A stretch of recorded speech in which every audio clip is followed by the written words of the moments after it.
That And was server muted fun him. for everyone. Did I server mute him? Yeah. Okay. Well, okay. Now we're back with another episode of That was the con. incredibly Or the, rude. Another.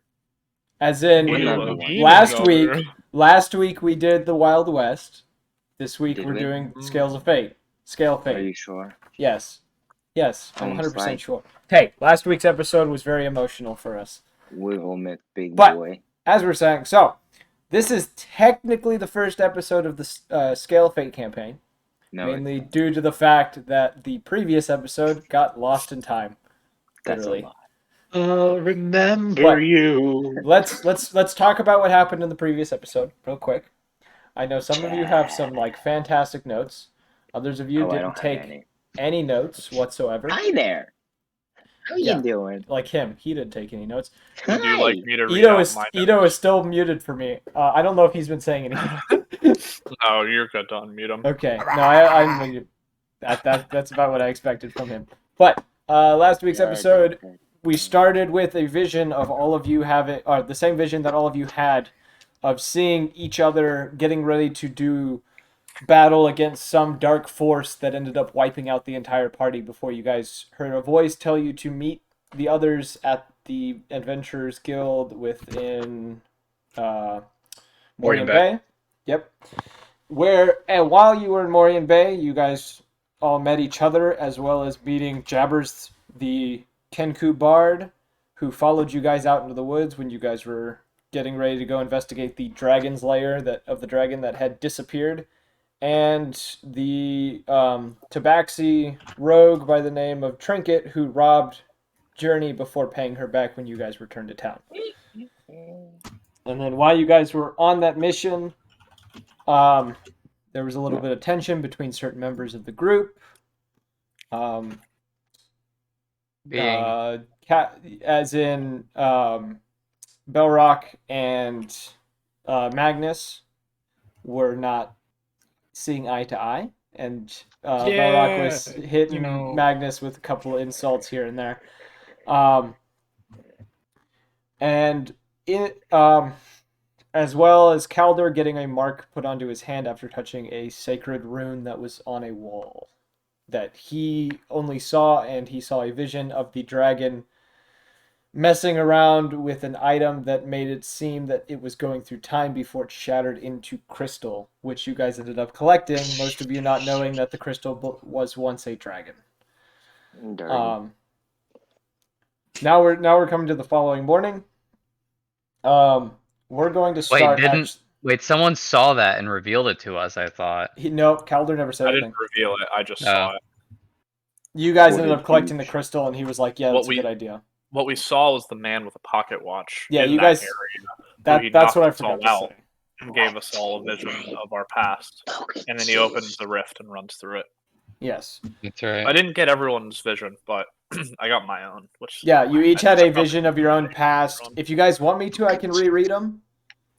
I just mean, remember I see a woman saying, "What have you become?" Right?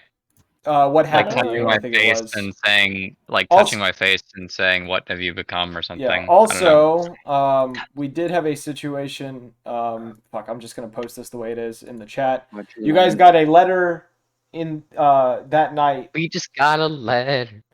We just got a letter. We just We got just a got a letter. letter. I wonder who it's from. Yeah, oh God, copyrights! Oh, son. DMCA. FBI, open Yeah, up. dude. Imagine if it was Blue's Clues that took you down. Oh my God. Nickelodeon, like it was Blue's Clues was the killer. That's it. Oh, Jesus. I That's remember. Yeah. Very ender- dark way to go. the ender of the con. It was Steve and that dumb dog. All right. That Anyway. meddling dog too. Yeah, but you guys received a letter in the night. And I'm just gonna read it for anyone who Did missed they the like last stream. leave it on my forehead as I You guys slept each in got the a night? letter that said, "You all seem very interesting to me, so I'd like to play a game of wits with you and see if you're worth my time. So entertain me with the idea of trying to guess my name from little messages I'll leave you once in a blue moon. And don't try to find me because it isn't possible. Many have tried before and have never succeeded. Only the gods know where I sit now, keeping you just in eye shot so I can see what you do next. So for your first message, and the message is, Morris seems notably different from the Outlands. The new moon doesn't seem to excite the wildlife here. And that's all he gave you. Wow. Whoever this mystery pen What was it pal again? is. It's in the Mystery. chat. It's in the party chat. I posted. It's a picture, unfortunately, because OneNote likes to throw a fit when I try to post anything. Why but- do you use OneNote? Because that's how I keep all of my notes. It's the easiest way to You keep notes. you should find a better note-taking software. OneNote's so great. Where's TwoNote? Just use Steam Chat. Where's TwoNote? Yeah. All right. But That's a fair point. we're going to start this. Calder, I'm going to have you roll 2d6s, and you're going to tell me the result. I did warn you of sir. this, Have a but die. I am going to tell you of the result. Oh god, 4, a 1 and a 3. Oh, this is fun. Oh, I get to do fun things Yeah. now. Oh boy. Okay. Yeah, it is. So, you have a vision that the night you guys returned to the tavern, the same night that Magnus disappeared, and you guys never saw Specs come back to the tavern. In your vision, it's a bunch of you get a lot of blurred images of like the castle, the city. You see a few faces you don't recognize. One which seems it's a little blurred, but it's a little familiar to you. Before your vision clears up to see you all standing behind a man, standing on what looks to be a type of like balcony. He's giving a speech of some sort, and he's dressed very elegantly. Before he suddenly hunches over in pain and begins to transform, taking on a werewolf form before diving into the crowd below, and your vision cuts out. Oh, damn. I didn't see that, right? No, only I did. Calder. Good, because I wasn't No. listening. So a werewolf person like jumped into a crowd, and that's all. That's all he saw. And I There can't was- believe Silverback's in this campaign. I've talked a lot about him, so everyone knows who Silverback is. Nope. Okay. Sorry. So you guys each wake up the next morning, one by one, slowly getting up. You all notice as you guys start collecting within the bar, the tavern, that you're missing 2 of your party members. Well, at first it's 3. You're also missing Trinket, who doesn't come around for a while. As you guys begin to, all group up inside the tavern, what are you guys going to be doing in there? Are you guys getting breakfast? Probably I'll be eating. getting a breakfast, but also kind of rubbing my head like I just had a headache for the whole night. Okay. So the rest of you enter the... Calder is probably the first to get in there.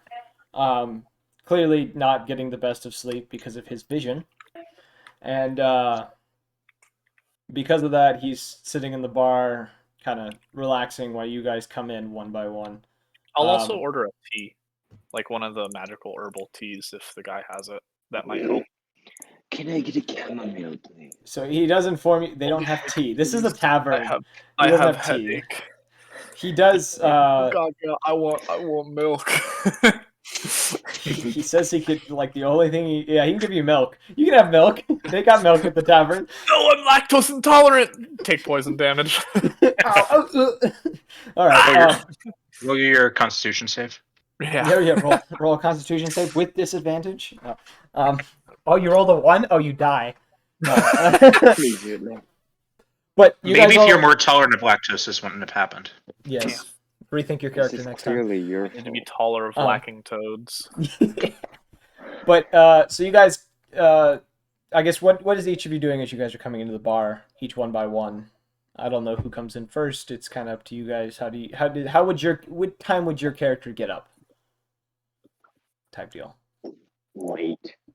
Well, Yotan doesn't sleep, so he was just probably propped up in a corner like a dresser more than There's a teeth human. hosing in the He'd corner. be an all-nighter. I'll wave to him when I get in.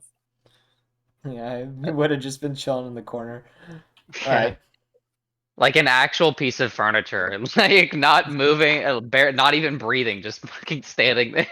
I've mastered all the the art of patrons- standing so still that I Yeah, cannot like be that, seen. exactly. All the patrons that is mistake you such a for good- a fancy cloak rack.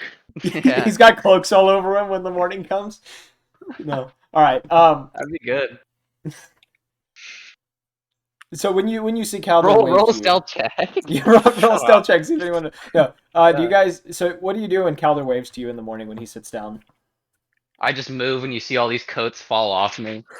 Okay, I I like guess move towards him. that's canon now. I guess it's canon that Yeah. he was used as a coat rack that night and just didn't do anything about it. He was just chill with it. All right. He earned his keep. Temporary coat rack. People hung it on the horns of the mask, stuff like that. Now, I guess because you guys just pile into the bar just one by one. Chad obviously is the last one to show up, being a late. In the ball. Oh, like from our room, so we're in like Yeah. a tavern. Yeah. Yeah, okay. you guys were all. It's a tavern / inn. Like the upper floors have like there's like It's like a 10 Skyrim rooms. tavern. Yeah. Yeah. I got you. Double-decker Skyrim Well, that's tavern. what a tavern is. That's the difference between a tavern and a bar. I think is a tavern you can actually like. Some Sleep. taverns don't have rooms. Some taverns, the rooms are for the barkeeps. It kind of depends. Like The they tavern, live out of the yeah, workplace. yeah. Taverns have bedrooms in them, but not always let people stay in them. This ain't no I bed think- and breakfast, bitch. Get the Yeah. fuck out of here. I think that's it. I could be wrong, and someone's probably going to correct me at some point, but whatever. But you guys all collect up in the bar of the tavern. Chad being the last around. It's gonna let's say about 8:30 in the afternoon. Or in the afternoon, morning. Fuck. I was about In the to morning. Say, geez, Yeah, he that- slept We arrived all so day. late, we're already to the capital. Yeah. I'm So you surprised- guys, I'm surprised the stoner's up at 8 a.m. you gotta get up. Everyone I figured we'd have to roll sunrise. him out of bed at like 11 or more He- realistically You 2. gotta get up early for the waves. Yeah, bro. Don't you know This the is- surf's this or you is- in the can, this or you is get late up for or you him. get up really late. That's true. But so you guys gather up in the bar. Are you going to tell anyone about your vision, Calder, or are you just gonna keep it to yourself? I'll kind of talk to Yotan and be like, I keep having like the weirdest dreams. Have you? He just stays I mean, there. Well, from the I know you don't speak, but you yeah, can I know. I'm nod. trying to think right now. How exactly he'd respond, because if I were to like, I want to like try to signal a woman somehow, or no, I would just say I'm just gonna Do an hourglass Yeah. shape with both hands. yeah. draws Like draws the Kirby. shape of a woman's body with his hands. No, draw like 2 curves with your hands. I'm just gonna nod and point to my head. I'll be like, yeah. I just keep getting like, I don't know how to explain it, but like, I feel like it's deja vu, but I haven't been in what I'm seeing. I don't know. Hopefully, a good day out in the sun will help cure me, because spent too many restless nights going through books.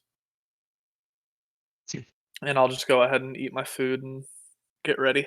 Yep. And then so I guess through the rest of the time, I guess because you didn't talk to anyone else, they just kind of mingle about before you all head to the around. It's gonna be about around 9 o'clock. You guys get to the Adventurers Guild, where the old man who had met with you before meet you there. Though now you're seeing the old man again. You're remembering the events of you guys meeting in the guild differently than you did before. You're having actually 2 memories of the same event, but they happened differently type deal. You remember each of you coming in, and he was standing behind the help desk instead of coming in from the upstairs. But you also remember what happened in the previous, of him coming downstairs after you guys all came in. So your memories are a bit split, where right now you're having trouble remembering things because you're remembering 2 of the same thing, slightly different though, each time. I barely remember the first one. Oh yeah, you're a stoner. We know Chad don't think. He don't do that brain stuff.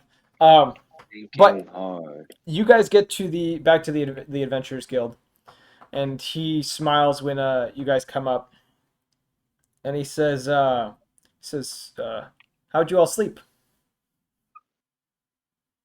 As good as we could. How do I remember it? You How do let's go through the events. You guys remember he was already standing behind the help desk when you guys each came in, and you guys came in a different order. No, I'm asking how did I personally remember it as Yotan? So Because you said we remembered it differently. So you guys remember what happened when we had the session, and you Yeah. also remember it going differently. You all have the same 2 memories type deal. where you're remembering two timelines at the same time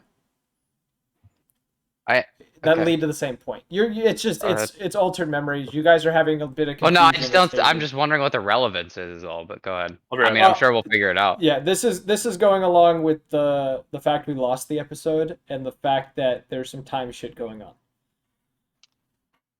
Language, sir. Which it'll get better as we go. So you respond. He said that's good to hear. He said, I got you the horses. He says, though it looks like you're missing two of your guys. That's a Yeah, who shame. needs them? The first word Yotan ever said. Yeah. He said these horses, when you get to town, you guys can either keep them or give them back to whatever stables you find there. They'll probably pay you for them. I can't foresee them paying you much. You could also keep the cart though for travel.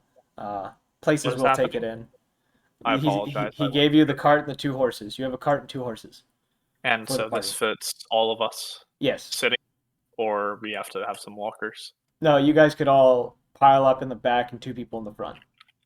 It's a fairly large cart. This is like a merchant's cart type deal, or Yeah. like a farmer's cart to bring in like Is it large covered? portions of hay and produce and stuff like that. And so, which direction are we traveling so I can write this down? You guys are correctly? going to be heading south. It's a straight south shot to Grand Helm. Grand hell. Helm. If you guys look at the map, which should be, and I want to say in campaign planning is the last one. Yeah, you guys are going in a direct southern path along the trade road. There's a trade road that leads from Grand Helm to Morian Bay. You guys are going to be heading south on that road towards Grand Helm. So we pass one. You're not passing Two. any cities. Which one is Grand Helm? Grand Helm is the capital of the. Oh, of I was Almora. looking at the big. I thought we were at the big place. We are not. Okay. No. You're at the port town above it, which the map should be on Twitter. I don't know. I think it is. I Um, can see the map now. It's Oh, in campaign planning. Yeah, it's in the Alright. campaign planning as well. I got It's to the post most it in recent some other places. I yeah. see it. Yeah, I was just looking at the wrong. So thing. yeah. Okay. So you guys are heading south towards Grand Helm. Can Way I to ask? slow down the stream, Evan. Just Yeah, I really hold apologize. Well, I myself. had No, to I'm go do kidding. something. No, I'm joking, dude. Go ahead. For the memory, can I look for the mark On your hand. You Yeah. talking about for the? Yeah, you can. in the divergent memories? Can I look for the mark to see if I notice anything? Like the mark that you have on your hand now, right? What do you mean? Yes, I divergent mark? literally have in my notes. Look for the mark. So that note was for. You were Oh, when told we to go go and- and talk to someone about the mark. Oh, okay. You were going to talk. You and Bryce are the two that need to talk to people. Specs Okay, great. it needs to talk to people about the marks that you both have. Nobody knows Right, about Spex's. Nobody knows about yours. You guys kept Yeah. that to yourselves. You know, Wait, why did you get marks again? I got the mark whenever I reached my hand into the thing and had the dragon vision, Yeah, he and touched. now I'm Okay. having those visions. Yeah, he touched which the is why rune my eyes marking. hurt. Bryce picked up a dagger. That was cursed. Yeah. So Right. you guys, as you guys are like climbing to the cart, before he starts heading inside and says, "I wish you guys luck." He said, "There has been a few attacks on the road, so I would be careful of any kind of wildlife or people." He says, "Never know what you're going to run into on the way there." He says, you should get there within a day and a half. I could be wrong though. Good luck. Journey has Journey has a realization, like a smack in the face, and like yells to him, "Hey, weren't we supposed to see something about an appraiser with these? She jiggles the bag of like crystals. These? Oh, He thinks about it. He goes, "I don't remember talking about something like that." He says, "I'm sure you'll find someone in the next town." And he kind of waves to you and heads inside. Hey, I'm just gonna. that's I the wanna great thing cock about my a. head in It's the suspicion. great thing about a lost episode is you can just brush that under the rug. Yes. Well, time to change my notes. I'm gonna raise my eyebrow and mock skepticism. No one can see you doing this. Remember, you have a mask on. It's a joke. Yeah. Yeah. I'll ask. He has a massive eyebrow, and the mask I thought- awkwardly tilts. Yeah. I thought Ian would get it, but Oh. I'll thank the What? guild master for his hospitality. I did a And I John guess drawn. I'll be driving, Oh, yeah, and I raised who my else eyebrow wants and to be mock in the driver? skepticism. So who else wants to ride up front? Who's with Evan? calling shotgun? Because I'm driving. Well, I'm just gonna get in it. I'm not even gonna ask. I'm just gonna get in. Well, Okay. actually, will I Yotan's fit? inside then. Will I even fit in the You'll side? you'll fit. This is a very large cart. Like Oregon Trail type of shit. Yeah, like Oh. it doesn't have the tarp over the top. It's Just- an open cart, but it's Let's very just large. try not to die of dysentery. Yeah, it's a 2-day journey. I don't think you'll It's die of basically dysentery. just like a trailer. Don't Yeah, I have the ability intimidating presence? you do. I can run that for like extended periods of time, right? I don't remember. I'd have to look Doesn't at your even know character his sheet. ability. No, Here, I'll look. Yeah. Hold on one second. But so you guys begin to head down from Morian Bay. Who's in shotgun with me? Because this is very important. That is I important. am. All right, so Yotan is. Okay. I'm gonna have you I mean, both. unless someone wants to challenge me for it. I'm giving you a choice. One of you roll a perception check with advantage because the other is helping you, or you both roll perception checks on your own. How good is your Um, perception mod? No, it's lower than yours. You should just go ahead. I have a +1. So, Alright, yeah, I'll roll dude. with advantage. Yeah.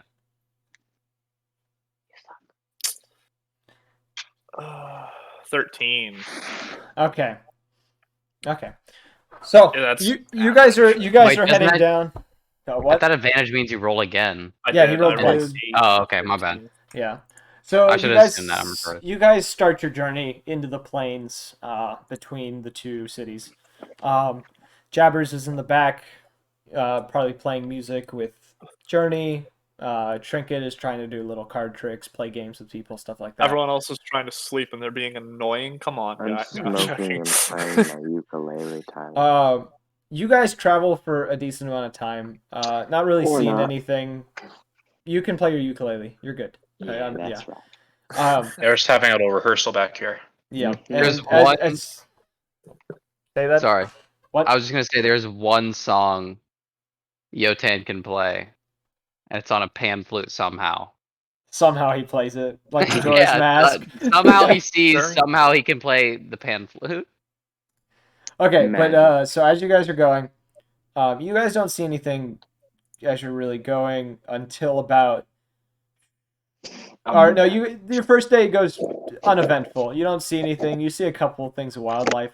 Every so often, off in the distance, you hear like a roar. Some mighty beast. You never see whatever produces this roar, though. Even though it is plains, you don't ever see what's causing a ruckus some distance away. And night falls. During nighttime, I'm gonna ready a spell. Okay, so you guys, are you guys gonna camp out, or are you guys gonna keep going? I'll ask the party if they want. How are the what they horses wanna do. doing? Because I'm gonna. So here's the way this works. The If you guys, horses can make the. if you Yeah, guys they're go probably on, fine if they were walking. yeah, for every Yeah, hour we you aren't. go after it, I'm gonna have you guys roll con saves to get Oh, points of because- exhaustion and stuff like that. Because the horses do have to rest at some point. So wait, what if I rode, like, what if they slept in the cart and I held the reins until The horses would- until The the horses got horses- tired? Because I know the horses would probably outlast us, right? So Or- the horses They would are be able. carrying. They us, would be though. able to go a good 12 hours, which would mean right about sunset is when they would get tired. I vote to rest, but I'll How- ask the party what they want. How many hours are we away from our destination? About a half We're another day. day. It's like half day. You So should 12 reach hours. No. You're about probably 4 to 6 hours, depending on if you run into anything. I think. Maybe. Where are we on the map right now? Are we in Yeah, like 4 to mountains? 6 levels of exhaustion away. Yeah. So you guys are you're in like some middle point, like behind what you'd see as Grand Helm. You're not far, You can't see the Sure. city from where you are. You're like, it's probably a good 20 miles, I think, is the distance it would be. I have to do some checks on So that, but wait, I why think don't we just go into town and then rest once we get into town if it's less time than the horses have to go. no. I'm saying when sunset hits, you're about 20 miles away. I'm saying Oh, okay. when the horses get tired, there's still a good distance left. Okay, then yeah, I agree with Evan. Yeah. But I guess I wouldn't say that. You just nod to him. Yeah, I don't know. Journey would suggest maybe going another hour and then resting, just so we have like a little less to do the next day. Okay. I'm fine with that as long If as we y'all- can feed the horses a little better. I don't want to treat them poorly. If y'all wanna oh shit. I'm gonna signal to I'm gonna kinda like nudge what's your name, Calder. Evan? Calder. I'm gonna kinda nudge Calder, like grabbing the reins and signaling back into the cart to like rest while I just go ahead and take it for the next hour. I'll thank him for the. I'll say thank you, but I don't need rest. I can rest whenever we set up. Night vision comes in handy with this And then type I of just thing. throw him into the fucking back because he's not. Fucking bitch. Roll a strength check. No. Fuck. Evan, He contest actually it, takes a little bit of damage. too. contest it with an athletics check or a acrobatics. No. Fuck no. I'll just say sure you can drive. I'll try and take watch. Oh, and he with- surrenders it. Yeah, he surrenders bitch. immediately. Well, he is a wizard. We gotta remember that. This is a I wizard know we're talking Swong. He is French. about. Oh. He does Alright. carry a white flag with him. All right, so he does go into the back. No, I don't. I hope No, my you don't. tennis- You just sit there. Oh, you just give him No. the reins and sit there. I say thank you. And I'll rest a little bit. My eyes are adjusted to the dark. So you just And give I'll- him the I'll reins and give him the relax. reins. Put Yeah. it Okay. all in the Yeah. darkness. So how close is it to nightfall now? It is nighttime. It's like dusk. Right. One of you roll a straight Constitution save with Who? no modifier. Just anyone. Just roll a d20. Somebody. Who has the best command? D20. No, we're not doing any con. Just roll a d20. Ka-chow. 4. All right. The horses, by the hour, get really, really slow. They're barely pushing the cart anywhere. You guys maybe get within that hour. You guys maybe get another 3 miles before the horses just stop. They don't want Is to move there- anymore. Is there any way I could try to talk to them? I could You do can- advantage because I have a bonus in animal handling if you He want to has do that. animal talking. Yeah, I Please know. don't speak Big with animal animals. handling. You can No, I'm try to just speak saying, with could- them. Oh, I thought you were gonna roll Alright. something for like convincing them. Well, No, he I has mean, to I've talk got- to him. Well, He's that got would be animal persuasion. talking. Yeah, I guess he would have to say something first. Yeah, Yeah. my bad. Yo, homie, why you slowing down? No, just kidding. What's good, bitch? What's the dealio, famio? I'm gonna ask them if there's or why. I ask them why they're slowing down. If there's anything we could do to make the load a little easier. I could probably get one off. of the horses just looked to you and just says, "Tired, need rest." I'm gonna ask them how long do they need to rest for. They respond with a few hours. Okay. It's not Alright. good enough. I'm gonna ask if there's any way that we can convince them to keep going for at least just a little while longer, or if that will make things worse. If we can convince them of food. I'll give him a smoke. The one of them says, one of them shakes its head no. The other one says, "We probably wouldn't be good for the next day if we did that." Okay. All right, I'm gonna tell the party that the horses are tired. And there's nothing really we could do. They need to rest for a couple hours. Oh, wait. Ooh. Ooh. Ooh. Do I have enough strength to pull this fucking cart? I think I might actually.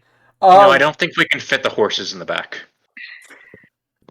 I mean- feel like let's say I'll say how about we rest for a few hours and then we walk a little bit until the horses feel a little bit better.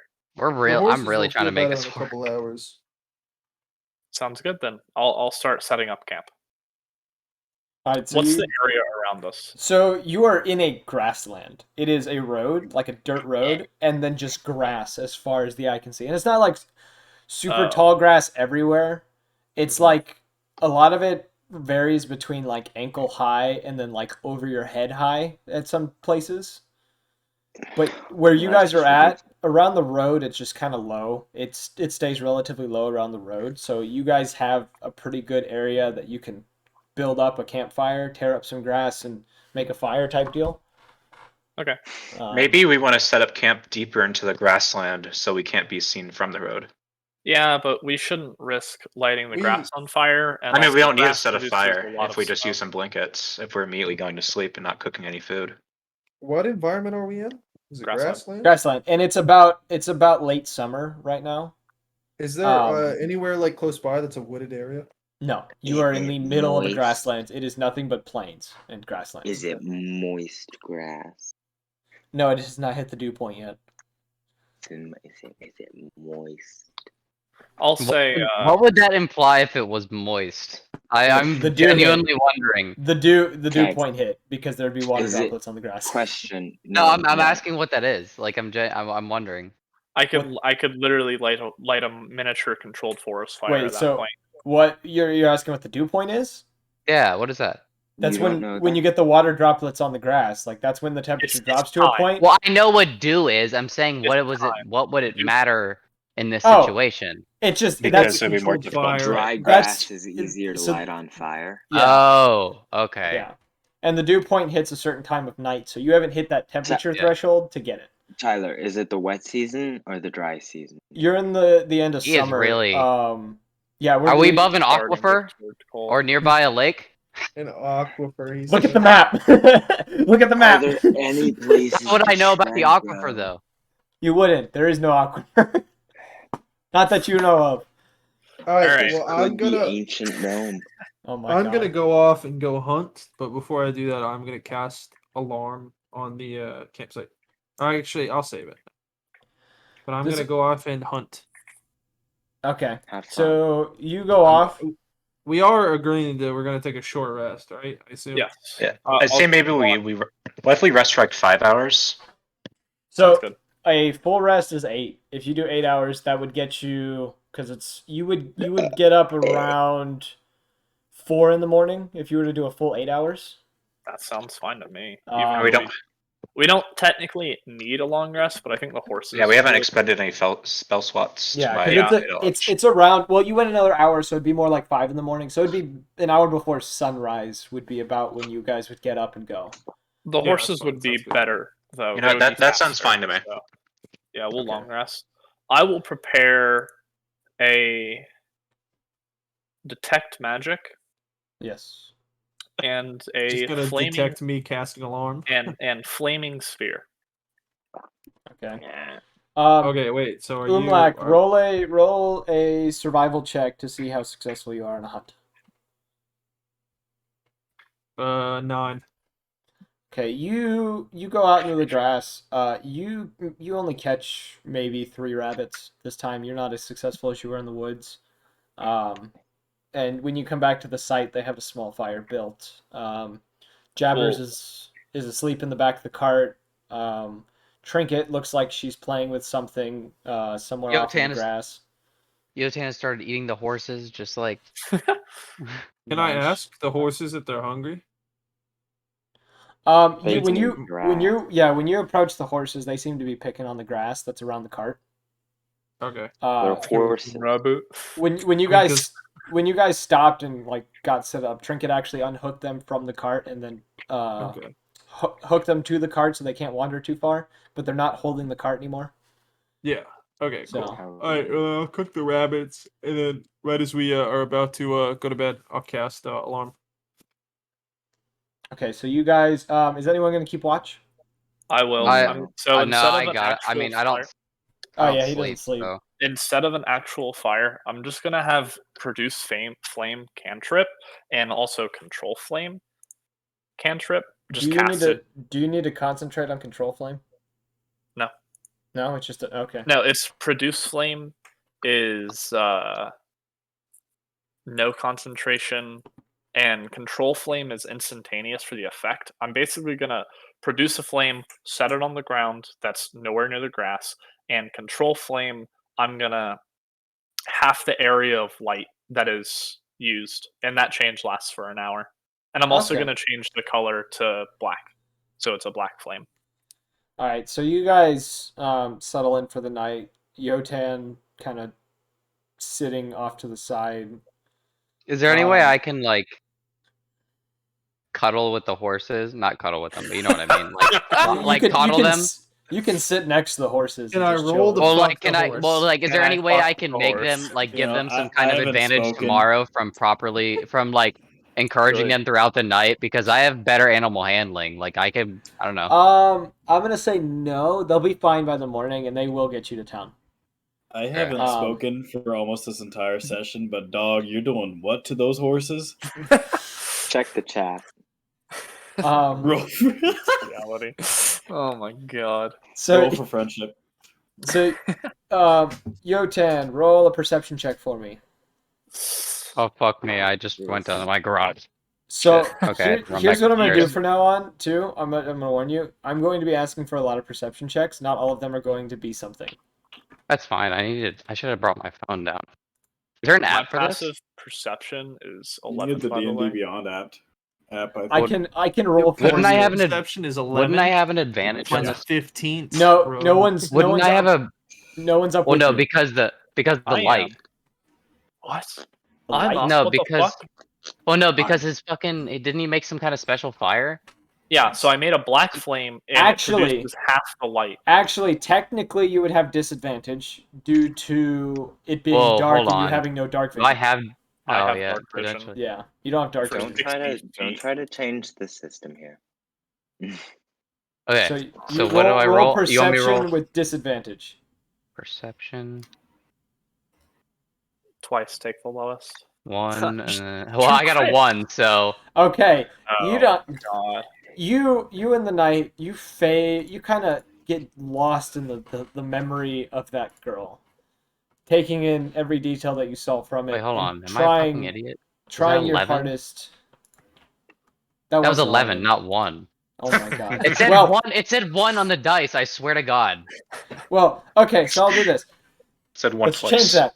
So You whatever. were- It's 11. You're a little distracted by this memory. You've been thinking about this girl over and over again, trying to remember why she is important, why is her memory in your head, and all these other things, but you can't remember. Nothing comes to mind when you're thinking about it. Though, as the night goes on, nothing happens. It's relatively quiet night. You hear a few noises you heard during the day. There is a roar at one point some distance away, but uneventful other than that. Okay. So when morning Calder, comes, on the other hand, is fighting fucking demons. the Calder, I'm gonna look over at Calder before the night's over when that roar happens and like make a note, like point out that this roar keeps happening. Like I'm not gonna say that. I'm just gonna point out to where it happened. Like no, obviously taking great attention to it. So he's I'm not awake. What? I thought you said he was. No. I The roars happened during the middle of the night, around like probably 1 and 2 in the morning. said I stayed watch. Oh, did you stay watch? Yes. He said Oh. that like 3 times. I swear to God, I haven't heard. So funny. There's so many people talking. I literally, Sorry. No, I it's just literally was funny. like, I'm gonna be producing flames because produce flame only lasts for 10 minutes. Oh, So okay, I'm just so gonna you- keep casting it and changing it. So you're not resting. You're gonna rest in the cart probably the next day. Yeah. Okay. Yeah. So what my plan was to produce flame, control flame, and I can have 3 effects of control flame. So I was gonna reduce the brightness, change the color to like dim so that it's less known than just a fucking Okay. red light then outlet. let's in the play middle. out this scene of you guys hearing the roar around 1 in the morning when the roar start up again.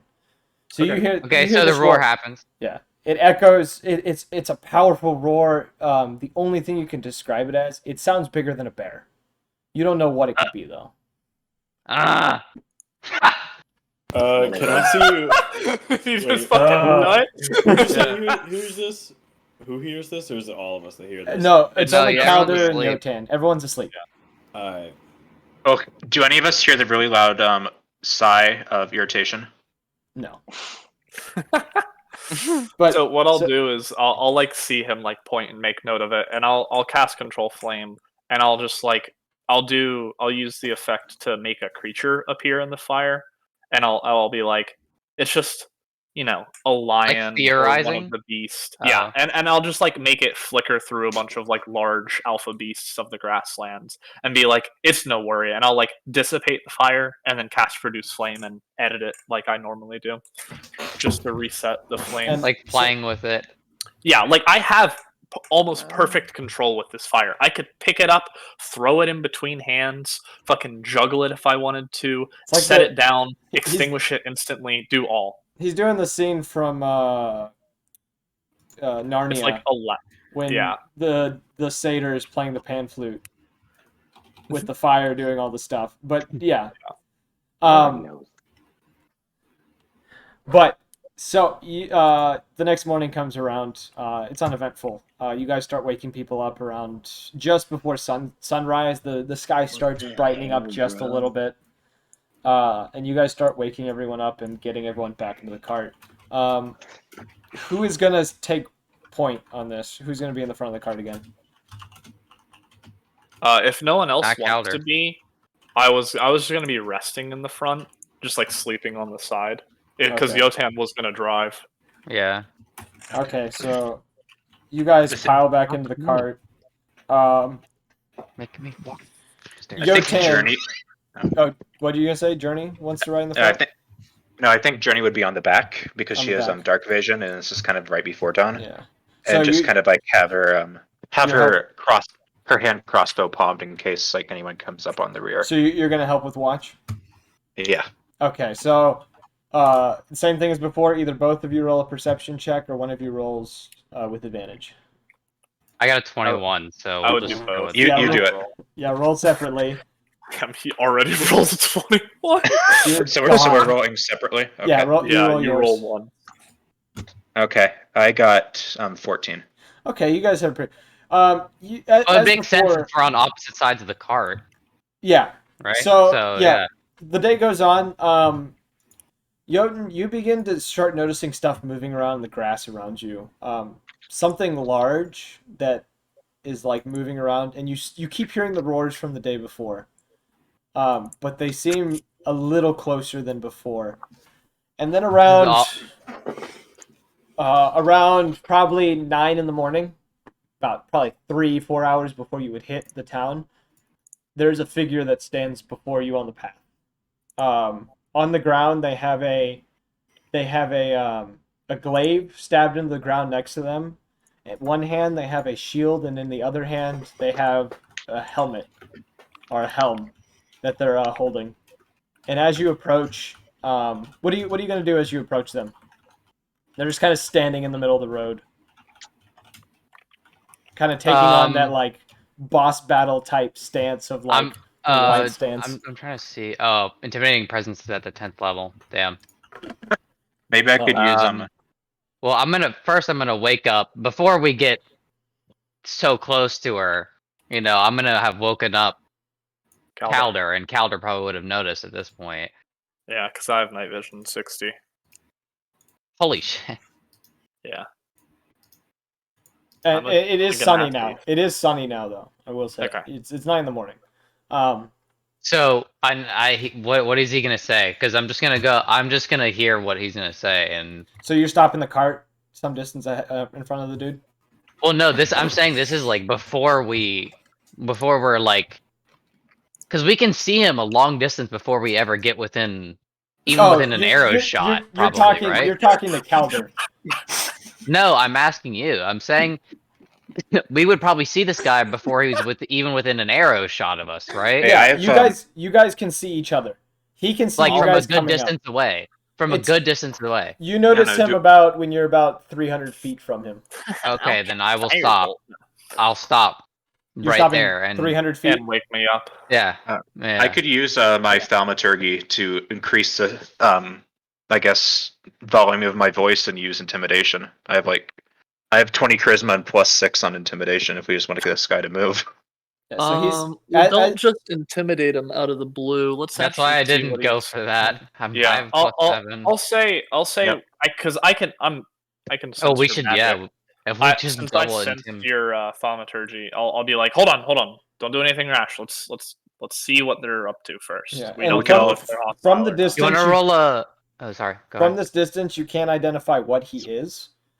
And as you stop the cart, he puts on the helm, and his eyes glow red. I don't like the gonna- look of this. I'm gonna prepare a spell. Okay. I was gonna ask. Hold on. I wasn't gonna ask. I was gonna point to whatever he's like casting and like point at him, like trying to get him to see, like, do a fucking magic check. I don't know if he's gonna pick up on it. I think he should Yeah. do a perception check for that. You can But- literally point at my spell book. By the way, I'm a wizard. Oh, okay. I didn't know you Yeah, had I a spell. have- I'll I have a point at spell the book, spell yes. book. I'll like point it a bunch of Point times and spell point book, at him. point eyes, point him. Yeah, perfect. It's like we And lost Chad. I guess I'll cast detect magic. What's the range on that? 30 feet. Never mind. You got to get closer. He's not moving, though. He hasn't moved. He just put on the helmet, and he remains still. And you said I can tell what he is now. You cannot. From the distance you're at, you can't tell what he is. Okay, I'll say I can't really tell if he's magical or not just yet. I need to get a little bit closer. How about everyone hops out of the cart and make way for the grass? Because I think someone's got to stay with the cart. Can I get a reminder How of about- what this thing we're looking at is again? He It's looks a like humanoid figure in a thing of chain. Let me give you a he better looks like description. Pantheon. Yeah, he's dressed like almost like a gladiator or like some sort of sports, like a fighter of some sort. He's dressed in a, you can tell he's got chainmail on. He's got a glaive by his side. Over his back, he's also got a halberd. Okay. Um, How big is this thing again? He's about this figure is about you'd have to guess it stands around 6 feet tall from where Okay. you're at, but you can't tell. His eyes are glowing red after he put on the helm that he put on. Okay. And he's got his arms crossed now and holding a shield in one hand. And he's wearing the outfit he's wearing seems to be made of different materials of gold and black, almost something flashy to draw attention to himself type deal. I posted an image of similarity, just different colors. Oh, that's a great. Yeah. That's There a you go. great fucking pick for That works. But he's just standing there, seems to be waiting for you to approach. He's just standing there menacingly. I got Great this, minds. boys, and I just start walking up to him. I'm like, "Hey, Well, I mean, we're like 300 feet away from him. Yeah, you got some So, like- distance to walk. no, I'm still screaming. I'm just gonna keep walking and screaming. Can I- Hey, Can I cast Thaumaturgy on him? No, You can to increase his voice. Yeah. Hey, I'd like to do that. 3 So times he's- louder. As You're soon yell- as she does this, I start to whisper. It's normal volume. No, It just it surprises you, so you scream, and your scream is louder than you think, and it bursts your eardrums. Make a con save or go deaf. No, so as you keep yelling at him, he doesn't move. He just kind of stands there. But you do notice the longer you take, he begins to tap a foot. That's crazy. As it seems What are he's you getting- rolling? He's I getting just wanted to impatient. see that. Oh, D100. Yeah. Yeah, he's getting impatient though. It seems like. Fuck. Okay. I'll keep walking towards him. Just I guess have me we'll making move room the towards cart him. up. I'll talk to Yotan.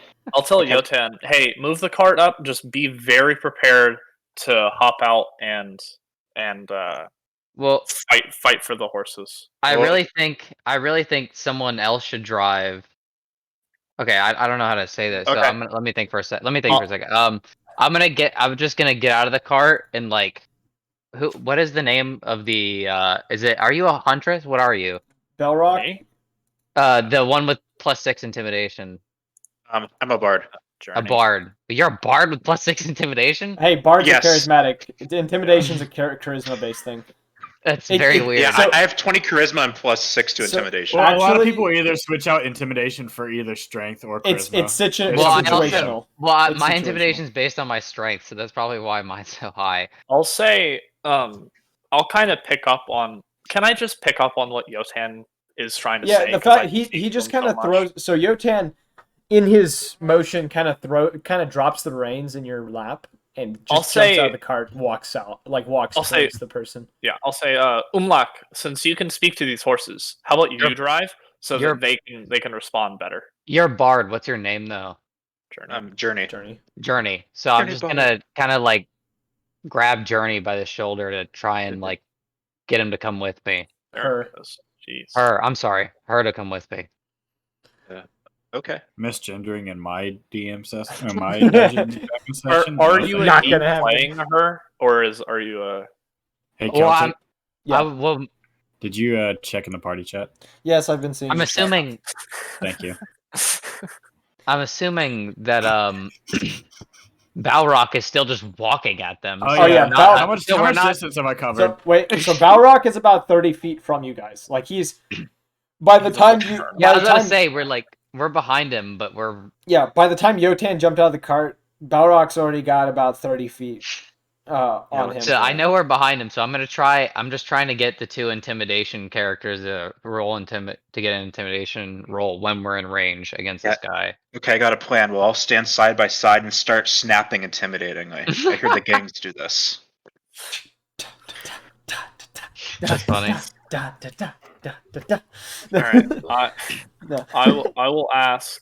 I'll ask Umlak since he can talk to the animals. I'll be like, hey, do you mind taking the reins? Because we need to prepare for the worst, and I don't want these horses hurt. Because carrying this cart is going to be a tragic event. Hey, so I can see him like tapping his feet, right? Yeah, he's just kind of standing there. I'm gonna start jogging. Oh my god! You start jogging towards him, and once you get to about, you guys continue moving towards him. But once you get to about 100 feet from him, he grabs his glaive, and he kind of takes on like a defensive pose, and shouts out, I'm here to fight the greatest warrior among you. Among us? Meteorite hits the card, kills everyone. No. This guy seems pretty sus. That's kind of sus. So wait, are we in range for this intimidation yet, or no? I would say get a little bit closer. You're 100 feet. He got in your position pose and said he wants to fight the best of you. How far are they behind me? Probably like 40 feet. He's like, it is I, the greatest warrior among us. And I stand there, wings stretched. That's kind of still whispering with this booming whisper. This booming whisper that's just like, I am the greatest warrior among them. I'm pretty cool. and then I can see his like confident pose, his like wings at his hips, just like. No, you just fly right above his reach though. So he's like, "Get back here, you bitch! Fight me like a real man!" And you're like, "This is why he has a pole at him and clawing at him." In this stance, if I have glitter in my wings, best believe I'm polluting. Oh god. Well, so it adds pizzazz. He slams down the glaive when you say this, and he kind of. He doesn't really do much of anything. He almost looks at you in disbelief, as in he doesn't believe you. Being the greatest. Yotan's like 7-foot frame just is literally the same size as him, even though it's like 40 feet back. No, I'm 7 foot. I know, but you're so skinny because you have. I'm not 7 foot. I'm like 11 foot. Oh god! Yeah, your Goliath of a frame just peeks out over fucking top. I'm bigger than a normal Goliath. Yeah. So Yotan catches up and he starts walking past you as you're just standing there. I'm still in my confidence pose, not moving. The fucking cart moves over you. Roll an intimidation check because I know you're dying to roll an intimidation check. I have Journey here with me for that exact reason, so we can both. I want you to roll one now, though. While you're approaching him at like 70 feet. Yeah, I'm a 5'8", T I flank, didn't get and it. that height includes my Journey- horns. So I'm tiny. Journey JoJo poses, and Yotan is the stand behind him. They're about to and, twerk and dancing. and it's just like the most threatening. Find a pose. picture of it. You have to post it in the Okay, Discord. okay. So so roll your intimidation check for me. I did. What was it? 16. All right, and I am going to roll for him to counter.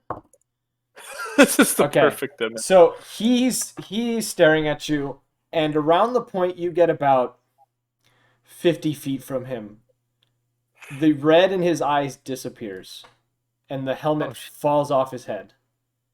And he clenches his jaw, and you can tell he looks uncertain now. And now that you're a little closer, you can identify what race he is now. He is a Lupin.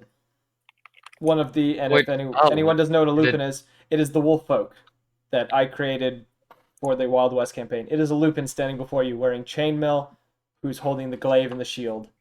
And he is clenching his jaw, and he's almost growling certainly.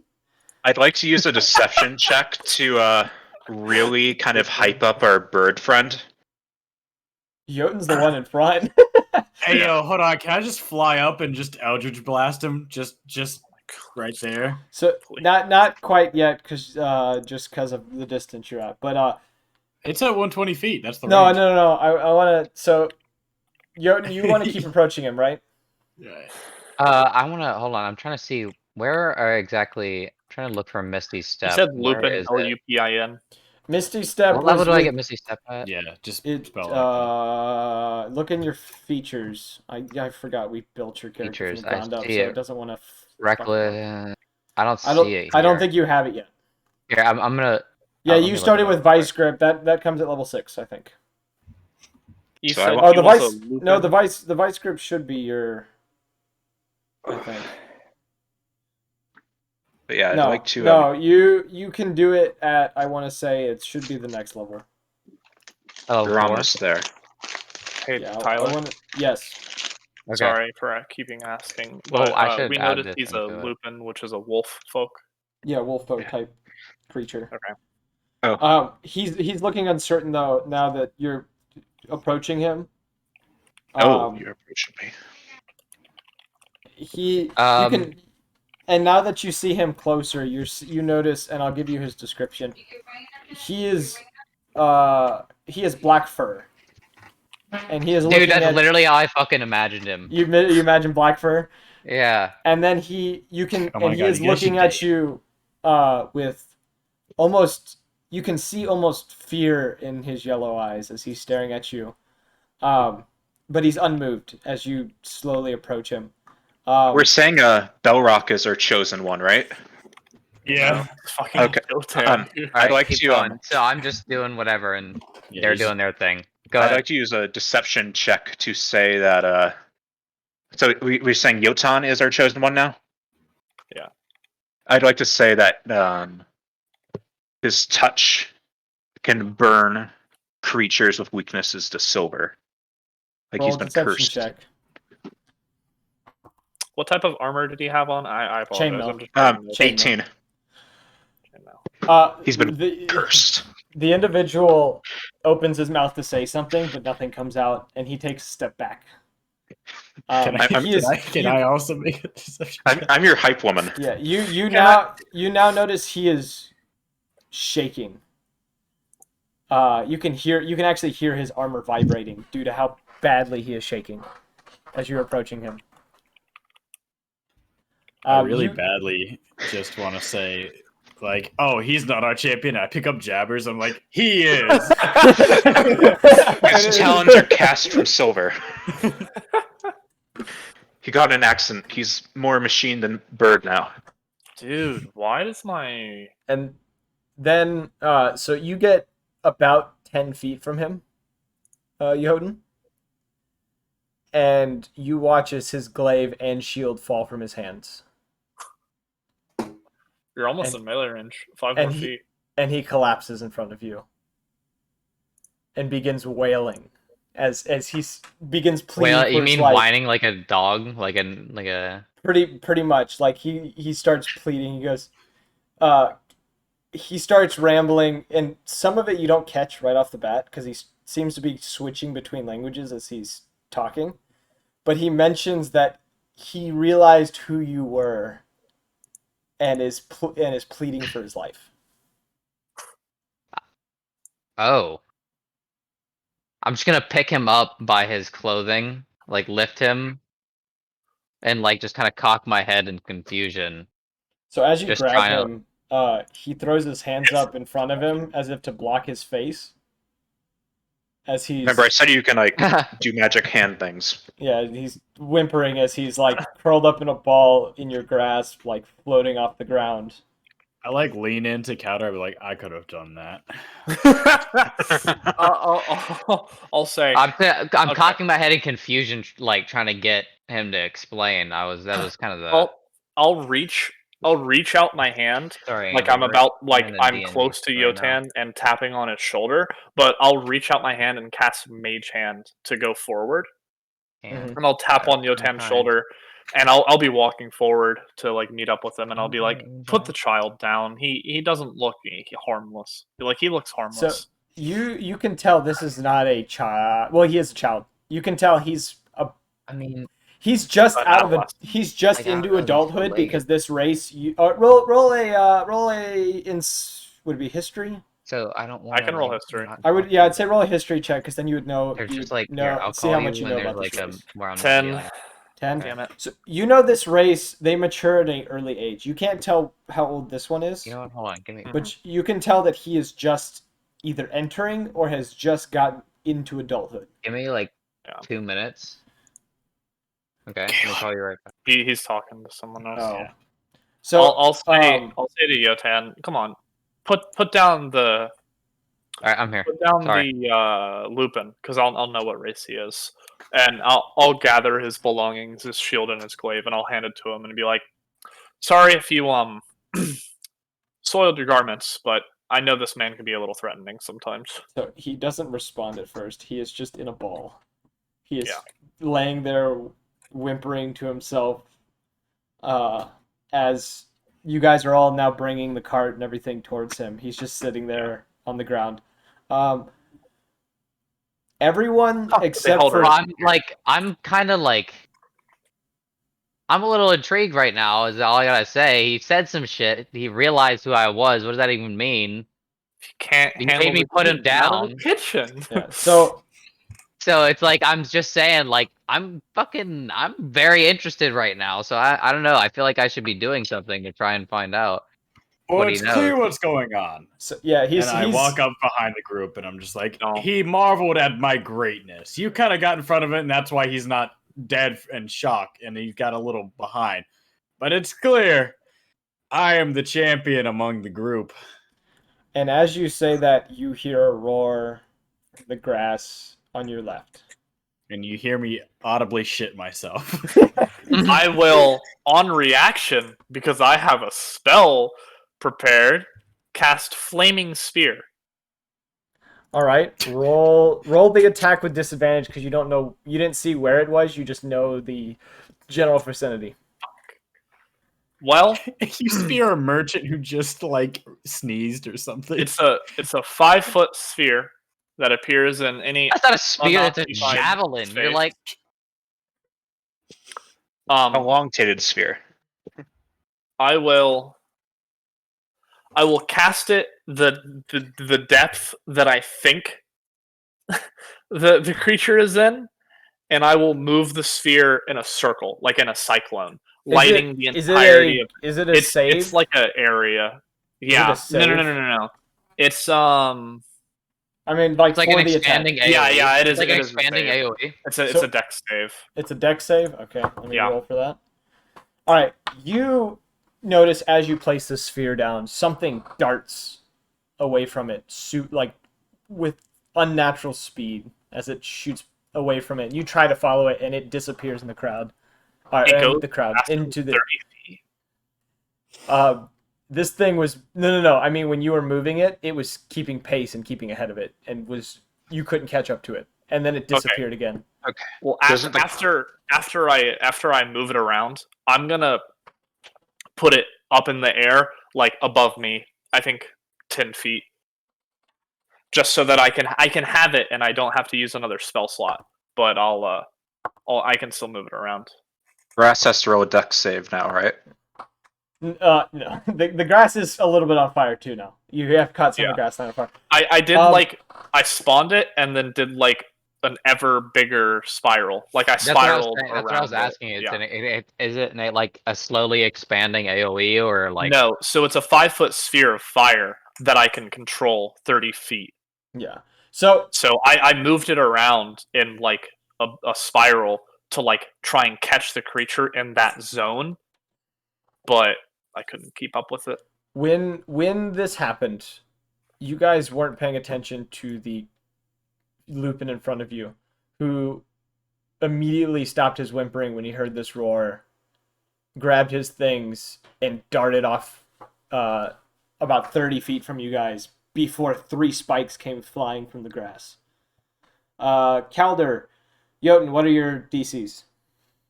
Or your ACs? ACs Yeah. 14.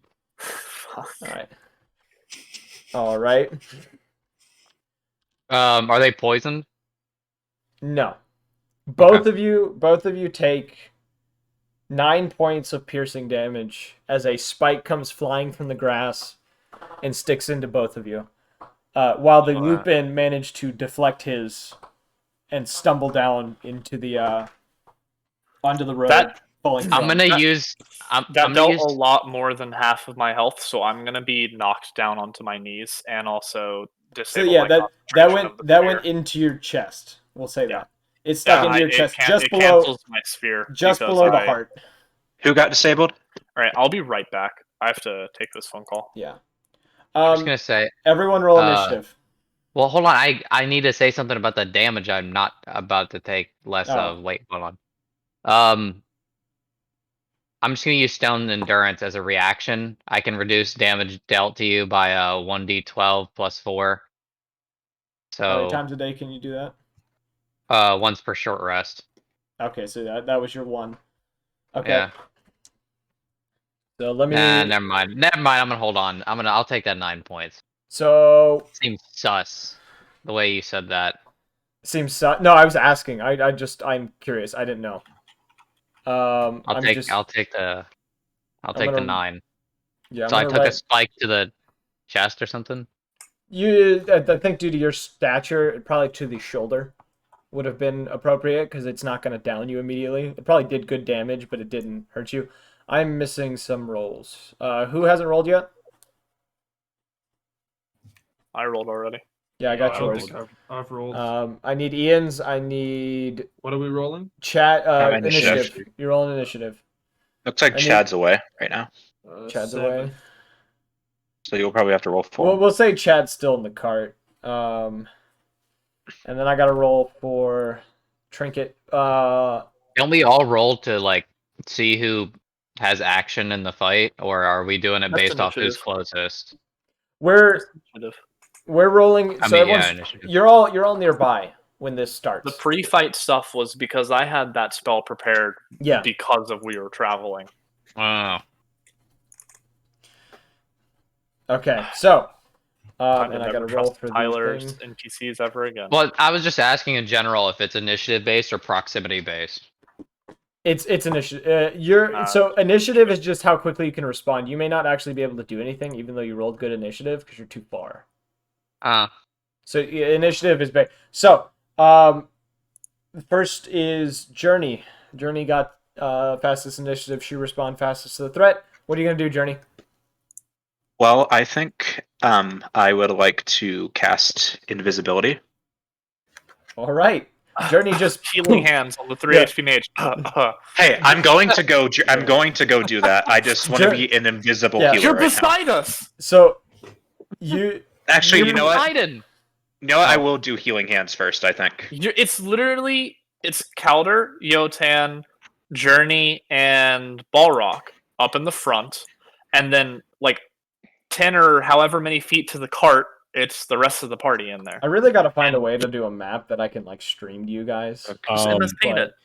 Okay, so yeah, I could paint it. Here we go, boys. I'm about to MS pull Paint, out the. circles and squares, baby. Celtic, I can for our next session. I can find a website that me and some other online friends use. The only downside is that anybody can draw on the map.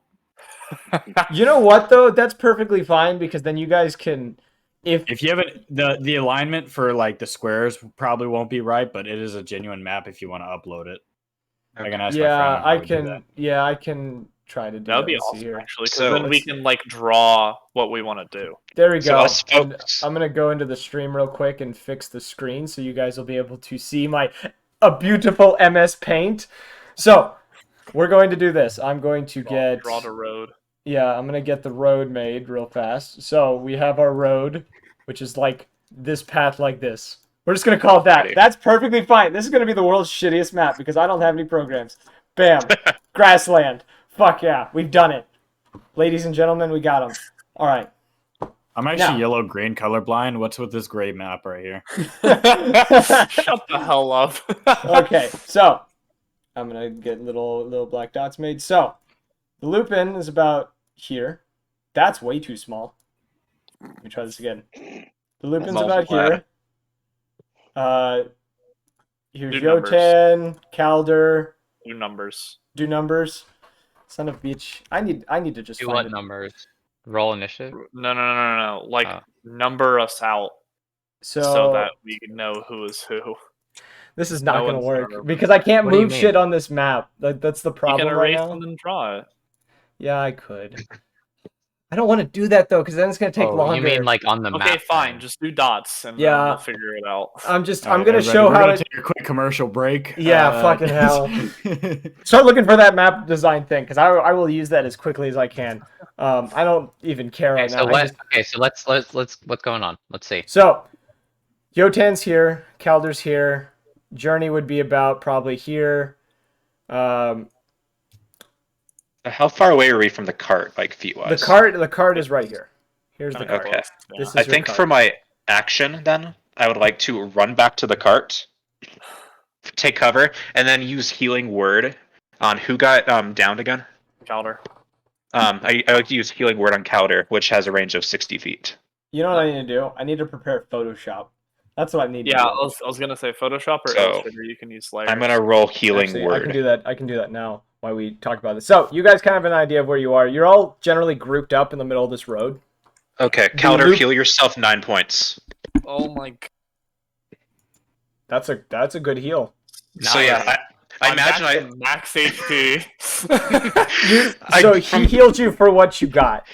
Yeah, so I'm exactly. behind. I'm That's hiding it. behind the cart because Big Spike's scary, and I'm also one of the weakest members of the party. I think besides Calder. So you call out to Calder, speaking your bardic inspiration into him. And what I as say is, you get are- your ass up. get you- You just hear, you just hear a like slight res- whisper in your ear. Get your ass up.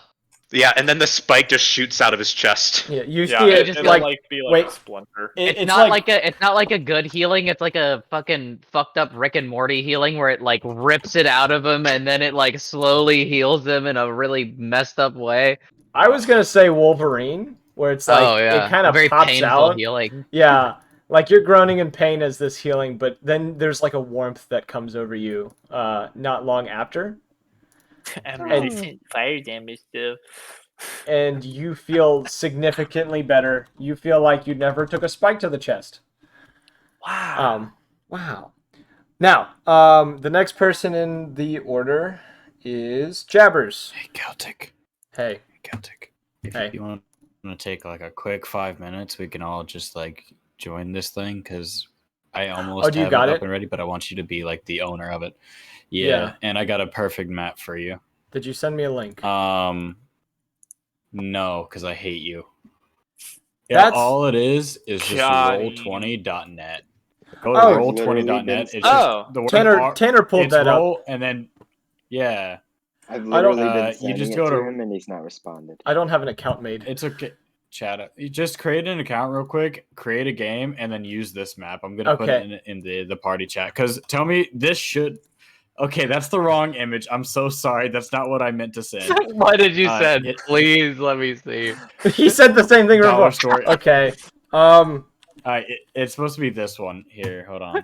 Now I'm I upset. can't believe we're doing Do this. we You all see need that, to guys? do I an was account? so accident. I'm so sorry. Do we all have How to does use that an work? account? Whoops. Yeah, Let me if just- y'all want to log in. I Yeah, never Ken, heard look in the- the party chat. That's the map that I was talking about. Yep, I Never- see it. I just gotta Whoops. fucking... I wish I would have known about this sooner, because I didn't. Fuck Well, I thought off, you were fuck well off. prepared, but that's my fault for. So I was, and then I Believing in wasn't, because this fight was Oh. originally made for one person instead of everyone.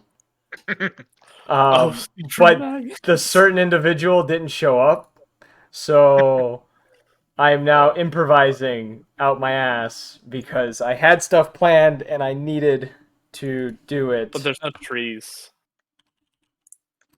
Those are shrubs. Big shrubs. We Yeah, can you use. said there was tall grass. Yeah, I said there's tall grass. I can. Okay. Oh God. Okay. So where's the I'm link? I'm gonna grab the image. I'm gonna drop it into the thing. What the fuck happened? What the I guess- fuck happened? I guess I gotta save it. Get this shit off me! Save image. We're just gonna save it to my There is- desktop. There is a roll system in that game if we were to all join, but don't use the roll system. It actually rolls not by random choice, but by evening out. So it'll go through all 20 numbers first before repeating, and then re-rolling random numbers. Yeah, roll So how 20 do can be a little I jank. get everyone in here? We all have to make accounts and join. You have to send an invite link, which it should say on the right side. Yep, I If found an anybody invite wants to link. make an account. Oh, what? Okay, so this is how people An do it. account? Here's the invite link. I'll I join. don't know what happened to the map. It disappeared. It said "fuck you." Shit. All right. So now that I have that, now that I've improvised the living shit, it's because there's so many of us. So it's don't turn on my camera. Did I just? What happened? Can you guys hear me? What the fuck happened to my Discord? Oh my God! Everything's crashing on me right now. Oh, Smart. I think maybe we forget roll 20 for now and just go with your fun map. I already deleted the fun map, but I think I've got it fixed now. I think. Just open up the forest map. and There we go. paint, and Well, then just- we already got this. We got this up now. How do I paste the map? Who's drawing? Yeah, Who's drawing a dick? I have to ask you to stop. Oh, it's so bright! How do I Yeah, breathe? I don't even think there's a dark mode on All right, this. well, let's just figure it out later. This is horrible. This is Yeah, awful. this is God, hor- what Yeah, what a we'll try. session. We'll try this next time. I'm sorry. We'll try this next time. It's so bright. I'm so sorry. Okay, so we'll just describe this. So, in the middle of the road, grouped up together, you have within the same space, you have. So Journey ran back to the cart, which is about 30 feet from Jotan. Fuck, Yotan. Mother, I'm all out of whack now. So, it's about 30 feet from Yotan. Calder, you're next to Yotan, Yes. and 30 feet in front of you guys is the Lupin, who just blocked a shot and is now laying prone because he got knocked down. The rest of the party is around the cart. Mhm. Now we may continue. Jabbers, it is Jabbers. Jabbers takes an action. Calder, And you should probably get behind me, by the way. I'm He- gonna like nudge him behind me. Yeah, I'm gonna take. I'll take cover. when he So charges Jabbers gets up with his lyre and begins singing a song, and directs the song towards Yotan. Yotan, take a point of inspiration. on. That's sick. He uses bardic inspiration on you and gives you a d6 that you can add to any roll. For the wow. next 10 minutes, you can add it to one ability score, and then it'll go away. How do you add one to inspiration? Where is that? You just click on it to show Oh, that I you're see it. inspired. There it is. So Um, I get to add 1d6. And then once he does that, he jumps off the cart and ducks behind it on the opposite side of where he saw the spike come from.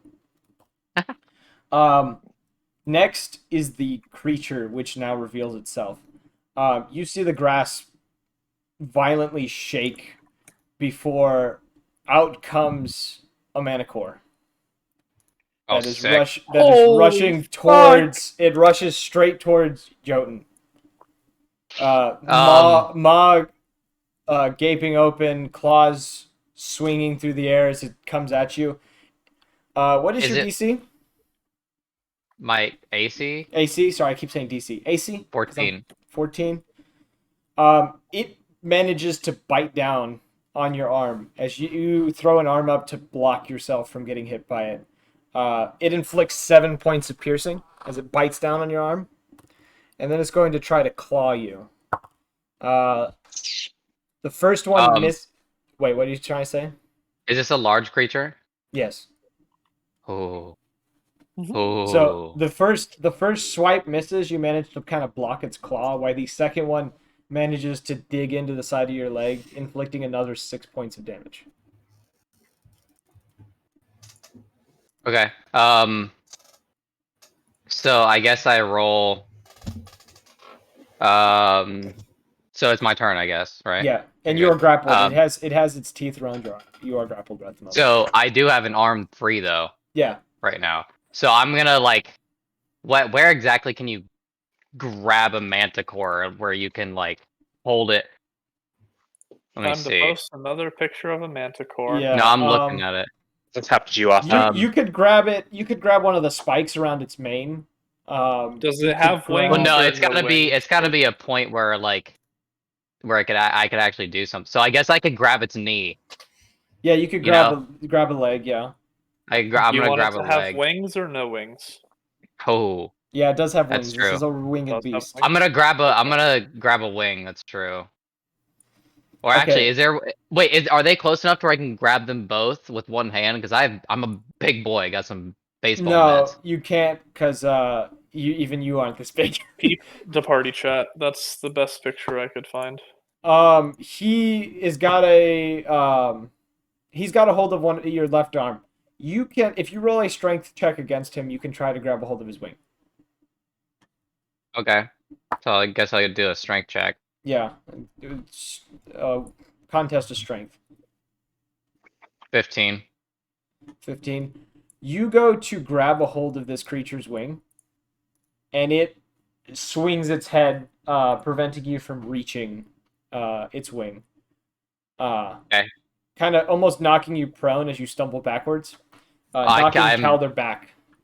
Well, I'm immune to unconscious, so. Well, I mean, it almost knocked you to the ground. That's what I'm saying. Oh. You're not immune. So to I'm like, prone. so I'm like on a knee right now. Yeah, you got like pushed back. You bumped into Calder, and you're just kind of holding it back with one arm. It is now Calder's turn. Well, I'm gonna go into rage real quick just to get some armor as a bonus action.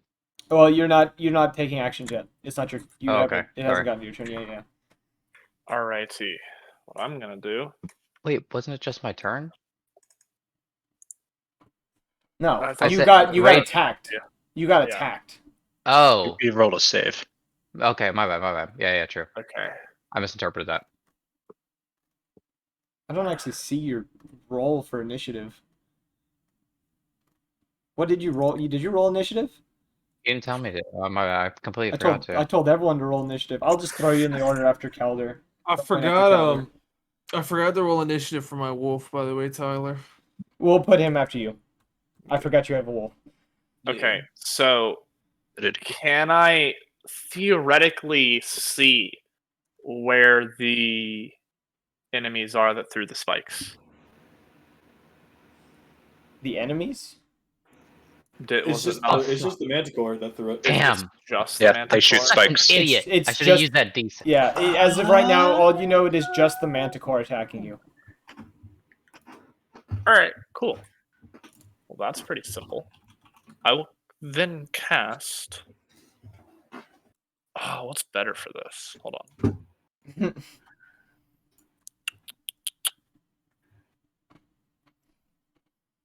This is definitely better. Alright, I'm going to cast Scorching Ray and target all 3 rays on the Manticore. Maybe try to take Alright. out its wings. Roll those 3 attacks. 13, 16. Crit! Oh, baby! Okay, 2 of those hit. Awesome. The crit and the 16. Yes. Alright. So It's probably got like a 15 damage. For the crit. Oh, that was the crit damage. Yeah, that's the crit damage. I'm just getting it all. Wait, what? When How did that crit? The last one you roll says it's your crit. I know, but it didn't double it. Yes, it did. So when it did. Oh, it you doubled double the the dice. Yes. Oh, okay. So, all right. The numbers. So 21 damage. Yep. All right. So you Wait, 21 damage. Yeah, No, 15 plus 15 9. damage and 9 damage. 24. I can't add. Yeah. 24 damage. That's it. And we're not in school anymore. We're not Yeah, I'm not in supposed school. to be Yeah. bad. I just doubled my max HP with 1 turn of damage. So you see Calder stumble backwards, and as he's doing it, do you have a wand? Is it you have? I have a a staff. You see I have a Calder. staff in my right hand and my spellbook in my left. You see Calder pulling out his spellbook as he's getting almost knocked to the ground, stumbling back, and happens to flip to the page that he's looking for before raising his staff into the air, firing 3 beams of flaming energy towards this Manticore. The first one goes right over Jotun's head, only because he was afraid of hitting Jotun, before the other 2 strike the Manticore in the wings, leaving a very large scorch mark as the Manticore releases Jotun and lets out a roar of pain. It is now... Fucking go! It is now Andraka's turn. God, I really want to describe what my character would look like casting the spell, but I don't want to take so much time. If you want to go into detail on like how you do it, you can. I'll do it. Like, Yo, let he me get know. butt naked. I'll do it next So- time. Andraka, what do you want to do? Or how do you? What are you doing? So anyway, I started blasting. Jesus. With your lightning cannon, or thunder cannon, Under whatever it is? cannon Thunder forehead. cannon. All right. You see the lizard, who hasn't said anything in 2 days, jump off the cart wielding the giant cannon that's always on his back. As he roll for damage, you did hit.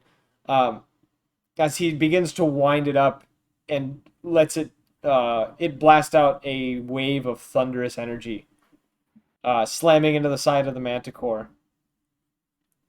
In the middle of its roar, interrupting its roar, almost knocking it to the ground as it stumbles a few feet to the left. You gonna move at all, or was that your shot? Oh, that was it. Okay. Nice shot. Yeah. Next is yeah, seriously. Just the way he said it was such a good Balrog. shot, and he's like, nope, that's it. Just Balrog. nothing else. Balrog. Yeah. How close is this thing? You're about 20 feet from it. Alright, well, I'll just run up to it. Well, I'll use my flying speed to get over to it. Because I have like 50 flying speed on top Okay. of 25 walking. But Okay. I'll just fly over to it. Be like, I'll show you who's the best. And I like whip out my spear and I go to just lunge it into its skull. All right. Roll attack. There's 2 different things for the spear. There's a 1d6 or a 1d8. So, are you one-handed or two-handing it? 2-handing it. Then it's the 1d8. A spear is a versatile weapon, so it is. No, you want to roll attack first, not damage. Oh. All right, there you go. 16. Okay, then you hit. Now roll damage. All right. Do you want to just go with that one that we had before, or do you Roll want it me to again. Roll it All again. right.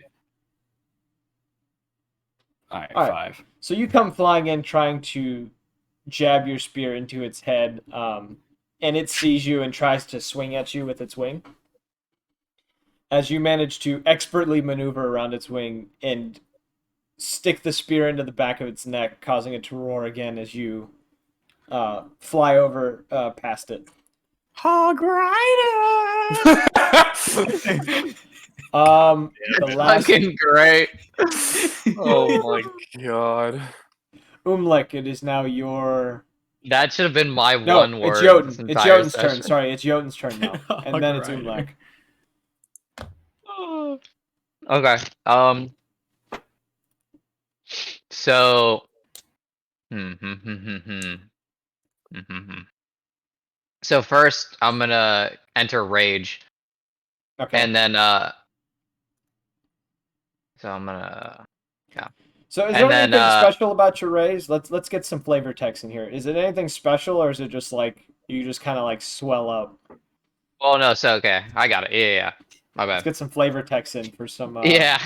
You see who that is? It's your mom. And he just gets after really seeing this fucking retarded bird fly by saying "Hog Rider" and stabbing it in the neck, it just enrages Jotun just to unbelievable levels. Like you almost see red coming off him, like steam off his shoulders as he Sounded just like a. It as sounded like he a scene out of approaches Hunter the x Hunter.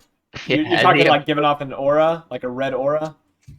I mean, like I'm not rage? like a Super Saiyan, but like I'm walking towards it and it's just steam. It's just like it's just like actual like I don't know. So That's the best way I can describe here's it. how I'm kind of picturing. Jotun sees this happen, enraged Good. by the torn up arm and the bird that just flew past, screaming the ridiculous thing he screamed. And he begin. Everyone sees his Jotun. His muscles begin to like swell, veins bulge, and he begins to almost glow a light, like very very dim red. As steam and energy kind of flows out of him and off of him. So yeah, go ahead. I am going with the Super Saiyan type thing, but it's more of a leaking instead of like an explosion. Like a Bane type. Yeah, Oh yeah, pretty it's cool. Okay. like that JoJo scene where they're walking towards each other and they just have it steaming off of them. It's like that. So But I'm gonna roll for attack because yes, I'm assuming. Yeah, okay. And then oh my so god, Jesus roll Christ. attack. Oh my bad. What am I missing right now? What are you attacking with? You doing like unarmed strike? Yeah, and an arm strike. So That's all I have. Okay, so you just click on the +7 up next to unarmed strike and it'll roll it on D&D and I Beyond. haven't used this before. So if you go to your actions, Yeah. you'll see you Oh, have your 4 actions. Click on the Yeah, I +7 see next it. to unarmed strike. Yep, there it goes. Okay, there we go. There we All go. You go to So strike this beast. hold on. Um, I'm gonna use a D6 as well. Try and Oh, you're save gonna this. do D6. Okay, yeah, you're adding your Bardic D6 to it. inspiration. So just click the dice in the corner and click the D6 and roll it, and then we'll take off your inspiration once you do it.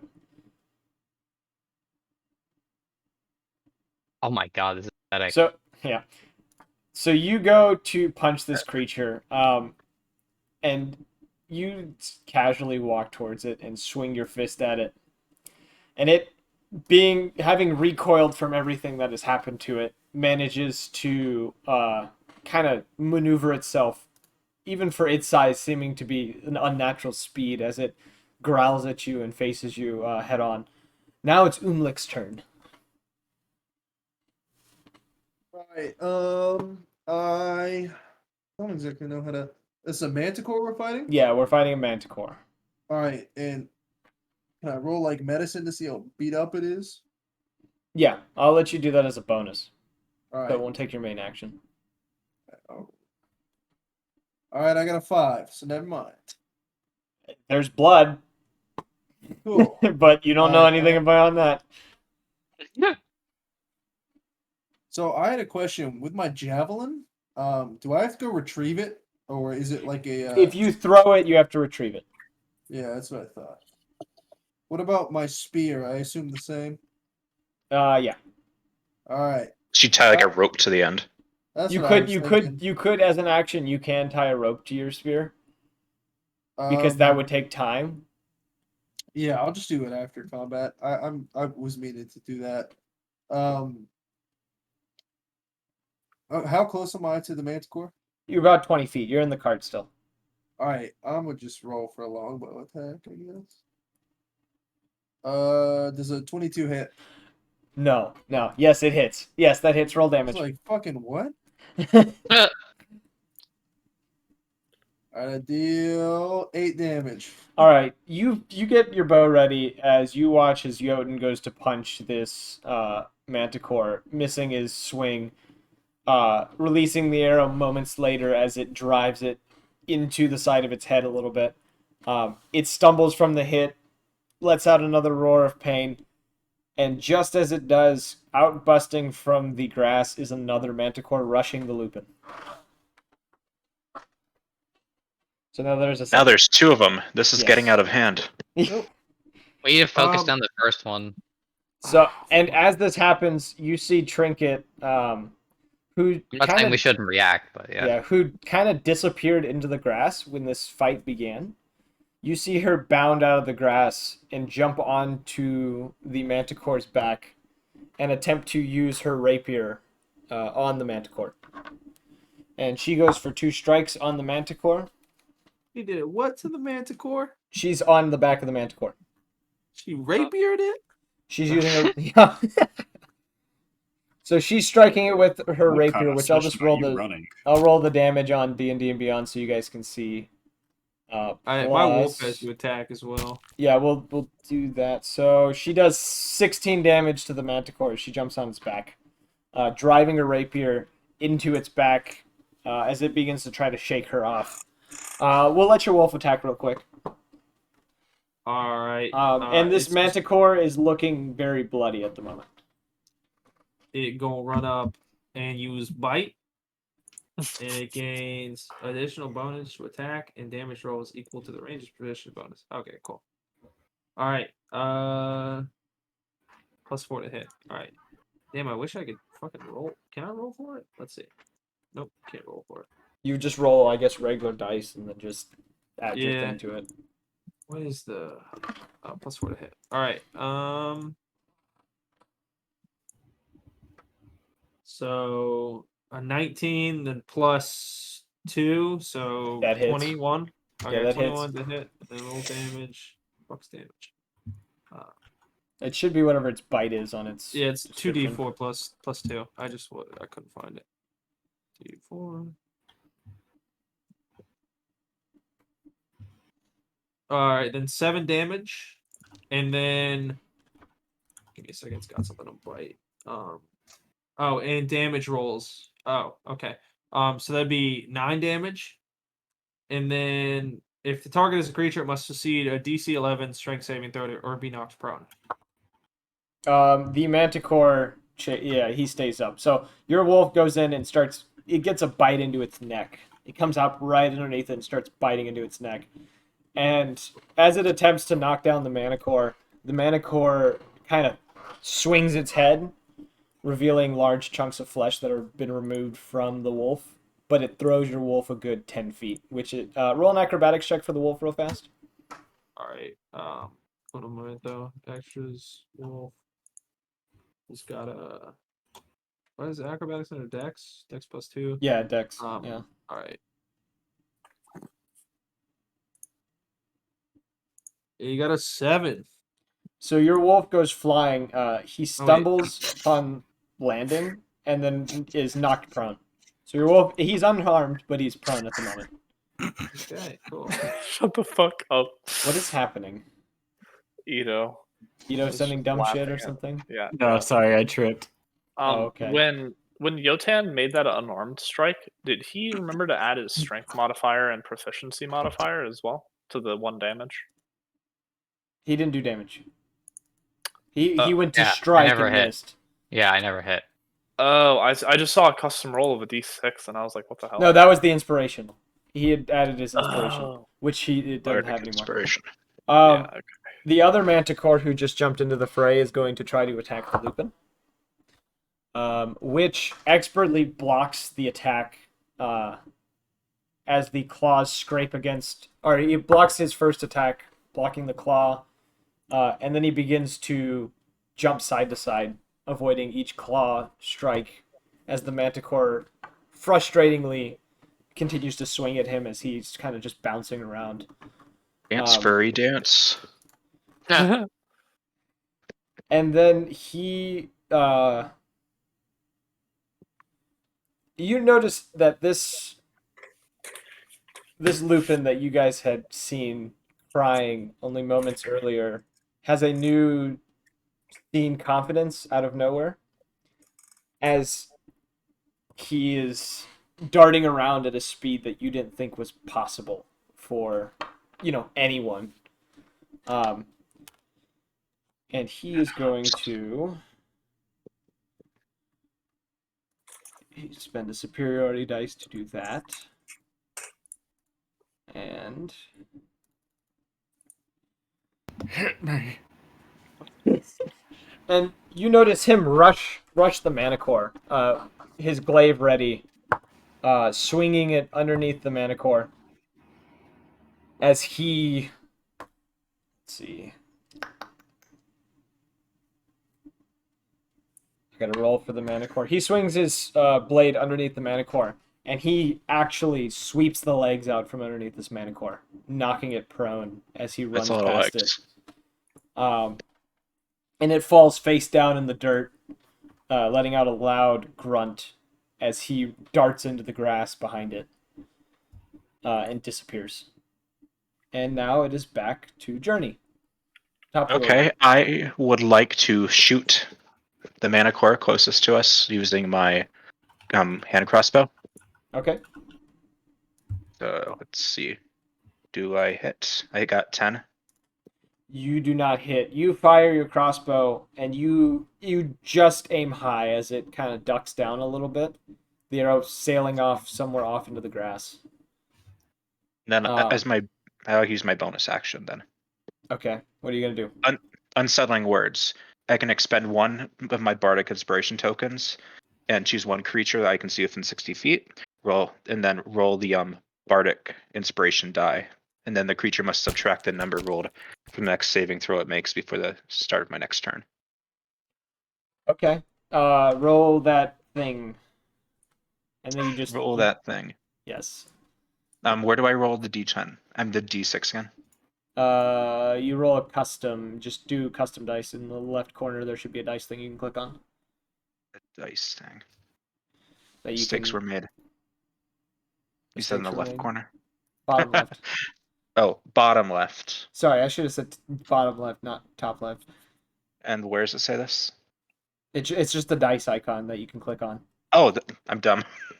Okay, custom d6. To everyone roll. Self. Yeah, self. Yeah. Okay, so he subtracts 6 from his next saving throw. Okay. And next in the order is Calder.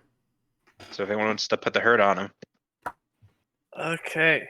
Does it affect spells? It would be anything. Any saving throw. So yeah, Itomi sucks. Okay. Using my thaumaturgy. All right, I am gonna cast magic missile. All right. How many missiles are you casting again? 3. 3 it's missiles. only at the first level. And where are they going? All 3 of them are gonna hit the Manticore. The one who's injured? Yeah, the Lupin you said was charging at the Manticore or at us? He knocked the other Manticore down. He knocked it prone. There's another? Yeah, you didn't hear the second one coming out of the bushes to attack the Lupin? The Lupin's the one dodging the second one around. Yeah, He he dodged it around and then managed to knock it off its feet and run into the grass. I'll target 2 always 2 on there the are. new one and 1 on the old one. Remember, the old one is the one that can easily fail its saving throw, so it might be better to put more towards it. You can't dodge. You don't dodge magic missile. You just take damage. So roll that damage on magic missile. 2 damage. All right, you fire these. Well, no, we're just gonna do the one. We're just gonna call them all 2. I swear to God. And another 2 damage. Damn, the dice do not like you. All right, you fire these magic missiles You see as Calder throws his hand up in the air with the. Well, actually, how would Calder do this? You were saying you had a way to explain it. So the book magically flips to the right page itself as Calder uses the end of the staff to do the correct motion, and I use the semantic in primordial, and since it's magic missile, it deals force damage. So I guess like my eyes would glow like blue, and the energy from my eyes would like transfer around my body, like the aura of like Dragon Ball type of deal, but like very small. It'll like transfer to the staff, and it would like shoot out of the staff. So here's the way I'm thinking of it. Not to try to change yours, but like your No, eyes you're glow fine. the same color as whatever element or spell type Yeah. you're going to be using, and then the end of the staff, where the orb or whatever would be at the end of your staff, would also glow the same color before producing the spell. Instead of doing like the transfer, it's just like you match. You're channeling it through yourself, and then it shows it channeling out of the staff. Yeah, Yeah. and you. Okay, so I you need see to these. find what image my staff would be. Yeah. You fire these 3 white missiles out of the end of your staff, and they go buzzing into the air like firecrackers before the first one strikes the first Manicore in the center of the head, drilling deep into its skull as its eyes roll back and it collapses unmoved. The other one gets hit with the 2 missiles in the side of its rib cage.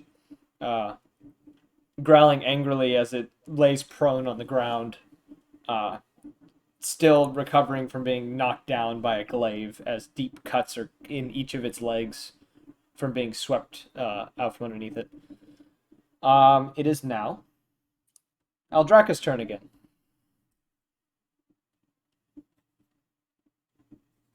Yeah. I was listening last time. Oh my god. There's Jared. another Manticore that we're fighting. I know that part. he got the part you missed. Yeah, alright. Okay. Man, the first session went so well, and then this one just fell to shit. I got a 10. I'm assuming that misses. You ready up your cannon for another shot, and you go to fire, and you end up aiming just a little high, expecting this thing to still be standing or to be getting up, and it just goes right over its head. On that, Balrock. Balrock. Balrock. All right. Yeah. What up, Shoddy? It's you're next in the order. All right. So we got 2 big chiefs now, right? You have one because One more. I Calder ruined took the care other of one. one. All right. So I'm gonna just Eldritch Blast the other one. All right. Hold Roll on. that attack. I accidentally closed out D&D Beyond. You know what? I'm thinking about it. I might split the party into 2 groups and do 2 sessions a week. I did my an God, that'd be 18 amazing. to hit. Okay. So you can only do the one, right? Oh, hold on. I rolled initiative instead. My bad. All right. So That- I rolled a 9 to hit. Okay. You go to fire this Eldritch Blast from the air, and the wind shifts just enough to knock you off course just a little bit, and you fire just to the right of it, making the ground next to the head of this manticore just explode outwards as dirt flies into the air. Everyone's missing their shots now. Jotun. Yep. Am I within range of attacking it? Not right now, but if I move first, would I be in range of attacking You are it? 30 feet. Yeah, okay. So if I used... No, I wouldn't. So, I'm gonna use a javelin. Okay. And yeah, I'm gonna just try and throw a javelin. Second. Okay.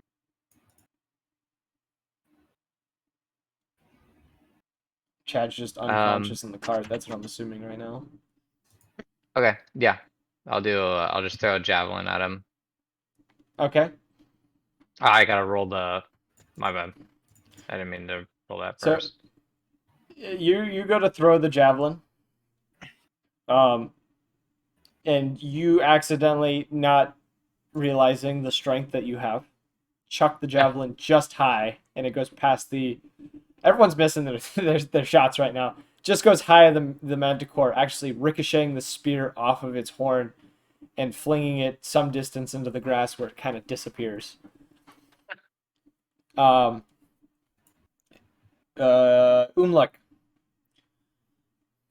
It is your turn. Oh, I'm gonna This- move too, by the way. After You move. that, Where are you moving? just closer to him. Okay, so you're 20 just feet. charging. 20 feet. Yeah, charging towards it, stopping about 10 feet from it. Yeah. Sorry. Okay. Go ahead. So, okay, so we've got the one manticore, right? Yeah. Who's came into battle, and The other one is dead. Oh yeah, that's what I figured. Which one did what's the Kinku drive the rapier in? The dead one. The dead one. Okay, cool. The All right, tabaxi. well then, yeah, I'll take another longbow shot, I guess. Actually, how injured? How visibly injured is it? Like, is it pretty injured? Like from what I've seen, people taken made mild. attacks. It's made mild damage has been done to it. All right, can I let me look at speak with animals.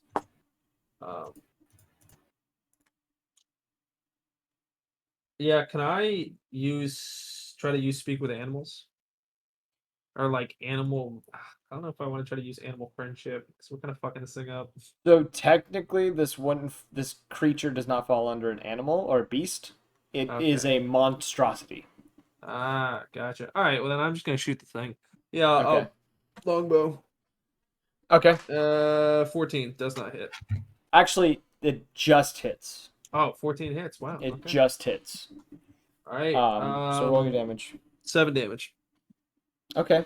So you fire this. Oh wait, you have disadvantage because it's prone. Forgot about that. Range attacks have disadvantage against prone creatures. Even though it's big, you still have disadvantage.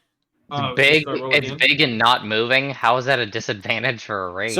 So when you're prone, it's harder to hit a ranged attack against you. I rolled a 21, so it hit anyway. Oh, okay. Yeah, so it doesn't matter. And then I dealt that damage, and then it goes to my wolf. And here's the rule about prone for anyone that's confused on it. Melee attacks have advantage against a prone creature, while ranged have disadvantage. So you did the 7 damage. Alright. And then your wolf goes into an attack. What's your wolf's movement speed? I guess it would make it as 30 feet if its wolf speed is 30 feet. It's 40 feet. 40 feet. So yeah, it does make it. So roll that attack for that wolf.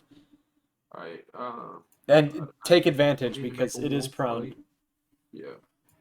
Alright, let's get +4. Well, he's actually on a +6, so. Alright.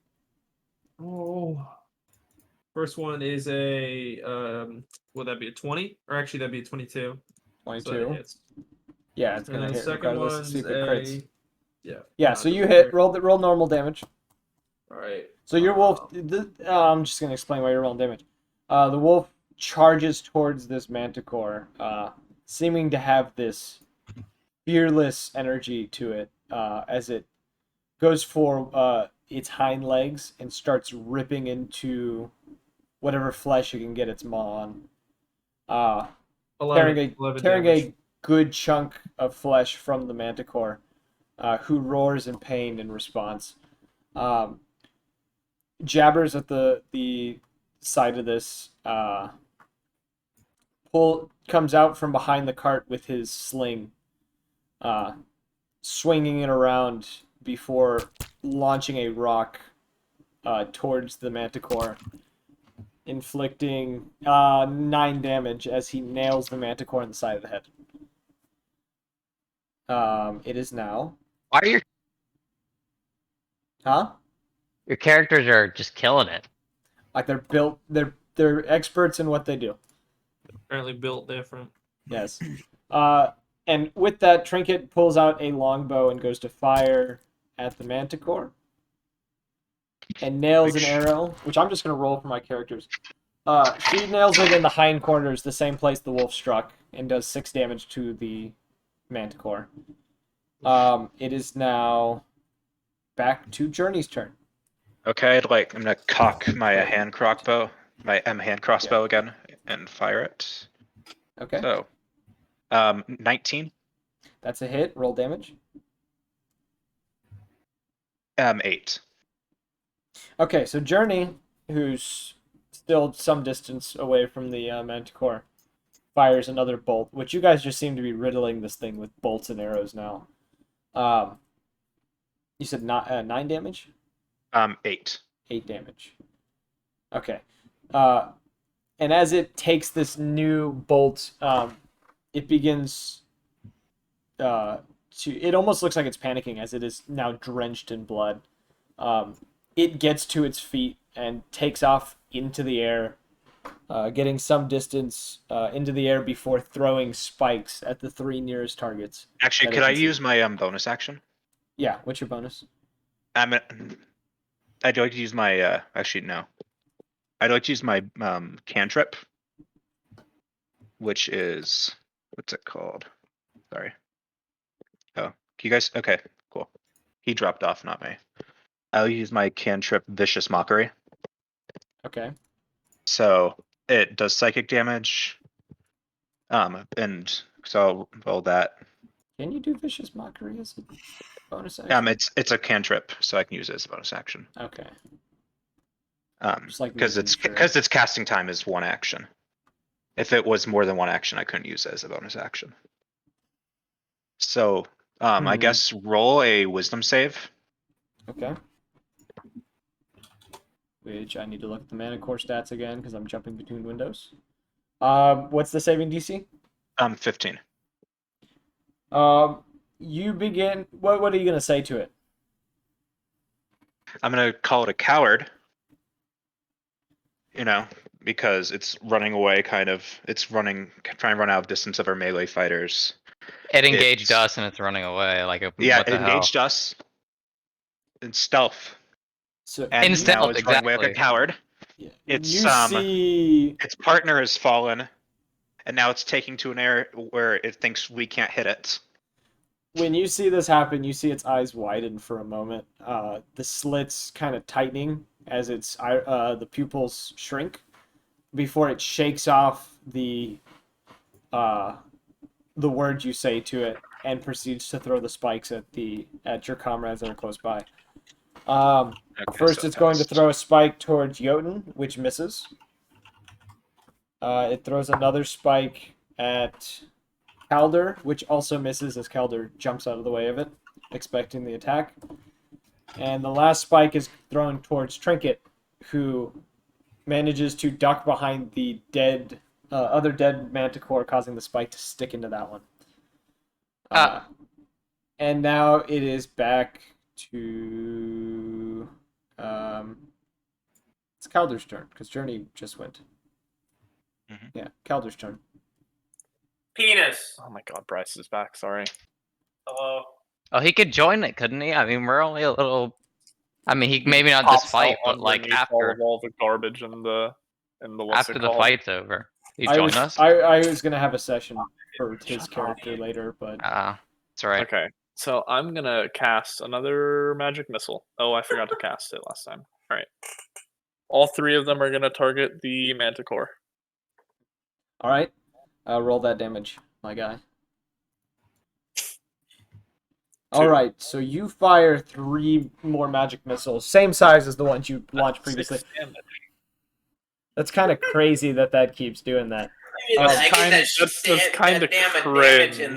When I could have ran up to it and just used Burning Hands for 3d6. It's in the air. But it's in the air. You wouldn't have been able. Oh wait, no! Burning Hands is a cone attack. I'm an idiot. Yeah, Burning Hands is a cone. God damn! Don't tell this Okay, game. I'm gonna mute so the Bryce can't talk. So people are yelling at me in other servers, and I'm getting distracted. Fuck. Okay, you fire these 3 magic missiles at this manticore, each hitting it in the face. And it looks like it's struggling to remain conscious. A significant amount of blood dripping from it as it's trying to keep itself in the air. Aldraka. You're up. Got his ass. Eldraka. Yes. Your Pay turn. attention. What happened? The Manticore's in the air. What are you gonna do? How far is it? From you, are you still by the cart? I haven't moved. Yeah, you're by the cart. You're still standing right next to the cart. So you're about probably, I'm gonna say the straight shot distance is about 70 feet. All right, that's still in range. Okay. Fuck. You gotta fire, and that's a natty fail. Your cannon chokes up. You go to fire it, and then it makes a odd kind of grinding noise before shutting down and not firing. So you have a misfire. And that I assume is everything you're going to do. You're not moving. Nope. Belrock. Eldritch Blast. Okay, fire that Eldritch Blast.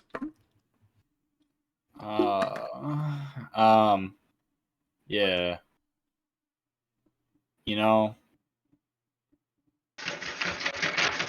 Where's that at? Oh, here's right here. I got you. I'm cool. 13. You barely miss. As it seems to be struggling to keep flight, you try to predict where it's going to kind of sit, and it actually drops out of the air just a little bit, just avoiding your Eldritch Blast as you fire it. Jotun. I'm gonna throw a javelin into one of its wings. All right, roll that attack. Yeah. Wow. Expert rolls here today, guys. You guys are Epic. just epic rolls. You throw your javelin. Oh, by the way, you lost your rage last turn. By the way, thinking about I that. thought it was for a minute for 10 rounds. You Oh lose your rage goes away if you don't do damage or take damage for a round. yeah.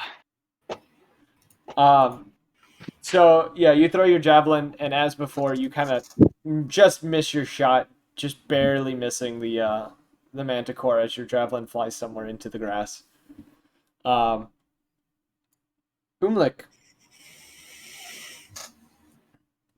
It is you, Umlik. I unmuted by accident. Yeah, I'm going to. I don't know. I'm just fire another shot. There's not too much I can do as a ranger. No, there isn't much. Like, unless it's situational. Yeah, I'm just gonna fire my longbow again. Longbow seems pretty trusty. 19. That's a hit. Oh wait, is it a disadvantage? That's a hit. It's in the air, so you were fine. Okay, all right, how do you 11 want to do damage. this? With what? With How the do you want to final do this? killing blow? Yeah. Where are you hitting it? Dead in the forehead. You fire this arrow with extreme accuracy, which of course your people are very proud of their accuracy with their bows. And this arrow arcs through the air, passing by Belrock before it strikes the manticore square in the forehead, just between the eyes.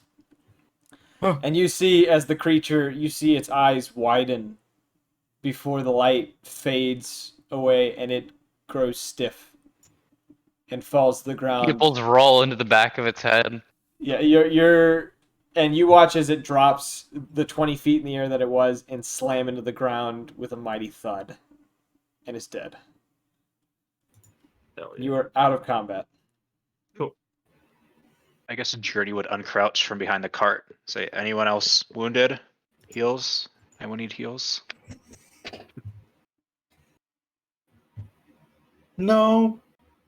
Yeah, I'm literally about to die. So, no, I'm kidding. But yeah, I've like, I don't know. I feel like I should just rest because I lost like half my HP.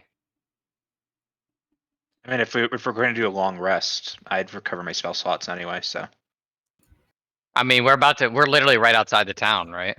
This Yeah. happened just outside the town, so we can just. So anyone who doesn't Well, drive the first- cart can take a short rest if they're not looking for anything. Well, can I first like try and harvest anything I would know from these manticores I can do? Oh, yeah. I have high survival. what's the market value of these things? Roll a survival check. Okay. I mean, I feel like +4 is not bad. I mean, because Yotan's past life was the only reason I was thinking it should be higher. Oh, epic, dude! Could I try rolling a survival check as well? All right, you if you want to try one of the manticores, so you try to skin one of these manticores, and it turns out terrible. The cuts are uneven. The skin is ripped in several places. You do end up getting the hide off, but it is mildly damaged. Okay. Not I'll and roll. Journey, if you want to roll for yours, I don't. Yeah. I'll roll for the other one I hit. I got 16. Journey, on the other hand, a little more success. She's not too familiar with this, but she does end up getting the skin off. It is damaged in a few places, but it's not too bad. But you both get a manticore hide. And this, if you want to do this process, if you decide to do this process is going to take you about a good part of like 2 hours to actually do thoroughly. Hey, we've got time. We have to early in the morning. Yeah, it's about 9. It's probably 9:30 now after this fight went down. So you guys around 11 o'clock finish skinning down these creatures, removing the hide, the claws, any teeth that you might want. Should we What do you grab the guys? spikes? You can if you want to. I'll So grab the spike that shot out of Calder. yeah, if you want the spikes that are in it, you can take. You can get 20 spikes, a manticore hide, and about 70 teeth, along with 2 fangs, and then the 5 claws on its front feet. So 10 claws in total. Yeah. On both Manicores, 10 claws. Yes, and that's each of you can pull off that. The hide was the main thing about taking that apart. So Okay. Jotun has a damaged manticore hide. You have just put a manticore hide. Okay. We can sell them and then we can divvy up the coin between all of us. Yeah. So you guys wrap up you get all the skin and the hide. You get it all put into the cart. Around this point, that Lupin you guys ran into disappeared along the way. You don't know where he went after he ran into the grass. He just kind of vanished. So what was his deal? You don't asking know. to the group. Asking to the group. Okay. RP time. Start talking to each other. As we're riding back, I guess. He was just marveled at my greatness. He couldn't be there much longer. I think he was more scared of the silver touch of our big friend here. Oh, my smooth silver tongue that he could hear from miles away. Yeah, thanks to me. Yeah. What an awkward conversation. Jabbers leans forward and repeats the word. What did you say? Silver iron dong? Is that what you said? Me. Silver. I think he said silver tongue. No, I heard dong in there. Is that what you said, Bullet Rock? What? No, I said tongue. I didn't You say said dong. tongue? Oh, you said tongue? I just Yeah. picked. Okay, I guess it's just your personality made me think that you said tongue. All right, yeah. So Jabbers repeats that phrase to you. Expand tongue. Repeats that phrase to you. And then kind of chuckles to himself. Behind you. Because I'm assuming you guys are driving the cart. The two. In the What are front. you laughing at, you little weasel? He just kind of. He just looks at you, still humored, as and then turns away and begins to play his lute again. Big bird picking on little bird. Or is it the little bird picking on the big bird? No. So you guys take a short rest, which I'm trying to remember what entails in a short rest. Does somebody know this better than me? Because I don't often take short rests and I forget how they work. A short rest? Yes, how does a short rest work for me? So if you're a short rest, you gain your hit die and your and I think half of the spell slots that you would save. Hold on, I could go up to the number of dice equal to half of the character's total number of them. And then you also, for spells, I don't know how it works for spells. I can just press the short rest button. Yeah, hit the short rest button. I don't remember how it works. I think Okay. that should work for you. And then I guess I'll use Song of Rest, which means you regain hit points at the end of the short rest by spending 1 or 2. Okay, so you gain an extra d6 of hit points. So everyone, roll your d6, and that's how much everyone's going to earn back. I gained a single fucking spell slot back. So yeah, Hell everyone yeah. just roll an extra d6. Sucked. No, Let me go- you roll the d6, and then everyone else will just add what you roll. Okay. Let's That's going to determine how good your performance is. Okay, everyone get an extra 6 health back. Oh, nice. You rolled a perfect 6. That's crazy. Okay. So, you guys, on the rest of the journey, you guys get your 6 hit points back. And then whatever your your hit dice are. And you come up to the city of Grandhelm, which let me describe it. You see, as you guys come up to the back gates of the city, you see this giant city shaped similar. It's not like it's like a the shape of the city is more almost like an oddly shaped circle. Like it's not perfectly circular, but it's got ridges and edges along it, and it's misshapen a little bit. And you can see in the middle of the city a giant castle. And this castle, as you can see, is made of different stones and reinforced metals, both looking beautiful and magnificent, as well as like a powerful stronghold that would be difficult to, destroy. While the buildings around it, you can see many of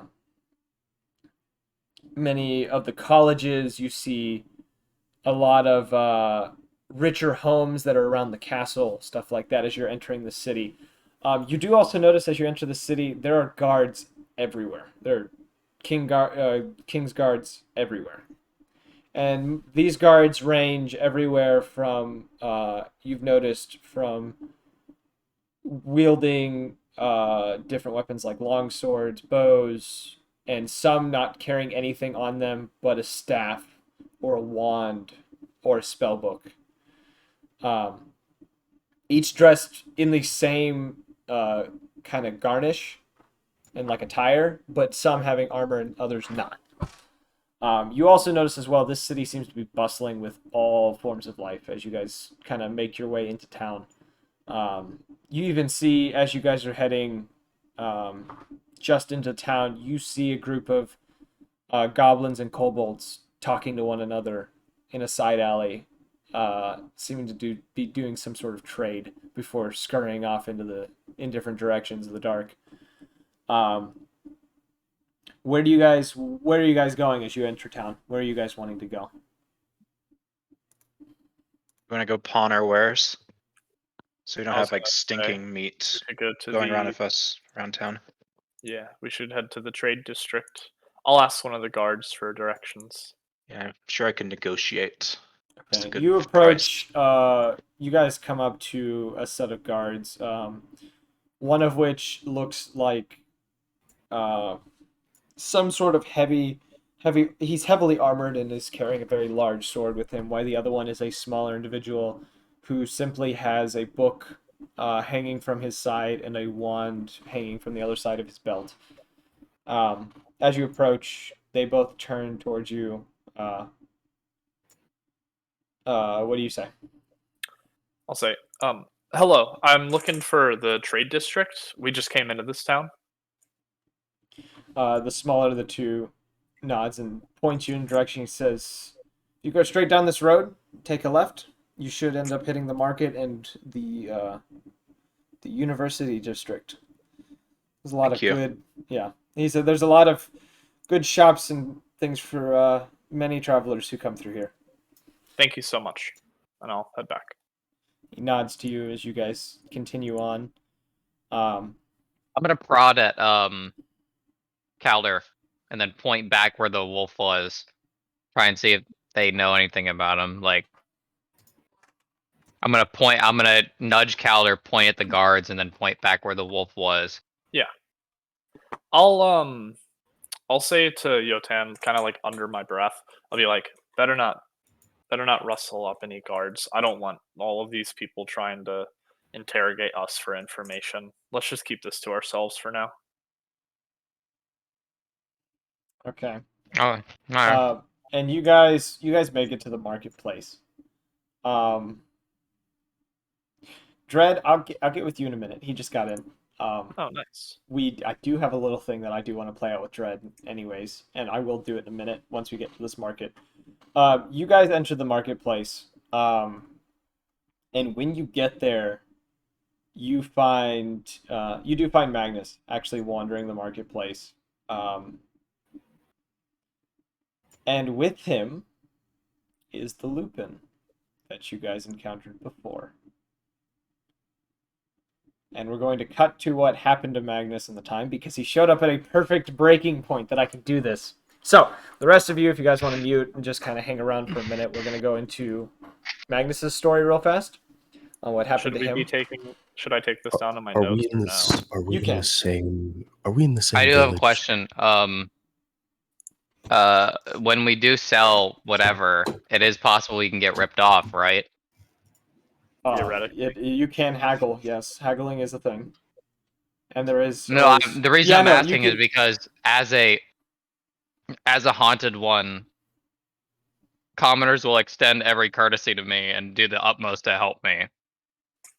Yeah, no, I'll keep that in mind as I'm going through. Yeah. This city is mainly fair. Some of the other cities may not be as fair. But okay. So Magnus, the morning before everyone departed. Yeah, you departed. You ended up actually departing sometime after the rest of the party. So the way your situation went down, oh no. Yeah, you departed, but you took a different path. So you woke up the morning of the next morning after everything had happened, your mind fuzzy, confused on what exactly happened the day before. Your memories seem to be torn between two paths. You remember two outcomes of every situation that happened the day before. And with this thought in mind, you decided to get a drink first thing in the morning, just before the sun rose. And you went to the tavern by yourself. And when you had gone there, you had actually seen the party passing by, and it was about 9 o'clock when you were going towards the tavern. You had actually slept longer than you meant to, and you saw the party leave as you entered the tavern. Is there any interactions you want to make in here? Or just getting a drink. We finished the fight at around 9:30. Tell the truth, Magnus would just be getting. Because his whole plan was to get the drink and then go, so he would just go straight for the drink and then get back to his horse. Okay, so you get your drink. Bartender's fairly easy to work with. He kind of knows your kind of habit. Get you your drink. You pound that down within a few moments, and then you go back to the horse. Around this time, when you get on the horse, you know the party's already kind of left you guys, or left you behind, and you begin to head down. You kind of follow behind them some distance, keeping them just far enough that they can't see you, but you can kind of see where they are in the grass. And the first night comes around. Nothing happens the first day. You were hearing roars like they were throughout the plains. You couldn't figure out what it was. And you made yourself a little camp some distance from them that night. Not making a fire as to show where you were because you didn't want any attention drawn to yourself or anything else. Though, at some point in the night, let's roll a perception check. All right. Let's see here. Ooh, first roll of the day. It's actually pretty good. 22. You, in the middle of the night, probably about 2 in the morning, or 1 in the morning, when you start hearing roars some distance away, You also get the sensation of someone nearby. You don't have dark vision, do you? I don't think you No. do. No. And you turn and you can slightly see the silhouette of a hooded figure slowly coming towards you. Before they drop their hood, and you see two pointed ears kind of spring up.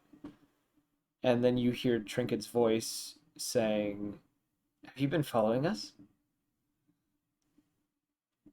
I've been looking for solitude as of late. She says, "You know, you could come and, join us at camp."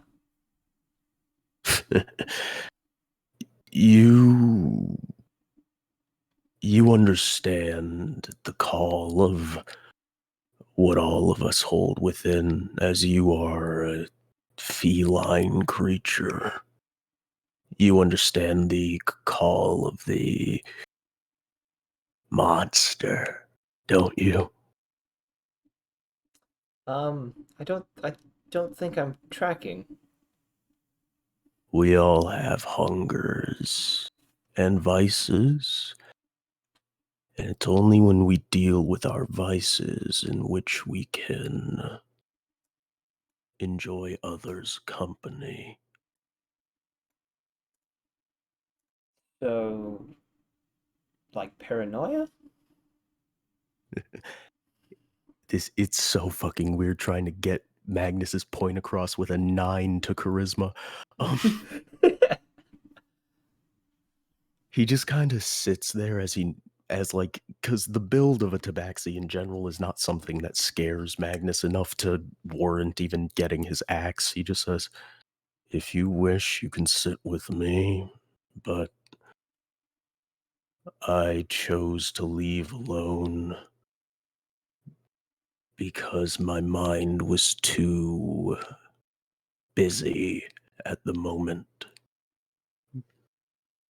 She says, "I have time if you'd like to elaborate." She kind of positions herself on like a small kind of rock that's in the grass. She sits down. You can now see the moonlight reflecting in her eyes. You can see the purple eyes, the slits in the purple eyes focusing, or no, emerald green. Sorry, they're emerald green. The emerald green eyes and the slits in them focusing very closely on you as she's reading into you as you talk. Magnus, actually, yeah, and especially because he's not that charismatic, he always sounds a bit fucking weird. He'd just look at her when she sits down like, "Do you have fangs?" She kind of looks into kind of looks at you funny for a moment, and she says, "You talking like vampire fangs or just these?" And she kind of lifts her lips a little bit and shows these little, about maybe about a half inch, little bigger than that, somewhere between a half inch long, like upper and lower canines that a feline would have. Those, yeah. And Magnus smiles, and his canines grow to a similar size as he just kind of murmurs to, well, both of them, "I have similar ones." You see her eyes move in a way that seem both extremely intrigued yet almost cautious, but she is very, very interested in you now. I don't wish to be so separated, but as you are very easily able to tell, I am off-putting.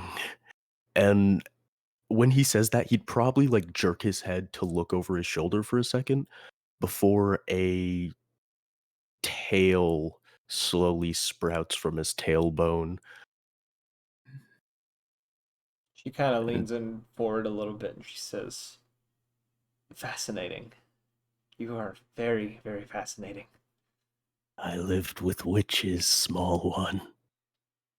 Fascinating is only the small of it. She said, witches. She said, you mean further west from here? More of the swamps or down in Tiberia? She says, I've only been in the jungles, and I wasn't even supposed to be there, but did a little bit of exploring. I come from a frozen place of mountains and snow. She kind of points Where to. those who... Oh, she's like, so Tiberia. Oh, no. Better than that. The grinder. Place of blood. Of war. You must understand, when living in a place like that, combat is so much different from here. It's almost social, comforting. She gives you several nods.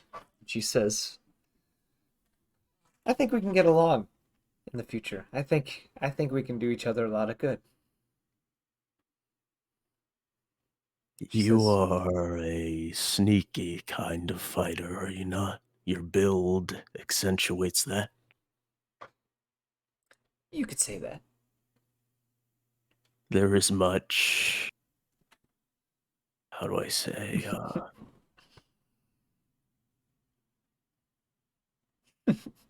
There's always a use for that kind of battle. When we would raid, we would take the smaller fighters, or even the children waiting to learn to be like things like me. We would have those of your build, and the smaller ones, we'd have them run the valuables back to the warships. But it was always good to have someone to blend into the shadows. Cold steel is best delivered when not seen, of course. And as you say that, you watch as she seems to almost materialize a blade out of thin air and smiles and says, I couldn't agree less. Even though I haven't done much killing in my time, but I have taken a life or two in order to get away. It is not about the amount, small one. Only the quality and the care for survival. She nods. Before another roar goes off in the distance, and she kind of perks her head up for a moment. She says, I enjoyed this chat, but I should be getting back to the camp before questions start rising. If you want to join, feel free to, but I assume we won't see you until we hit Grand Helm. So until then, I look forward to our next chat. She gets up, kind of gives you a semi-bow, and she quickly scurries off into the grass. And this time, when she runs off, you don't hear a sound. She is as if a ghost passed through. You don't hear anything, as if she wasn't trying to be quiet the first time. Interesting. And so the next night, or the next morning comes around, you hear the other people some distance away getting up and heading, and you begin to follow them.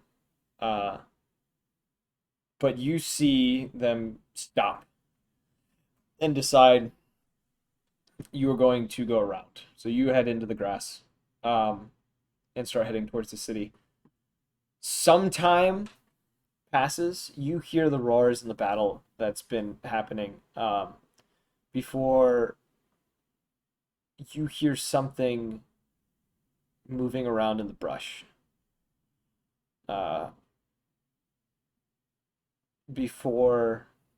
Actually, roll a perception check. See if you can see this individual. Mod 20. Wow. All right. So you hear, you see this figure running around through the grass, eyes glowing underneath a a iron helm and wearing chainmail as it's running through the grass at a very, very high speed. And it may not necessarily be trying to get in your direction, but it ends up coming into the clearing just ahead of your horse and coming to a halt, staring at you for a moment as it holds a glaive in one hand and a shield in the other. And it just stops and stares at you. At the sight of the weapons, Magnus would actually just fully hop off his horse and get in front of it. He'd rather, if this turns violent, to not have his only transportation fucking slaughtered. You see as the figure taking a moment to take in your stature, you see their eyes land on your shoulder before they seem to freeze up, jaw clenched, and their helmet falling off their head, the eyes no longer glowing again. And you see a Lupin standing before you, black furred, yellow eyes. He is staring at you in a mix of nervousness, fear, and almost respect as he stands his ground. He's not moving in any kind of threatening way. He's just kind of holding tight to his glaive and his shield as he stares at you, seeming to unable to speak as he's just standing there. Magnus is just gonna take his battle axe and toss it on the ground in front of him. Just, who do you seem to be? Kind of takes a second, seem almost struggling to breathe for a moment before he lets out a sigh and swallows nervously for a moment. He says, My name is Kellic. He says, I presume you're Magnus. As he kind of shifts in his steps, looking at you very, very nervously now. He says, You're from the meat grinder. This much I know. Yeah. You know, I'm not the biggest fan of the common name of the place, but it's so difficult to say its real name in the native giant. He kind of Why nods. do you know my name? You are, your name has gotten out very far, and I was present during one of your raids. But I was only 8 at the time. What an interesting idea. And he kind of slowly puts his glaive on his back, and he kind of takes a half step back, and he says, I do not wish to fight you. He says, I know if I was to, I would die. Magnus, by this point too, you also notice he's swinging his hand in the air, kind of like waving you off and like away from him type deal. You notice his hands look to be covered. It's almost like a glove made of like chitin or chitin. That's the word. Chitin. Yeah, he's almost covered in chitin, but it doesn't look like a glove. It almost looks like it's part of him. By now, because of how he's acting, Magnus, first of all, in that same way of like a predatory animal would, he tilt his head to the side, and especially now, he just has this really fucking creepy smile on his face. And just, why do you wish to run? The one you're speaking to doesn't want to fight either. He says, I'm not gonna run. I just want to be on the same page, and I do not wish to die. Not here. He says, I fight as for entertainment, not for bloodshed. Like said before, the Magnus you speak to does not wish to cut your head from your shoulders.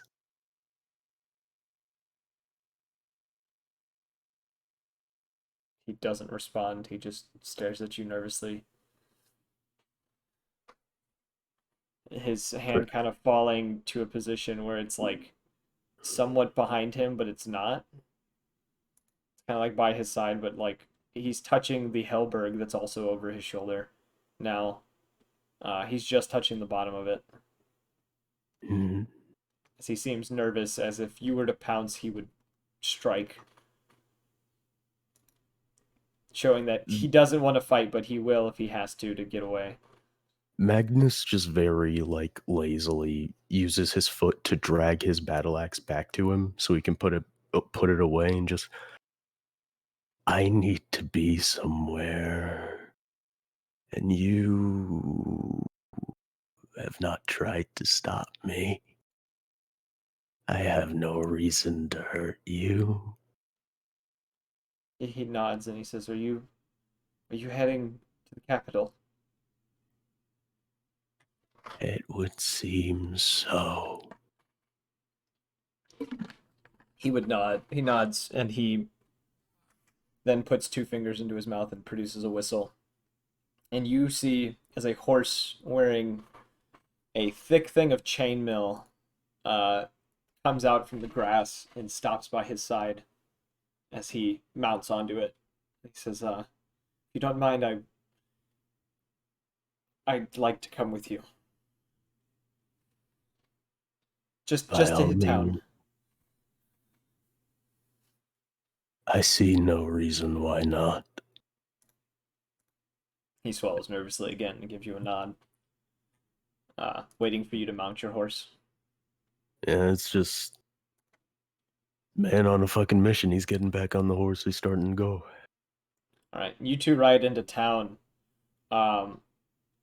and he guides you to a place where you're able to actually drop off your horse while you are in town, where they'll take care of it. And he is actually offered also to pay the fee to board your horse before you guys end up in the market, where the rest of the party arrives. So, if everyone would like to come back. I'm watching everyone unmute. Yeah, so you see... Were we supposed to hold our breath the entire time? Yes, you were. I should have talked longer. I be pooping. Oh, God. Please get that shit post out of my fucking face. So, you guys come into the market as a group. You guys have dropped off the cart by this point. You actually find a place to drop off the cart. And it is... The boarding fee is like... It's like 5 copper a night. So we'll deal with that later.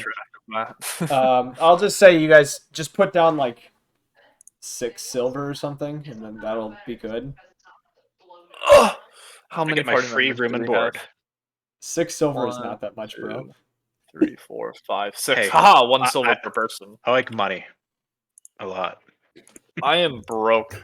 I say we give it to the most handsome and charming out of all of us. And I stand there in my other I don't pose. want it. Jabbers. Jabbers. All right, Jabbers, here you go. Yeah, when you guys go up to actually pay, Jabbers offers to throw in.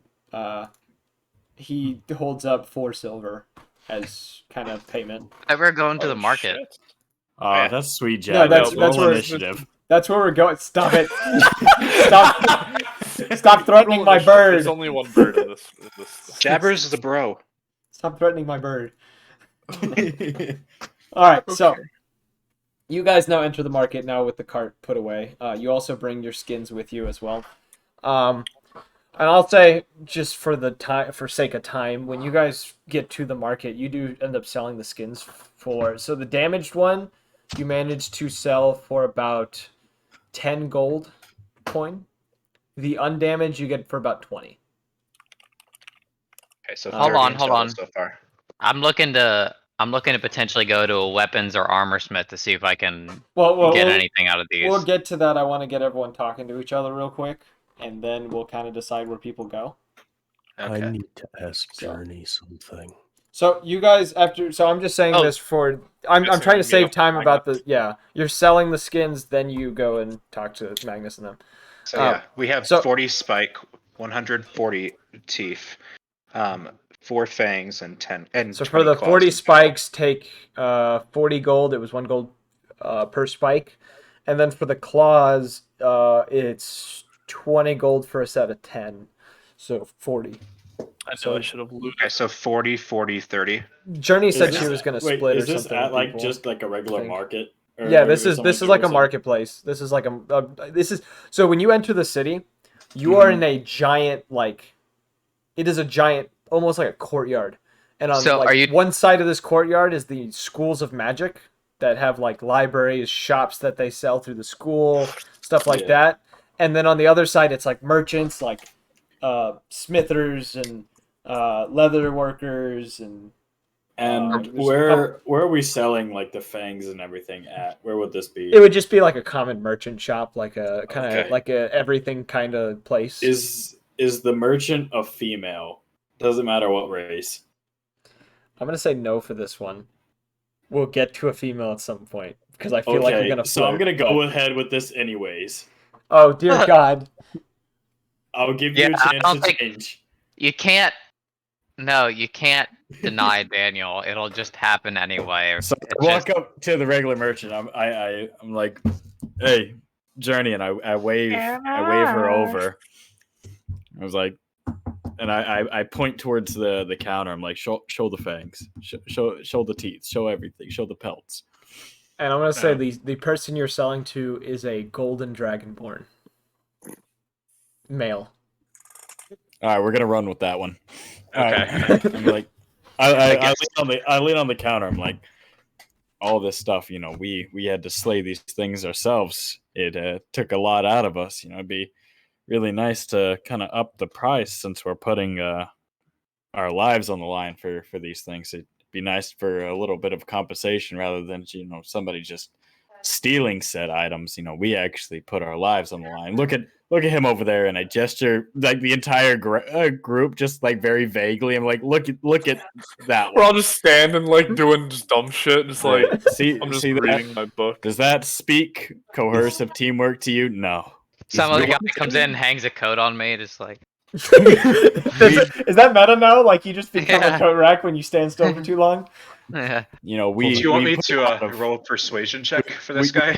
We put a lot of work into it. I think we deserve a little bit of compensation just for putting our meaningful lives. Look at this one. I gestured to the jabbers. This thing took down a manticore by himself. Don't you think that's impressive? Jabbers looks at you like super confused and then looks at the merchant and just is like shrugs like, I don't know what the hell you're talking about. So how many checks do I need to make? The real question is if he can fucking pass them. So what is that? Like a deception and a persuasion check? Roll a straight persuasion because it isn't it's not deception. You are lying, but you're also not lying. There's lies sprinkled 13. In, but you did take down. Okay, let's roll against the merchant. Roll against you.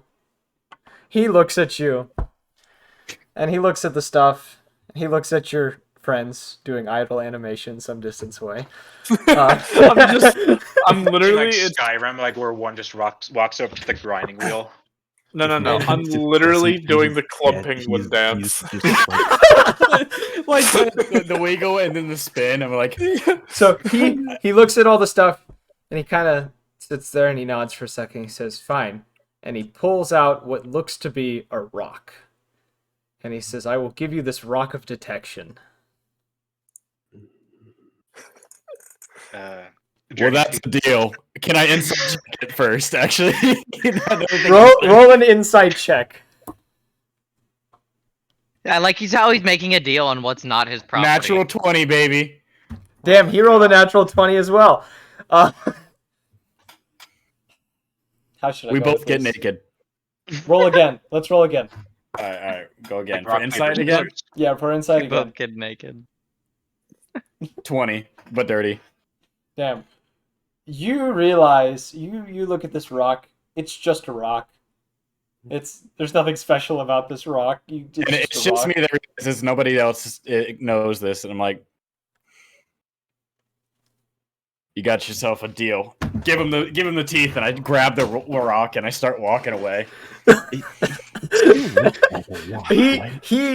You see as you do this the largest grin go across this man's face as he realizes you saw right through him, and yet you still took it, and he realizes you're about to do something evil with this rock. I look over to the group and I say, "Hey, Coat Rack, this thing tells you if people are lying or not," and I toss the rock to Yota. Coat Rack! I forgot about that shit, bro. Oh my god, Tyler, like Magnus sees all this, right? So yeah, by this point you would have noticed the party all by this one shop. So I watched this man give a bunch of Manticore shit in exchange Well, for no, what he I just also said said give rock. it to him and then took the rock. He didn't give him any because He it's got not his property. Yeah, he got money. They got their money already, but then they got the rock as an addition. Okay. So wait, hold on. I have a question though, because like, did I get how much? Yeah. Okay, so did I just sell what was? Did I just sell what I couldn't use for potential armor and weapons? Yeah. Like, so you guys sold okay. the claws really don't have much use unless you're gonna try to craft something. That's what I'm saying. Yeah, that was the plan. Yeah. Okay. So then take 20 gold off the total that you guys were. Well, how much did I get? So how much did we get in total to divide among us? The total was, let's see. Among us. The total. I'm not dividing. I took the time to do that. Y'all can go fuck yourselves. So you got 10 gold pieces for the broken Manticore skin, I think it was. So I got 20.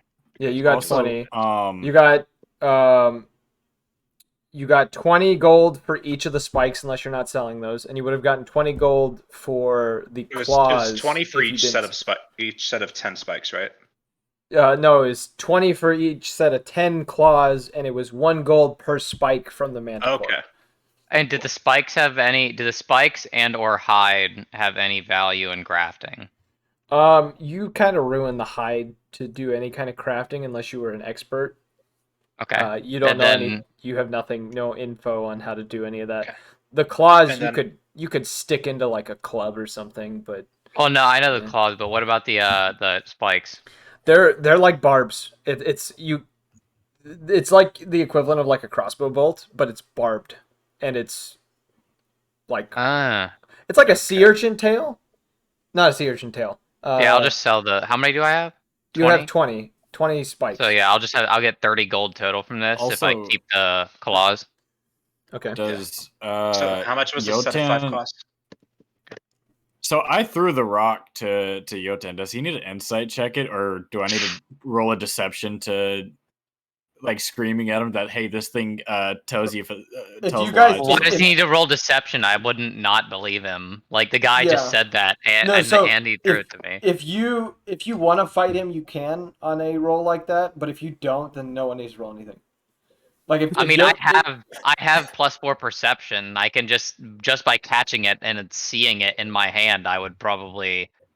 Should I roll a perception check just because I would see it? Like in any other thing. That's Jotun's choice. If Jotun wants to, he can. I'd probably say not perception. Perception's looking to see what there is.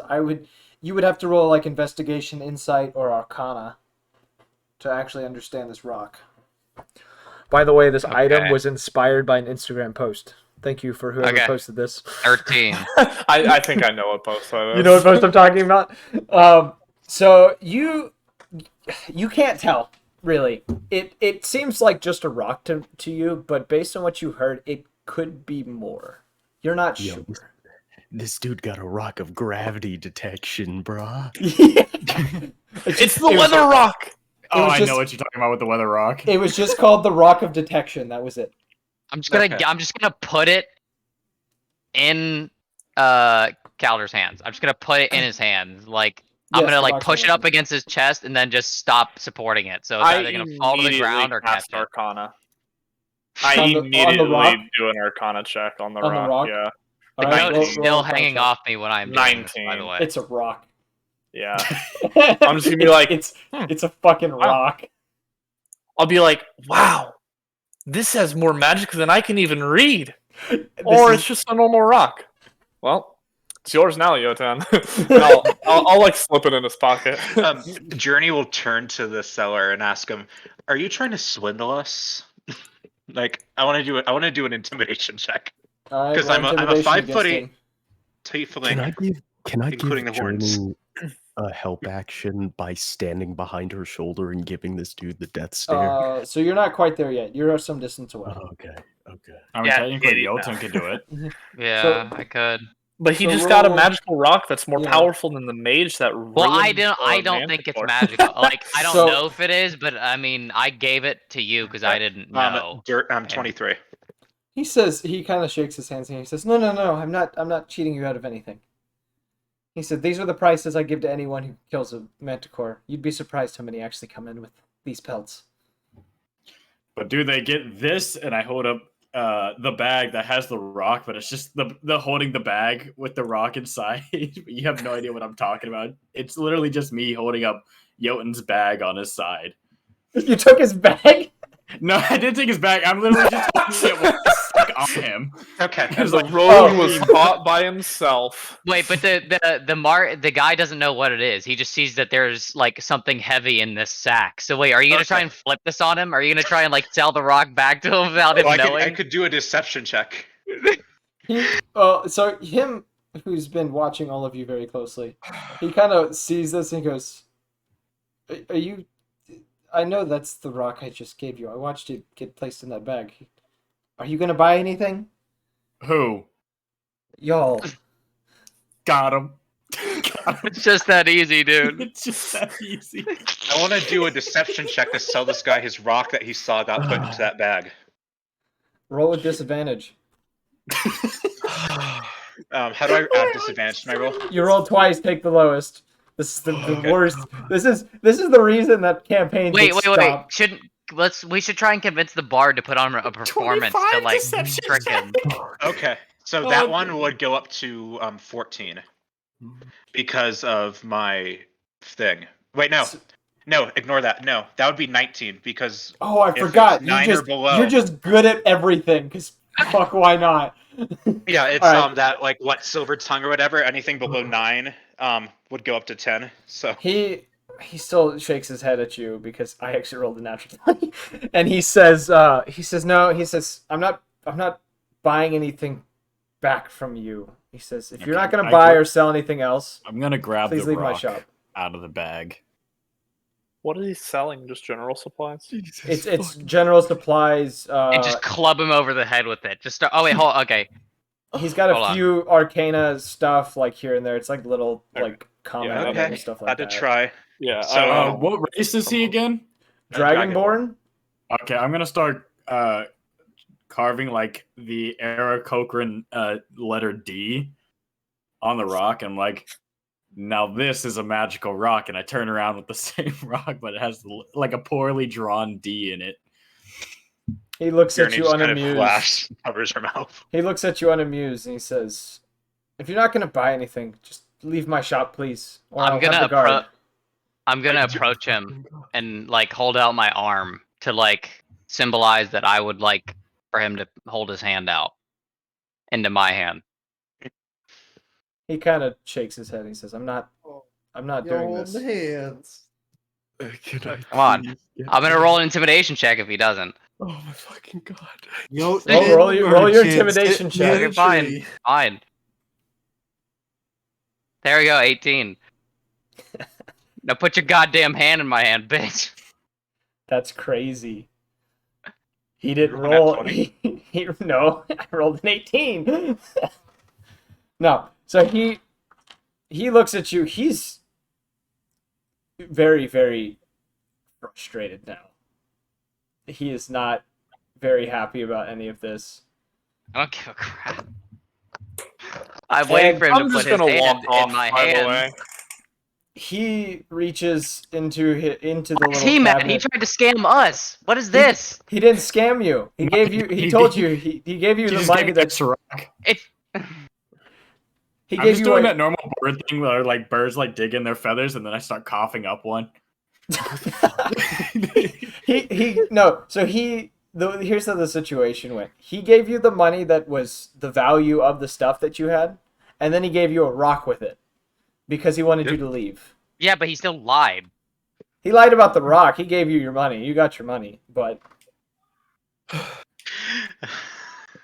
So you're saying, he doesn't put his so you're saying he doesn't rest his hand in mine. no. Okay. Whatever. Journey sees where this is going and takes out that powdered dragon crystal. Trying to diffuse things. I butt my way back up to the front. Okay, I know you're tired of seeing me, but I have a genuine question. Do you like magic? Oh my fucking god! I pull out a deck of cards. He says, "I do not." Actually, I do have a deck of cards as my Please equipment. tell me. Okay, hold on. I'm gonna. While he's doing this, can I go over to Token and like try and get her to steal shit? Break it. Drink it. I'm sorry, not Drink Token. Drink it. Okay, fucking Like Token. tapping like, drink it. Token. Just like drunkenly stand. Token. Alright, so Token, the black kid from South He Park. said, "I'm not." He says, "Can you all leave my shop, please?" Okay, that's fine. We respect your time, and I move over to the next shop, who clearly could have heard this entire thing going on. So, do you like magic? And hold up the same deck of cards. Magnus, you can join the party now as this bullshittery is moving to the next shop. Go to that first I shop. would like to try to sell this dragonborn guy that crystal though, because he does Okay. deal in Arcana and that kind of stuff. We'll get to your situation, Balrock, in a minute. All right. So Balrock. I went to the shop next door and asked if they wanted a magic trick. So you all right, so you bring up the crystal. You see now that his mood has changed now that you've showed a bag of crystals, and he says, can I see it? I push it forward.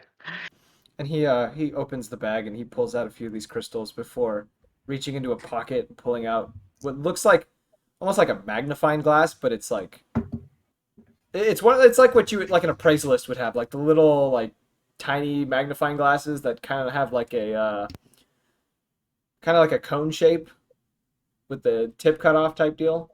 Oh, that worked out. Yeah, and he's looking at the crystal really closely, and he said, where did you find these? We a couple days ago we investigated an abandoned dragon cave, and there's a ton of this around. Most of the hoard was gone, but there was a ton of this crystal stuff. Most of my party has bags of it, like aside from my portion here. You just love to just flap Reveal. those lips, bro. Yeah. Like we Those just pussy came lips. into this fucking town and you're just like, yeah, our names are XYZAB, and And this not is only what we that, all do. I have a bag of these, and not only do I have a bag, but everyone else has a bag. I'm the bard. I It's killed my job. He is a bard, so this makes should sense. walk in when So he that can't keep his happens. mouth shut? So he can't like learn what not to say? I'm pretty sure bards know what I've- not to say. I've walked off by the time she said that. By the Yeah, way, I I'm feel going to a magic I shop. feel like Magnus. I said hello to Wait. Magnus on my way, This has- but He as he's investigating these shards, he says, how much do you want for these? Because these are unique. 100 per shard. They're not Okay, that bad. There! I You're won't not take there! anything less. Should I haggle with persuasion? Oh, he wants you to give him a value first, and then he's gonna go from there. Well, how many crystals would you say I had? You probably have. I'm gonna say 14 ounces of crystals. We're 14 gonna use drug terms. It's not just Two drug big terms. ones and a handful of powder. That's drug terms. Then I guess I'll ask the salesman. Well, how much you willing to pay per ounce? He said for this. He said 65 gold. Per ounce. Okay. No, not You know per what? ounce. For the whole thing. 65. 70. You've got yourself a deal. He thinks it over and roll advantage, persuasion with advantage. So roll twice and take the higher Yeah. rolling one. You're probably gonna win. You'd win it regardless because of silver tongue.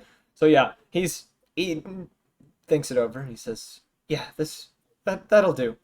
And he quickly gathers up 70 coin and hands it to you and takes the pouch and he says, "It was a pleasure." And he quickly scurries into the back of his shop and disappears for a moment before returning at the desk. Magnus, you're walking in around this time? Yeah. Hey, big guy. Is Trinket stealing shit or not? Trinket is not stealing shit. She was thinking about it, but then Balrock ran to the next shop with his deck of cards. And Now- she's more interested in seeing what bullshittery Balrock is going to do than anything else. If I like how you're Magnus- saying bull rock. It's slowly becoming Balrock. I put my balls in He's your a rock. bionicle now. If Magnus passes by Trinket, he is going to stop and actually like pat her on the head real quick before continuing. When he does this, she kind of hesitates for a moment before continuing on her way. I love Magnus how is high in the pitched shop I now. love how high pitched Yeah, your voice what was got with there. your inflection? That was really Me? that was kind of cute. I'm not gonna Me? lie. I No, appreciate Magnus. Oh. He was like, I'm gonna run up and like pat her head or something like that. Nothing too crazy. Nothing too crazy.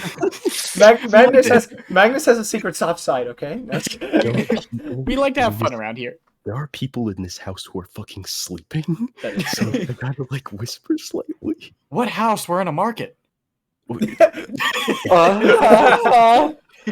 dragon You're and the so funny. merchant's family. Okay. You're so All right, funny. so you got the whole party laughing. what are you doing, Magnus, as you enter this store that Is Journey still doing this she deal? just got paid and she's pocketing her coin.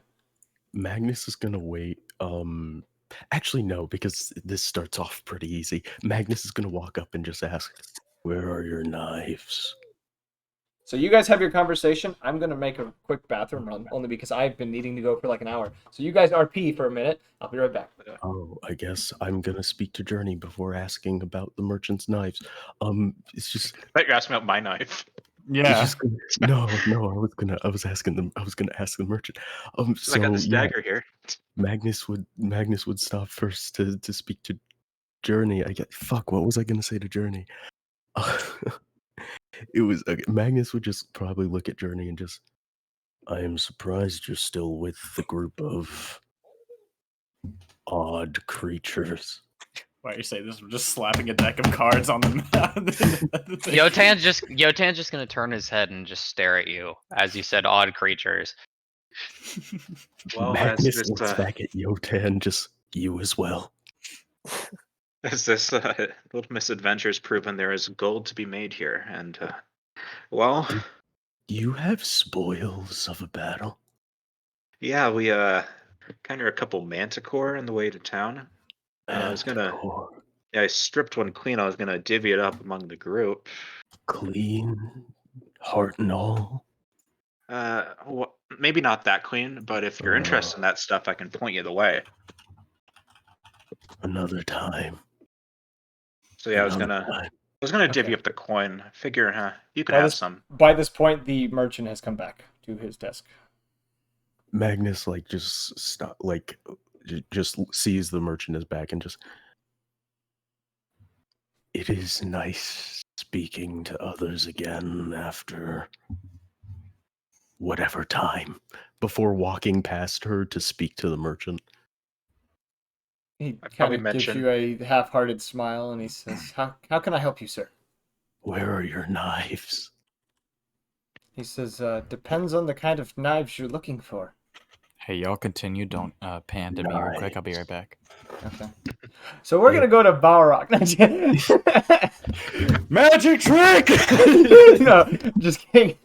But yeah, so you go to. He says it depends on what kind of knife you're looking for. "What knives do you sell?" Let me see. And he starts digging around behind in a chest, behind the counter, kind of knocking stuff around, trying to look for anything he can find. He says, we only have a few daggers, anything special, but, and he starts searching a little more, and I'm trying to find the thing I'm looking for, and I can't find it. While you're damn looking it. for that, does he also have cooking utensils? He does have cooking utensils. He has a Yeah, bag. He has a cooking set. Yeah, I'm actually gonna buy that. All And right. So use daggers. That's what it's called, not fucking knife. Because I'm. All right. He does end up pulling out a dagger. He, upon finally finding what he's looking for, he pulls out one dagger. It is a curved dagger.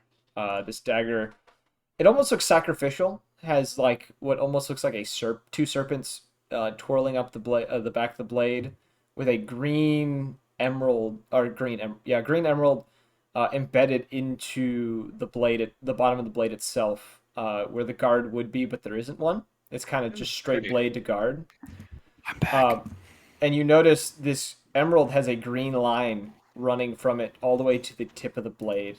And he says, I do have this blade, if you're interested in anything special. It is a dagger of venom, if you are so inclined. I only need a pack for traveling, cooking, and simple steel of the style of dagger. Said if you want, I guess if you want a normal dagger, he says, if you just want a simple dagger, that would be, I'd sell it to you for 2 gold. Mm-hmm. How many do you have? I have 4. And he pulls out 4 daggers, all recently sharpened. And then he also pulls out that bag of cooking utensils, and he says, "I can sell you this cooking kit for another gold. So that'd be 3 gold for, or well, if you're getting all 4 daggers, that would be 9 gold." Magnus pays the 1 gold for the cooking utensils, and then making sure to show his tattoo, he just picks up the 4 daggers and begins to leave. I wanted to buy some stuff, by the way. Yeah, I did too, but I think if I can there's a wait. queue, I think it's my turn. Are we buying stuff? Sure. There's a whole fucking bullshittery of stuff going on. He calls out to you, Magnus. He says, "Sir, you need to pay for those." Journey wants to slide him 8 gold to prevent any incidents. He nods to you and takes the gold and says, How much is... what were you going to say?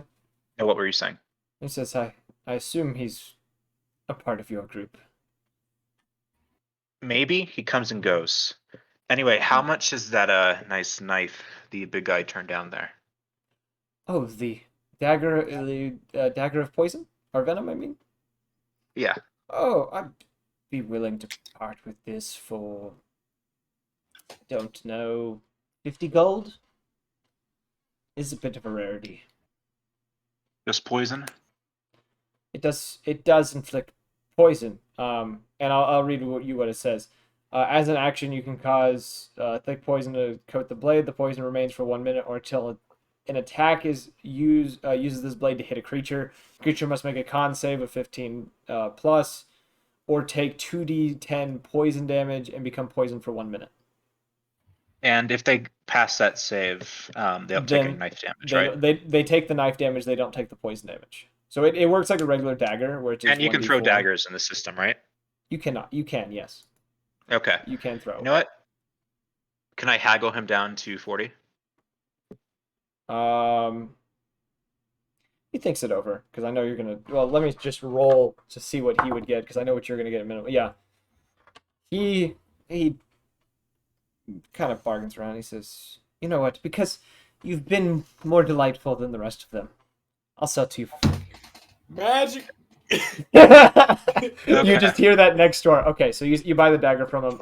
And then I guess I'll ask him about magical instruments, and then my shopping's basically done. Yeah, he just tells you that he doesn't know of any, and he kind of points you into a direction. And he says one of the music shops may have something. And I will add the dagger of venom, I think, to your inventory. Or I don't know if you can, but I forget. What's that armor set that like allows you to change like the appearance of the armor? That was the cloak. No, there's an armor one as well. There's an armor one as well? I didn't know there's an armor Oh, one. it's glamored studded leather, I think. Gotcha. I just added the dagger venoms to your backpack. Okay, Yeah, so we're gonna run with Balrog's bullshittery real quick. Okay. So you go up to the next shop, which appears to be a leathersmith. Behind the table of this leathersmith, it looks like a short, dwarven woman. She's got a thick beard, brown hair. She's currently she's looking over a thing of leather armor that she's just finished working on as you walk in. Evening, sir. Would you like she says to see some magic? You like jazz? Yeah, upon you saying like sir, jazz? she says, "It's ma'am." Oh, and I gesture me and I say, "It's Balrog." It's ma'am. Yeah, it's ma'am. Anyways, ma'am, and I pull out my deck of cards. Would you like to see a magic trick? She looks you over and she says, "Are you the ones making all the ruckus next door?" No, those were my companions. Doubtful. I swear I heard something about magic. Yeah. I'm imagining her as like I hate chocolate lady from SpongeBob, the voice. Chocolate. Why are you wasting my time?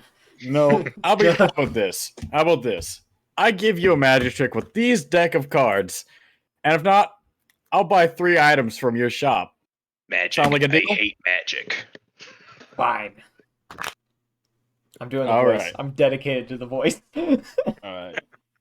So, and I flush the deck and I say, pick a card, but do not show it to me. Show it to one of my companions over here, or to any random folk. And You're by yourself right Yeah, now. it's literally just the two of you. There's no one else in the shop. Keep it to yourself. I turn around and realize nobody else is there. Keep it to yourself. She draws the card. She looks over. Okay. Now put it back into the deck. Do you have a deck of cards? Because I can pull mine. No, I she do actually slides- have one in my yeah. gear set. She slides it into the deck. Okay. And I flip it. The cards are kind of flashing. Oh wait, no. little bit. Remember, what's her name was in there? Roll a sleight of hand check. Sleight of hand check? Trinket's All right. Trinket's in the back. She's Trinket, not really, Trinket is in there. Yeah. He doesn't. She's just kind of chilling in the 18. back. She's not doing Nope. anything. Okay. This would be the perfect opportunity for Trinket to steal stuff while she's distracted. Yeah. All right. So And, it's a leather shop. She's not going to take anything. I'm just flipping, the deck of cards. I go Seems like flush them back Mercy out, would take something. and I slap them down onto the table. And I hold my arms back as if she's supposed to be impressed. Not your arms, your wings. No, my arms and my wings. They're just Oh, both that's kinda, like, right. You do spread have out. wings. That's right. I'm like, She just "Are looks at you and impressed?" she says, How long? "Did you is really this just gonna shuffle a take? I have deck?" to shit. Madam, check your bosom. She looks between her bra and she slowly wedges her hand in there and pulls out a Nothing. card. No, she does. He rolled a high enough sleight of hand check. I'm allowing this. And she pulls out a card. It was all just a ruse. It was just a really long setup for nothing. She looks over the card really closely and she said, "How?" For 5 gold, I'll tell you the answer. And I start waving the deck of cards and like flipping one in between like my fingers. She looks at you and she hands you back the card and she says, "I guess it'll be a mystery then." She continues doing what you're doing before you came in. All right, tell her to roll initiative. What? Are you gonna fight the dwarven lady? Nah, I fight the entire merchant shop. I'm a fool in a fucking china shop.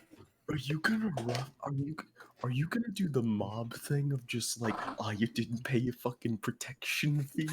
Oh, I have an idea. I'm not done here, madam. That was a pretty impressive trick. I say we I've gotten it off a lot better than that other merchant and I have. Very rude fellow. What would you say Wait, about our didn't you just companionship? reveal that it was your fault now, not your companion? She looks Anyways. at you and she says, story. "What were you doing to him, anyways?"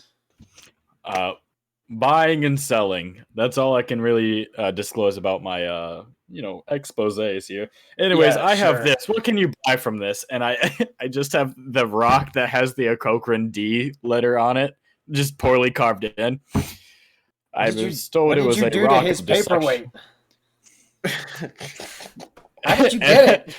I'm like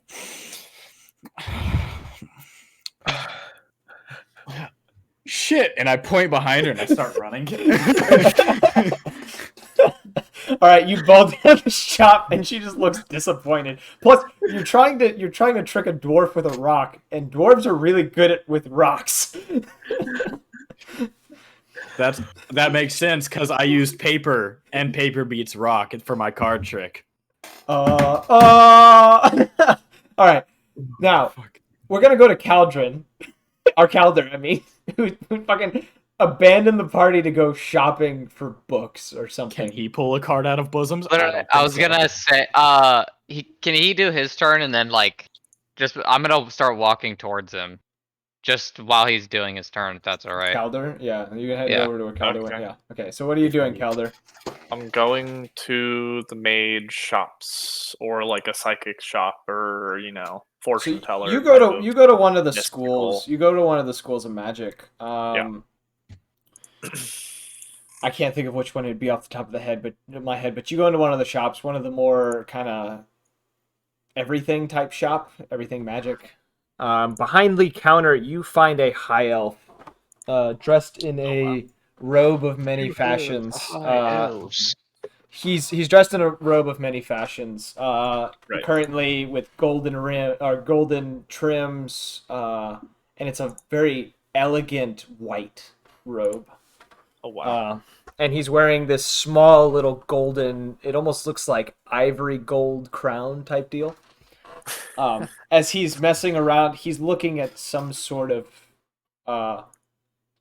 It's like a glove of some sort. As he's looking it over closely before he sees you and tucks it under the desk, and he says, "Ah, customer, how can I help you?" Hello, I've been wondering if you know of or are a specialization in divination. I do a bit of tinkering with such magic. How can I help you? Amazing. So I have two things that I wish for you to look at, and I'll pull up my arm and like motion towards the tattoo. And I'll also bring out the unopenable box. He looks at your arm and he pauses for a moment as he sees it and he goes, "Ooh, well, this is an interesting one." He says, "Forgive me for one moment. I must go get a book." And he quickly scurries off, coming back with a very large tome of like a book. Like this thing, you could probably kill a man with it. And he drops it on the counter and he just flips this thing with a significant amount of force and just starts flipping through pages. This clearly is like an everything encyclopedia type shit. Like he could find anything in this book. Like a Majopedia. Yeah, he finds inside this book, he finally gets to a page and he goes, "Ah, yes," he says. "This is exactly what I thought it was." He says, "It appears you made contact with a rune of sorts. I think the name would be an oculi, I want to say." Which is the name you did hear. You did hear oculi. Yeah. When you touched it. He says, I'll ask what the says, origin is from and any information about usages and effects on the user. He says, well, the origin on these is similar to that of the gods. We don't know where it came from or why it's here. We just know that they just appear. And that only one rune can be within a person at a time, if that makes sense. Mm-hmm. So if you were to encounter another rune of sorts, you might be able to switch it But Ew, this you one will let the room be inside you? this one gives you the gift of prophecy, which I'm assuming you've already had a vision or two. I was wondering what those dreams were. Most of the time, they're visions of futures that may or may not be, depending on actions taken. A lot of times, though, depending on the vision, it may be permanent, depending on what you see. I see. Is there any effect for long-term use of these runes? Depends on the rune. The oculi doesn't have any negative effects. That is known. I'll kind of sigh a sigh of relief. I would be in the same place as you. I just found that out. He says, for your box, he says, it appears there's a massive amount of arcane energy around this. So, not even a dispel magic could be able to break this lock. It looks, it's almost like a time bomb, where it's just going to go off at some point and the lock is going to just disappear. I see. He says, about those runes, in yes. that book, do you know of any others? I could look through. I've read a couple. I know there's a couple that allow the holder to see things that may or may not be visible to the normal eye. I know of some that give you resilience and others that may give you vulnerabilities. But it just depends on the rune you encounter at the time. I see. Well, other than that, I'll ask if he has another copy of that book that he has, actually. He says, oh, I don't think you'd want to carry something like this, but fortunately, there's only one with each school of magic. That's right, at this time. I might be able to look around, see if I have anything on the runes, but you might have to give me a day or so. We have quite a few books here. I understand. Also, while you have that book out, I'll bring out the handful of crystals, and I guess Jotun should walk in around this time. Yeah, I was literally I was literally gonna do the same thing as him, but yeah, since he's doing it, can I see? Am I watching him pull out these crystals? And you come in as he pulls out. Okay, great, because I was gonna do the same thing. We're all gonna pawn our crystals. Yeah, at different places. Every merchant in town is gonna. Do you want to do a magic trick? Every merchant in town is gonna have these weird ass crystals. So you go up to you just open the bag towards him. Market value plummets because we all went to different places, so they all realize that's so funny. Yeah, we literally destroy the market and none of them know, so they pay full market price for them without knowing. I'll give him a handful of them, but I do want to keep a few. So I'm gonna say you give him 2/3 of the bag you pour out. Okay, yeah. Is that good? Just to look at. Okay, so he's like, ooh, these, and he kind of places them down on a table before he whips out a wand and kind of flicks it, and you see him cast Detect Magic, which you feel in a store like this would probably blind the individual. Yeah, considering. I imagine he's wearing welding goggles. Yeah, but clearly this individual is very, very well trained in the arcane magics, and he looks over these crystals very closely. And he says, "Where did you find these fascinating little things?" I found them where a dragon. I'm gonna put my hand on his shoulder before he says dragon. Right. Yeah. I found them, and then I'll look, and I'll be like, "Oh, with this man actually. I found them in a cave that was supposed to be holding a dragon." You motherfucker! I literally am putting my hand on your shoulder to tell you to shut the fuck up. He can't tell. No, he wouldn't know that. He wouldn't the be able to guild tell master was requesting adventurers to find their dragon. It's not a secret. This was a known. It was a secret. What happened in there, which I'm not going to say. Well, yeah, but the thing is, I'm just saying. Yeah, well, I will. No. The thing is, if we're revealing to him we're fucking around with dragons, he might. It's a fucking master wizard. I feel like he knows a little bit more than just dragons. I'll word it like They were in a dragon's cave. They must have been some sort of treasure of his. I found, and I'll stop myself, and I'll be like, not much other treasure alongside it, though. You know what? I'll just go ahead and spill the beans and say that there was a guy that walked into a portal at the top watch because we're just letting everyone know everything, and Evan was just bitching about that. And Evan was just bitching about that. No, whatever. no, Magic dude gave us all bad dreams. Party had everything and all of our adventure. I don't trust I'm him. saying where this is from I don't a trust. mage You of a can't mage. trust any NPC. Okay, they're all. I understand that. All right, go so ahead. the guy It nods doesn't matter several what you times. think because you're metagaming. he nods several times at your explanation. He says, "Would this be the dragon's lair, the red dragon that disappeared some months ago? There's a lot of people that have been wondering what happened to it.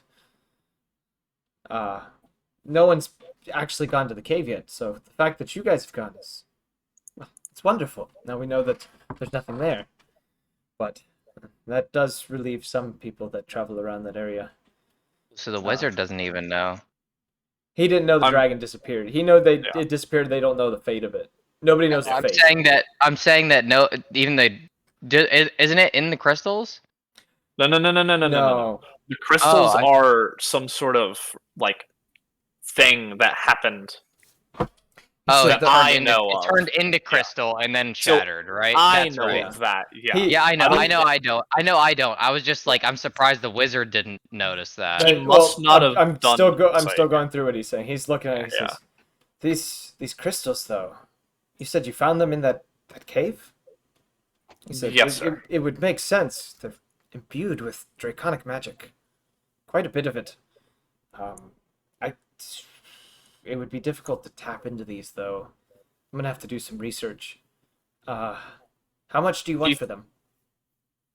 I was not looking to sell all of them per se, but instead do some sort of transmutation and or use them as a arcane focus or some sort of enchantment based off of their power and tap into the pool. I don't know if that's possible, but researching that would make me very happy. He nods several times, scratching his chin as he's looking at these, and he goes, "How long do you plan to be in town?" I'll look at Yotan and I'll like hold up hands like 1, 2, 3, or 5, and I'll be like, "How many months or weeks are we gonna stay?" And I'm just gonna shrug at him, just implying that I'll stay as long as he stays. I feel like me and my friend here might stay as long as it needs, but we do have a smaller, a little bit of a larger group, but I feel like they wouldn't mind losing us and us catching up later. Can just like in the background, you just hear, "Who wants to see a magic trick?" Just running through I the cast street. Mage Hand to shut the door and lock it. Running through the streets, just screaming at the top of his But lungs. by this point, flying. By this point, he's probably attracted like 3 guards that have been trying to catch him. he's running from the guards, still trying to like take shit. Okay. He as he's looking over the crystal, ignoring the Because situation he tried going to show outside. all the guards the magic trick and it didn't work. And he's like, checking your they're all men, and he's like, checking your bosom. My what? I used to be an adventurer like you. So he, the wizard who's not paying much attention to what's outside, he says, if you could stick around for about a week, I think I can come up with something. Amazing. I'll let you know. That's whenever, great, because we have 2. Coincidentally, we have 2 weeks, so we'll be back in 2 weeks, and you'll have extra time. You're so funny. And then upon that, he says, here's what I'll do. He says, I'll come up with a price for whatever I find out. If you want to just put down 5 gold for the time being, I'll get back to you with whatever's left, and if I don't find anything, the crystal and the gold is yours again. Sounds good to me. If we do find anything, you can take part of the crystal to continue research, or to use however you see fit. He nods to you and he says, "This deal seems very, very well made." He says, "I look forward shake his to what I hand. find out." Yep, he shakes your hand. You give him the I'll 5 say, gold. I'll be in touch, He and says, I'll talk to Yotan and be like, all right, where to next? Did you want to sell here, or did you want to try and do some research as well? So first, I'm gonna. I'm trying to think of a way to symbolize enchantments and curses. Like I guess they would probably be on a like an overhead board somewhere. So I'm gonna point out. You could point like and enchantments, and then like point at enchantments and like put it down.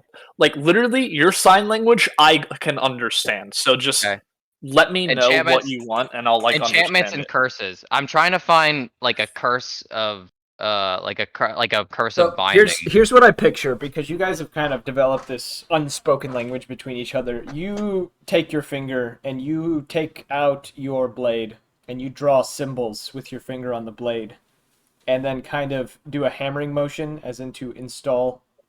Oh yeah. Oh, you know what he could also do? He could point to my spellbook. Oh, and and then I point have his different sword. pages with different schools of spells, and Yeah. like I get different lore and enchantments. stuff. You curses. tell him that you're wanting it, like you're saying like an enchantment on your blade, right? I'm looking for all enchantments they have. I'm interested in his enchantments, and then I'm interested in his curses. But what I'm specifically looking for is like a curse of binding, like to put onto something. And even if he doesn't have it, I'm sure a master crafted wizard within a couple days could come up with the curse of binding. Okay. Could like craft one, right? I'll talk to the wizard. Actually, my friend here is looking for enchantments and curses. Do you know of any enchanters or curse makers that might be able to help him? He's looking for something really niche, so. This, what kind of enchantment or curses? And I'll kind of look at Yotan, and he'll. Enchantments for like melee weapons or for protections. He's looking for something to better his offense and strengthen his defense. More for his blade and for getting better at maybe blocking physical attacks. Just general toughness, yeah. Yeah. So he kind of thinks over. Yotan is just flexing that as he says that, trying to like, really just trying to like symbolize to people because there's no way he can talk. Yeah. So he's thinking it over, and he says, "Give me a moment," and he kind of scurries off into the back for a minute, looking around to see what he can find. And he comes back and he says, we have a few things we can do with your blade, if you wanted us to. It would take a few days, Well, but I wasn't looking for a blade enchantment. I was looking for I was just looking for enchantments in general because I wanted to. What I was gonna do is go to a weaponsmith and go get some like knuckle wraps and put those manicore claws on them, and then try and enchant those. So that's why I was looking at his general enchantments. So what he's saying is for a weapon. He's saying, okay, nice. So if you wanted to enchant a blade or hammer or something, we could do a couple of kind of modifications to make them a little more effective, easier to hit with, do a little more damage. I might be able to imbue it with a little more intense magic. Turn something into maybe a dancing blade. Maybe imbue a spell into the blade that allows you to cast the spell once or twice a day. It just kind of depends what you're looking for. Is there any specific spells you want or specific types of enchantment? What class is Yotan? Yotan is a barbarian. He's not a class. Barbarian. But I'm mainly I'm specifically I do not really use weapons. But like other than like knuckle wraps and stuff like that. Yeah, I have something that I want to look at real quick. Hold on. Okay. Go ahead. Oh, I can't. Here, y'all keep talking. I'll mention something to the wizard, but I'll like try and fucking I'm trying to figure it out. Is it like is it an unspoken language between me and Evan, or is it like because he is magic he can understand me? Because It's you guys, because we spent so much time. Okay, yeah. he's learned trying your to sign understand language. each other. He's Yeah. learned how to understand you when you kind of throw hands at him.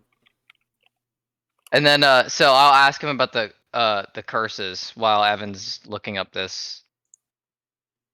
I'll have to look into this It later takes and him a like talk minute. to you about It this takes him a later, minute, and he Calvin. says, we could possibly imbue a curse of some sort, but it would take time. How about this? Think it over, do a little bit of research on specifics on what you want, and come back tomorrow, and I can give you a price and how long it'll take. Okay, so that's fine. I So mean, you, I need to go to the weaponsmith anyway to craft him first. So yeah. So you nod to him, and head to the head out, I guess. yeah, Yeah. I mean while he's still researching, like sitting there in the store, I'm just gonna turn around and walk out of the store without Yeah. even like. I'll notice him and I'll yell at him. I'll catch up later. Yeah. So you go to the weaponsmith. We're gonna skip the kind of thing. He offers to build you your, what would I call it? Manticore knuckles or bear claws Yeah. or something like that. He's offering to build them for 25 gold. Because he's going to be supplying the metal to do it. You just are supplying the claws to do it, which he's also going to make sure that they are strong and will not break. And this is a very high-end smith. Oh. Okay. Yeah. Okay, so you leave his with him, and he tells you it's going to take about 4 days to prepare. Dear God, I thought we were gonna be here a week. You're going to be there a week. He's saying it's going to take 4 days for the claws to Yeah, get but what done. about the enchantments? Is what I'm saying. Enchantments may not take as long, depending on the enchantment. Okay. And you guys may be here longer than a week. Yeah. He was saying that for the crystal specifically. Yeah. All right. So, anyone else have shopping needs before I try to continue? Okay. I would like to just magic. God, shut I'm the gonna fuck mute up, you, please. boy. I like how you shut the Wait, fuck up. handcuffs. They caught up to me. I think it'd be really funny if we did like short, brief interactions feel with like- him. I feel like at this point, Like it's a side character. if Balrock has like passed Magnus more than twice being chased by the guards, Magnus would just have to step in. You can try. I fly away. Oh, not with you. With the He just guards. leaves. Oh, you're They saying also stop the guards? Give them my Yeah. wings. All right. Well, we'll take care of that in a minute. So, real quick, Umlak, what are you doing while everyone I else want to look is? for a better bow. That's Okay. it. So you look around. You find a weapon shop. In the shop, you find a tabaxi, who's this weapon shop specifically specializes in more traditional weaponry. It's not metalworks. It's going to be your bows and crossbows and stuff like that. And he sees you as you come in, and he says, he says, a man of the tribes. He says, I didn't expect to see one of you. How can I help you? I'm looking for a better ranged weapon. She'd have goods if you have coin. She'd have good if you have coin. And you have a longbow right now, right? Yes. I believe, yes. He says, I do have a you longbow. looking for a better ranged weapon. Let me see. And he starts going through what's on the walls and everything else, like flinging things around, dropping stuff here and there. He says, I don't have much, but, and he pulls down what looks to be he pulls down a heavy crossbow is one of the ones he places on the table, and he also places a longbow that seems to have odd markings on it that kind of run up the bow. Can I do a like a history? Or sorry, go ahead. Oh, he says, here's the best two I can give you. He says, the heavy crossbow It's quite the punch. Big old bolts that you can knock down a target with. This bow, however, it's imbued with a little bit of magic. Mainly to help those proficient with the weapon be a little more accurate, a little more deadly. Packs a better punch, and generally hits a target more often.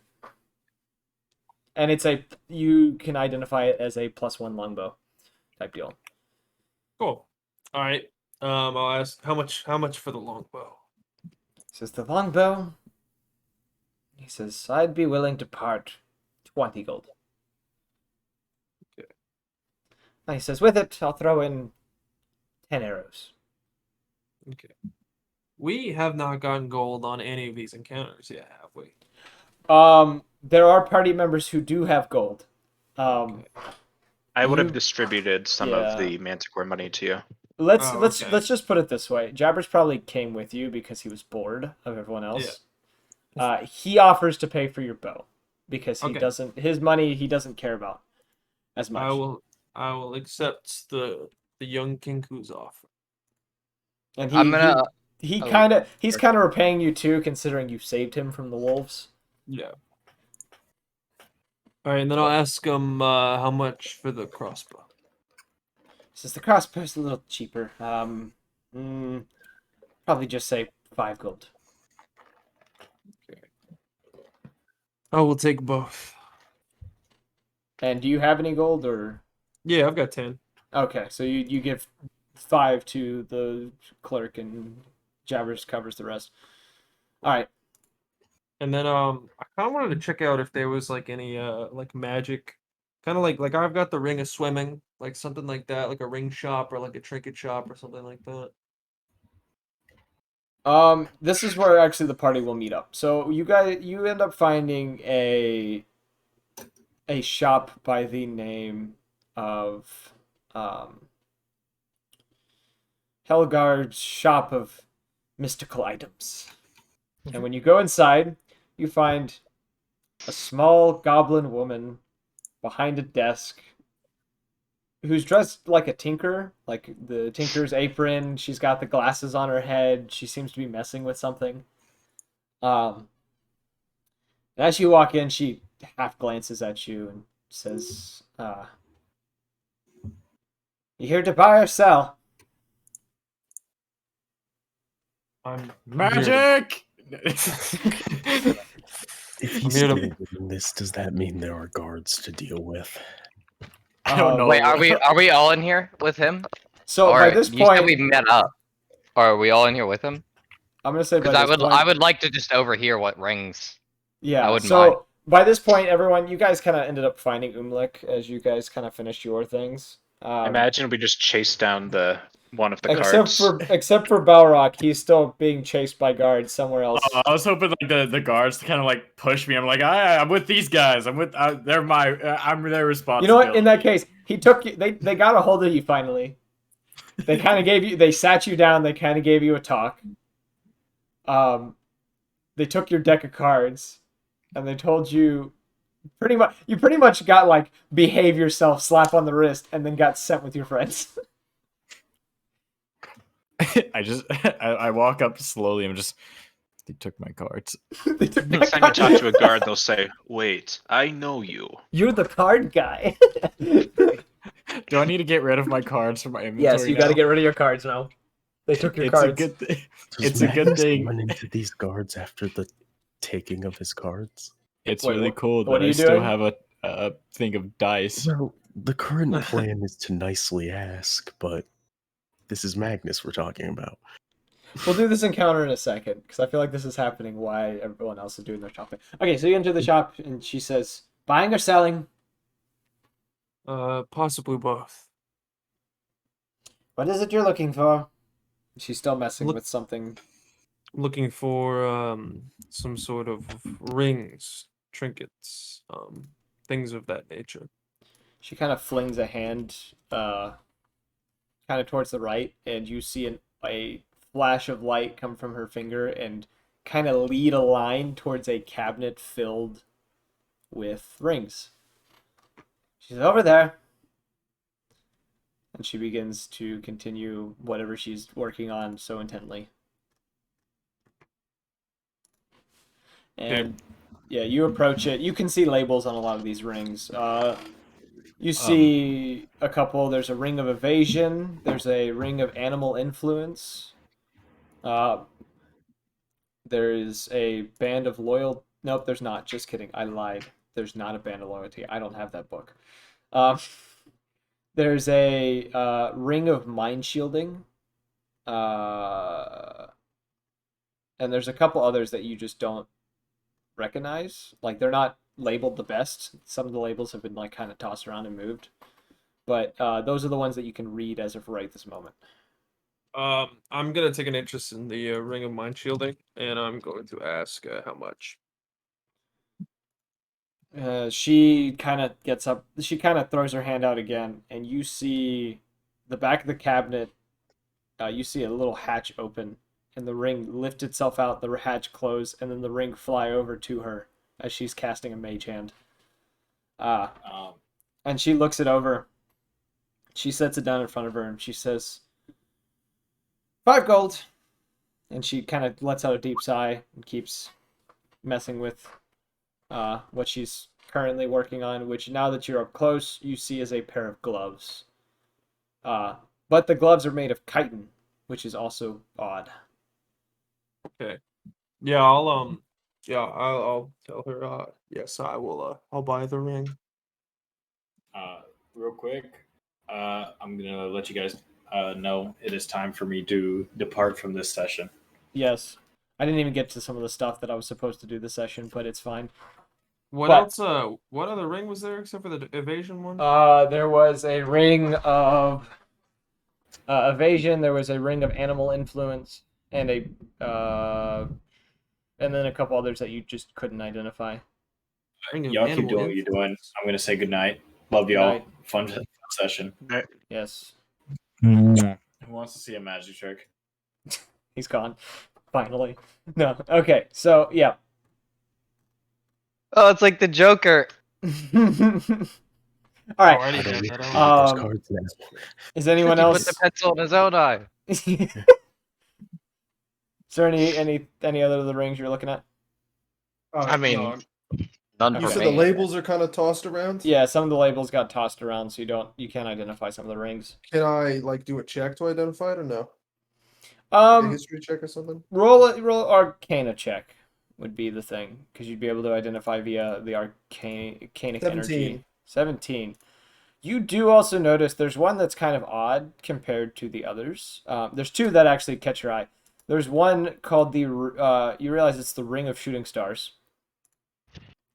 And the other one you see is the Ring of Spell Storing.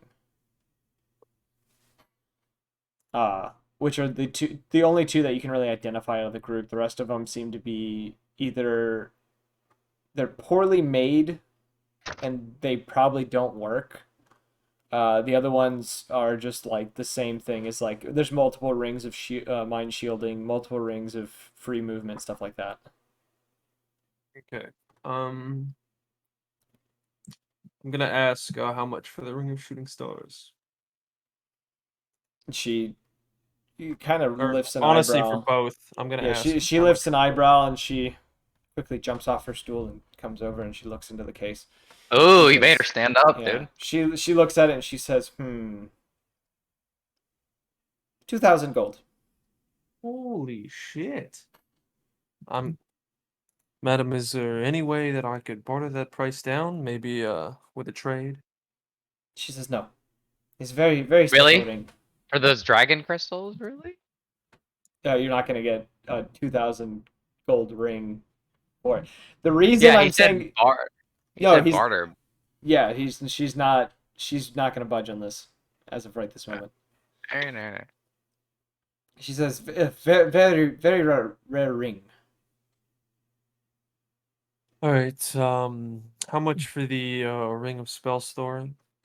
She says that one. She says, "Oh, Wait. Yeah, perhaps there's something you could do to, like, for it. Like maybe she needs something done." I was gonna ask in a second. I just wanted to say. Oh, sorry, I didn't know. Really about 60 gold.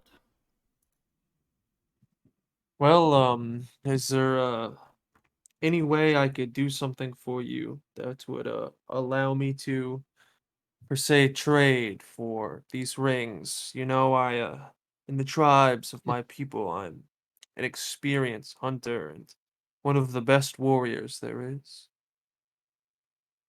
If there is She any quest or any sort of thing you need done,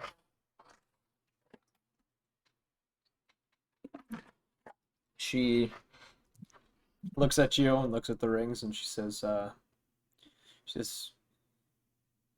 there's nothing I need, just money. She goes back to her kind of section and starts working on stuff again. can I roll perception to see what she's. Wait, did I already see what she was working on? Yeah, she's working on a chitin glove. A chitin glove. Does it look like she's struggling or no? No, she's not like making it. She's more of Yeah, like looking she's it fixing over it. and yeah, she's Got it, fixing any small like wounds on it, stuff like that. Can I roll? Oh god. No. Do I have any spells I can? All right, I'm gonna trade my ring of demand. No, just kidding. That'd be fucked. Can I try to roll persuasion to see if there's any way I could persuade her into letting me help? With the chitin glove? Not the chitin glove, but just to see, like, I'm trying to figure out if there's anything she can need help with, to like kind of perceive that she's, try to get past the stone layer of, what's the word for it? Your kind of like stone face attitude, Yeah. I I'm guess sure. roll persuasion. Oh god, I'm at a -1. Oh, a 17. She takes it over and she says, "How about this?" She says, "You find me something one of a kind, out of this world. I'll give you both." One of a kind, out of this world. Um, okay. I was gonna say, um, why not instead of finding you something one of a kind, how about I show you something one of a kind? Ma'am, I tell you I'm a great warrior, but I also am one who is favored by a god that your people By does not these know. nuts. If I show you something completely one of a kind, never before seen done, would you give me these rings? And as a bonus, I will also do whatever task you may need. She thinks it over for a second. She says, "Hmm." If you need any more convincing, I promise you that these are the powers of a god. She kind of looks at it and she says, maybe the ring of storing, but not the shooting stars. Okay. Very rare. One of a kind." All right. So are we near, we're not near water, are we? No, we're nowhere near water. You are landlocked. I'm gonna have to figure out which one of these shits. All right. So I'm just gonna imagine if I just like grew an extra ear, like boom there. All right. I'm gonna use. Oh boy. I'm gonna finally do it, Tyler. So Oh, now all of the party gets to see it. yep. All right. I'm gonna use a charge. I'm gonna bring out the spear, and I'm gonna start essentially what's kind of like the ritual to change. And I am going to. Oh, where the hell's mine? There it is. I gotta look up the beast list. I gotta find one You that's can just say what it was. I Yeah, should do I in my gotta notes. find something. It is in my notes, but I gotta find something that's like absolutely like mind blowing. Here, I'll just turn. Roll a performance check with it. All right. Oh god, it's also a -1. I got a 5 performance. What animal are you becoming? Can't I? Can I still breathe with this one? Give me a second. I'm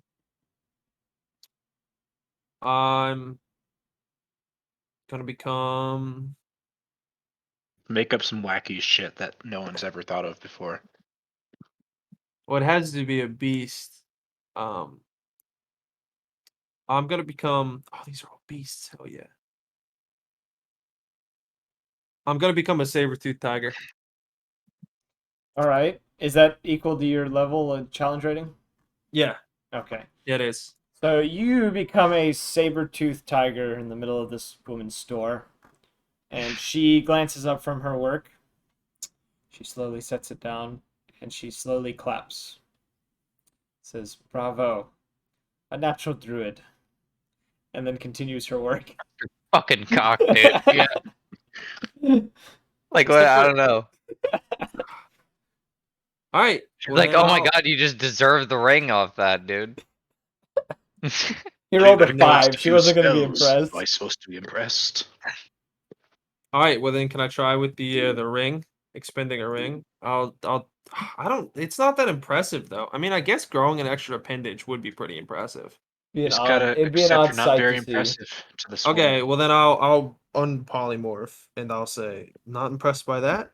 What about this? Roll a And then d6. like have an Yeah. arm come out just above your ass like a scorpion. Well, he's got to roll a d6 to see what he gets. Let's see what I get. I got an ear. You got an ear. So you grow another Nice ear ear. on the side of Gross. your head. Can I roll another performance check on that? Yes, roll a performance check for me. Alright. Oh, what did I get? A 9. 9. Oh, this is awful. She raises an eyebrow again, and she sees it, and she says, "What a bizarre talent." She says, "You are truly one of a kind."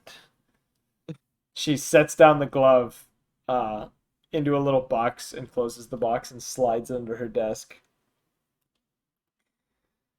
And then proceeds to walk over to another case and starts messing with some stuff. She says,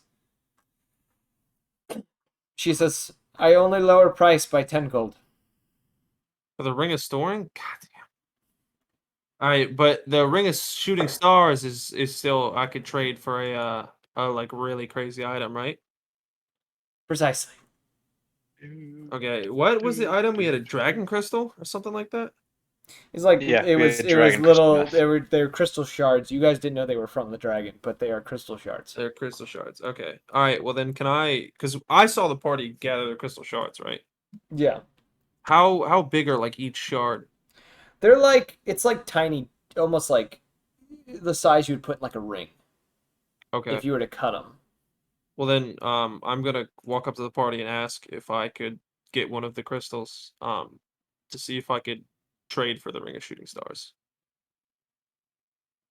Doubtful that that will be cool enough, and I don't want to give away my 2 items that are really nice. So, I'm gonna. Is the party okay with that? One of the shards. How many shards do we have? It's so I'm measuring them by a pouch, and they're like 14 Okay. ounces of crystal shards. Most of us grabbed our own pouches, so you're Yeah, not most expending most of them have resources. most people have Okay. sold them or they have kind of bartered off some of them. So Yeah, it's So- really up to you what you do with I it. think Oh, so I've got a pouch. Okay. Yeah, I most think of us grabbed it. I think everyone collected a pouch of it. I don't know Cool. if All right. Magnus grabbed any. Magnus And I left. don't- Magnus didn't care. Yeah, and then I don't think Svex did. Jabbers I grabbed any. think Jabbers did not. Jabbers was too busy sulking over whatever he saw. Okay. Yeah. Then I'll grab the pouch and I'll say what do you think of this for a trade? She takes the pouch from you and she looks into it, pulling out one of the shards and flipping on her glasses and looking at it closely. She says, interesting. It says, Draconic Arcana. Yeah, I give you the ring of storing and 10 gold. Oh, guess I'll take that. Sure. And like a snap, the ring appears in the air in front of her, along with 10 pieces of gold that hover before you. And she pockets the pouch, and she says, "Pleasure doing business with you." Pleasure's all mine. And she walks into a back room for a moment and then reappears and sits back at her chair, and she says, "If we are done here, you can go." She said, "I still have work to do." We are finished. I'm debating if I need to do the scene or not. Oh, there's one scene we never got to because we did a lot of shopping again. Just do it. Just do it? Yeah, we need an ending. All right. Can't end on shopping. Well, no, I was gonna ask if I could take Trinket and what is the bard's Jabbers? name? Jabbers. I was gonna like literally sit them across the street from each other. Jabbers performs as that famous bard that he was impersonating at the beginning, and then she runs her little racket. So before we do that, Journey. Yo. Around this point, you see, and this is before you thought of this idea, but Journey notices as Jabbers and Trinket seem to be moving into an alleyway. Their eyes fixated. Why is it so shady? Why could I? No. Their eyes are fixated on something, and they're like okay. looking at each other and talking between each other as they're slowly entering this alleyway.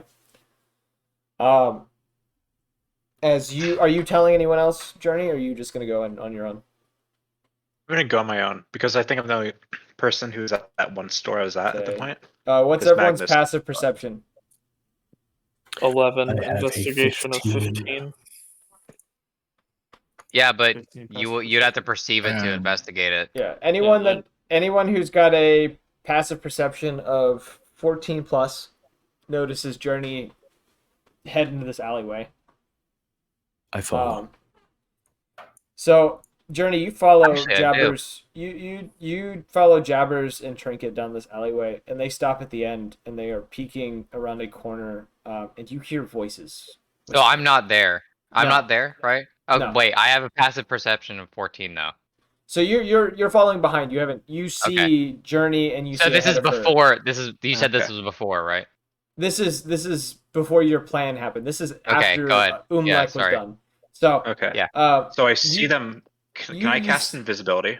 You can cast invisibility. You see them looking around a corner, and they're watching something happen. You hear whispers around this corner, very harsh voices talking between each other. There are 3 voices you can hear. Upon you coming, roll a stealth check for me. Okay. 13, but roll with advantage because you're invisible. Okay. Oh, that was just hit Journey. My bad. 16. I'm done. Okay, so you creep up next to Jabbers and Trinket, and you see in this alleyway there are 3 raggedy individuals, and next to them is a cart with cages in it. And these cages seem to have occupants. You can't see the occupants only because there is like rags draped over these cages. And you do hear a growling coming from one of the cages. And the 3 men you see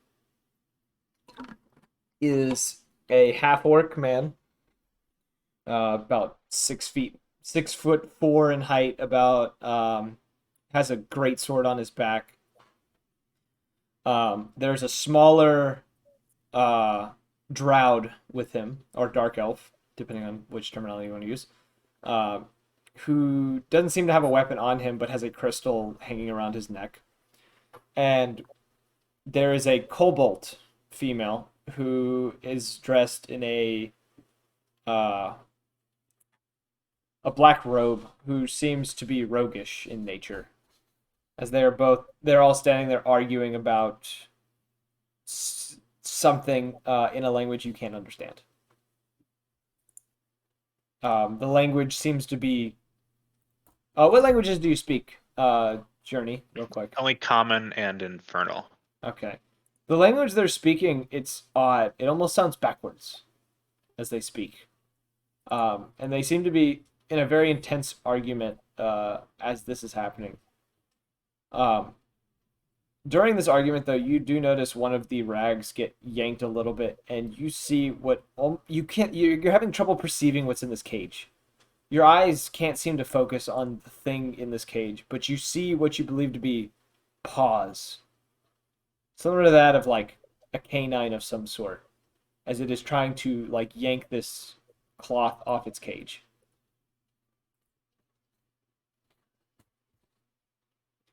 What do you want to do? The others, they're kind of moving down the alleyway as well, right? The other two are behind you. They're just kind of casually coming down. They're about 20 feet from you. I'm gonna hang back. Did I see him go invisible? Sorry. You guys saw Journey go invisible, and you just see Trinket and Jabbers peeking around a corner. Magnus I know I is have gonna no. get- God. Magnus is gonna get low and start skulking. Roll a stealth check. Yeah. 22. Okay, you are it's silent as a mouse. I'm just gonna hang back. I'm just gonna stop moving and just watch from a distance and wait for them to come back to me. Because like there's only one other way out of this fucking alleyway. So I see. And I'm literally the size of the alleyway. So Do I notice Magnus moving down the hall? Yes. In the alleyway. Yeah. I want to use silent image in order to spawn him a box to hide behind, even though he's past his stealth roll, just in case. What is this Metal Gear Solid shit? Roll a stealth check on this image. Okay. 8. Tyler, Solid Snake. Does that paw look familiar? No. No. Good. So yeah, I try spawning a cardboard box on top of Magnus. As you do this, the half-orc turns in the direction as he sees this, and he looks directly at Trinket and Jabbers. Magnus immediately gets up and walks in front of the two. He shouts and pulls out his sword. The kobold pulling out a crossbow, and the drow holding up a fireball in one hand. So this is a hostile situation. It has become hostile, yes. I have a question. Yes. Is the cage with the creature in it, is that locked? It appears to be so, yes. Okay. Have we leveled up, by the way? We're not quite to that point. Okay. Sorry. Roll initiative, those that are present. What kind of lock is it? I'm gonna roll my int. Am I present or have I? You're still in the shop with everyone else. Okay. 20. The only people here is Journey, Jabbers, Trinket, and Magnus. Jotun is a distance behind them and you can roll initiative too, Jotun, if you want to, just to get put in the initiative. 16. Order. 16.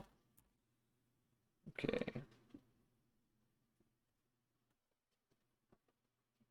Kind of. I don't know where that is exactly. I'm looking for it right now. You just click on your initiative. Hold on, Tyler. And this is just because I literally do not see it. I really need to understand the situation for how Magnus would act. When you say canine paw, is this like a dog or a wolf or something? Talking about a wolf friend, like an actual paw. If I'm gonna say paw, I'm talking about an actual like dog or wolf. If I was to talk about a humanoid, I would have said claw. Okay, so we're talking like just a straight up animal, not something that would be more built like a human. Yeah. Okay. All right. And let's see. What did everyone else roll? I got 23. Wow, Journey, you're way up on the list. All right. Heck yeah. I literally do not see it. I'm sorry. Oh, no, I see it. I'm retarded. I found it. 15. 15. All right. And then All right, Journey, you are first in the order. Remember, if you cast a spell while invisible, you will drop the invisible. No, yeah. If you roll an attack spell while invisible, you will drop the spell. Okay. So, what kind of lock are we talking about here? We're talking like, kind of like not like a lock and key type thing. Like it's a big, solid lock that you have to stick a key into type deal. You could pick it, but you would need the right tools and you would need the skills to do so. Okay. Who looks like the leader around here? None of them show the leadership kind of role. They all kind of seem to be acting of their own volition type deal. Okay. Is there any key around here, like on the wagon or whatever? Roll a perception check for me. Okay. Perception. That's a 17. 17. You notice there's a key on the belt of the half orc.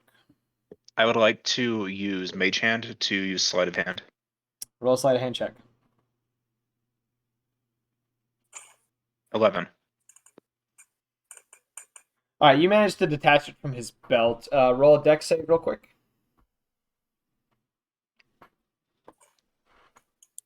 Eight. You managed to get this key away from him. And once you get it to your person, they can. He shouts several times, and points at you, and your illusion drops of invisibility because they have found you.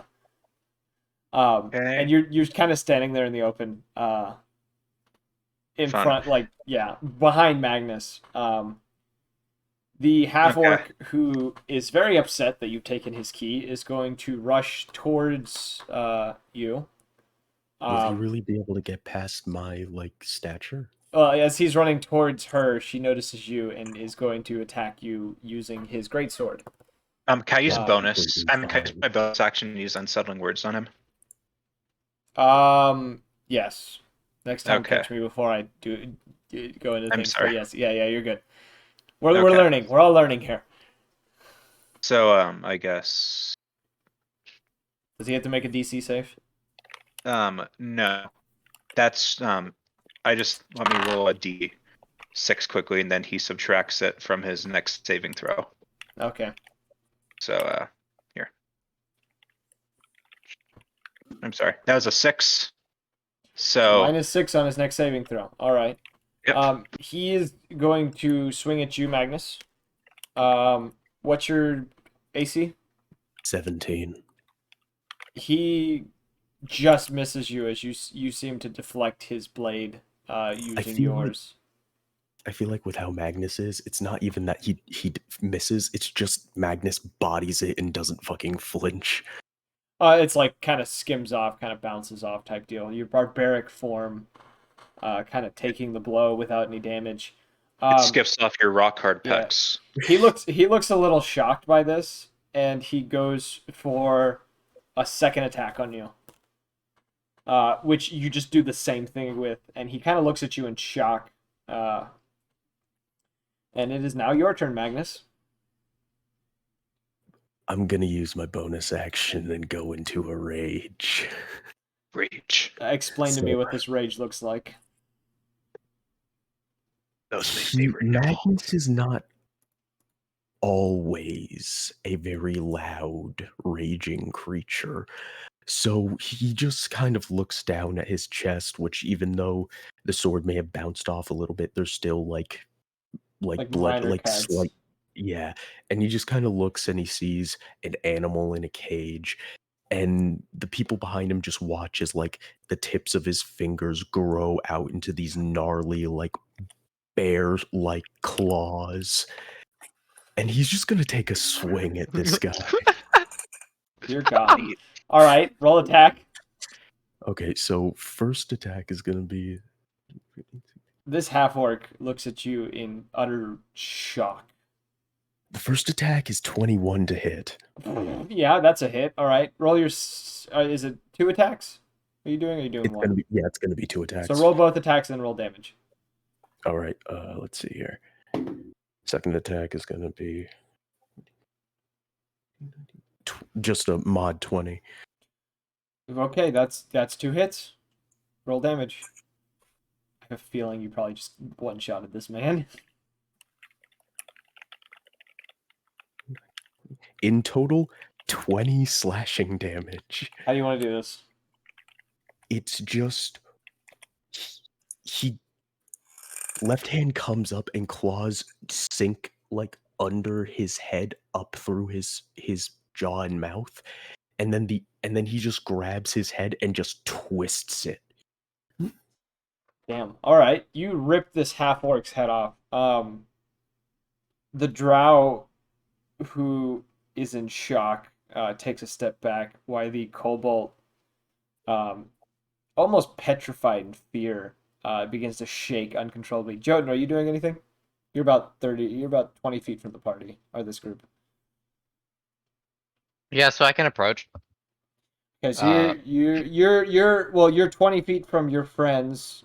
And then another like 15 from the individuals that are attacking now. So I mean, so you're saying I'm about 20 feet in between? So like you I could put you would have to I could put myself in. Are you saying I could put myself in front of like Trinket and yeah, God? Why can I Trinket and Jabbers. Jabbers? Why can I not remember Jabbers? He's It took me like a week to memorize his name. I don't know why. sat down every day and Anyway. just like Jabbers. No. So yeah, so you can position yourself between them, and you are also able to ready an action. So if someone was to get near you, Yeah. you could attack. So you're Yeah, kind of sure. guarding the two. Yeah, sure, and I'll Okay. ready an action. The drow, who's in a bit of a panic. And as a bonus action, I'll go into rage as well. Okay. The drow throws a fireball at Magnus. The flames just dying as they hit his form. He throws another one. This one actually hits solid. Magnus, you are going to take 7 points of fire damage. As the flame hits you in the chest and actually kind of eats away at your skin just a little bit. The cobalt is going to run over to the cages and get on top of them and fire 3 bolts at the party. At you specifically, actually. Which the arrows just kind of bounce off, each and every one of them, as you are raging. And he is in shock. Trinket, who peeks around you, readies his sling, and proceeds to just chuck a rock at this kobold. You mean Jabbers? Jabbers, yes. Yeah, Jabbers. And he crits. Huh. Like David and Goliath. Jabbers nails this kobold in the forehead with this rock. The rock actually sticks into the kobold's forehead. Blood trickling down as the kobold looks shocked by this act that this bird has done against him. And then Jabbers, doing that, is going to repeat some very, very foul words towards the kobold, and is going to use cutting words, reducing their next check by 3. Ouch. And Trinket is going to pull out her longbow, or short bow, I mean, and is going to fire a shot at the drow. But the drow manages to step out of the way and dodge the arrow as it flies by. Journey, it's back to you. Back to the top of the order. I'd like to use Mage Hand to unlock the cage with the creature.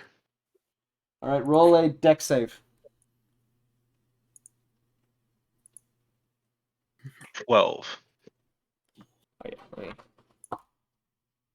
Okay, you managed to get the key in the lock, but the kobold manages to grab a hold of the key and has prevented you from turning it.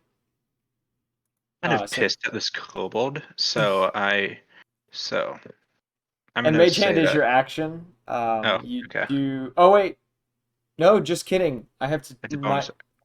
Wait, no, the orc had the -6. So yeah. Oh, but the kobold. Yep. So just kidding. I lied. You did unlock the cage because the kobold did have cutting word on him.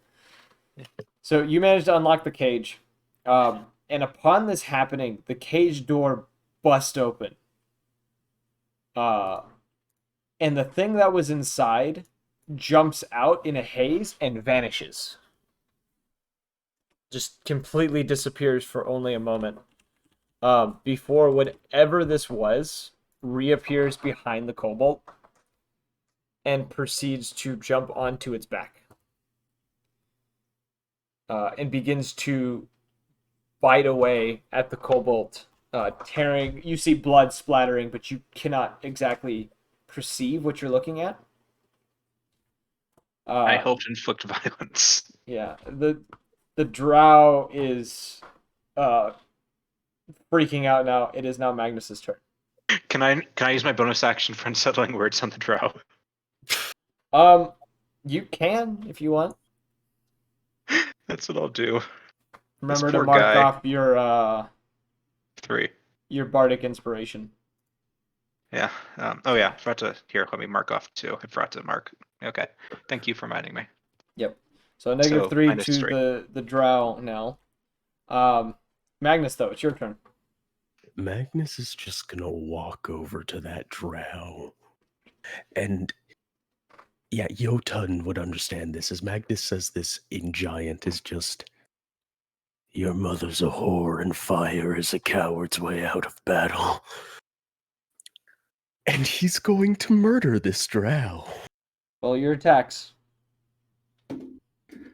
Let's see. We go into a new town and we just murder 3 people.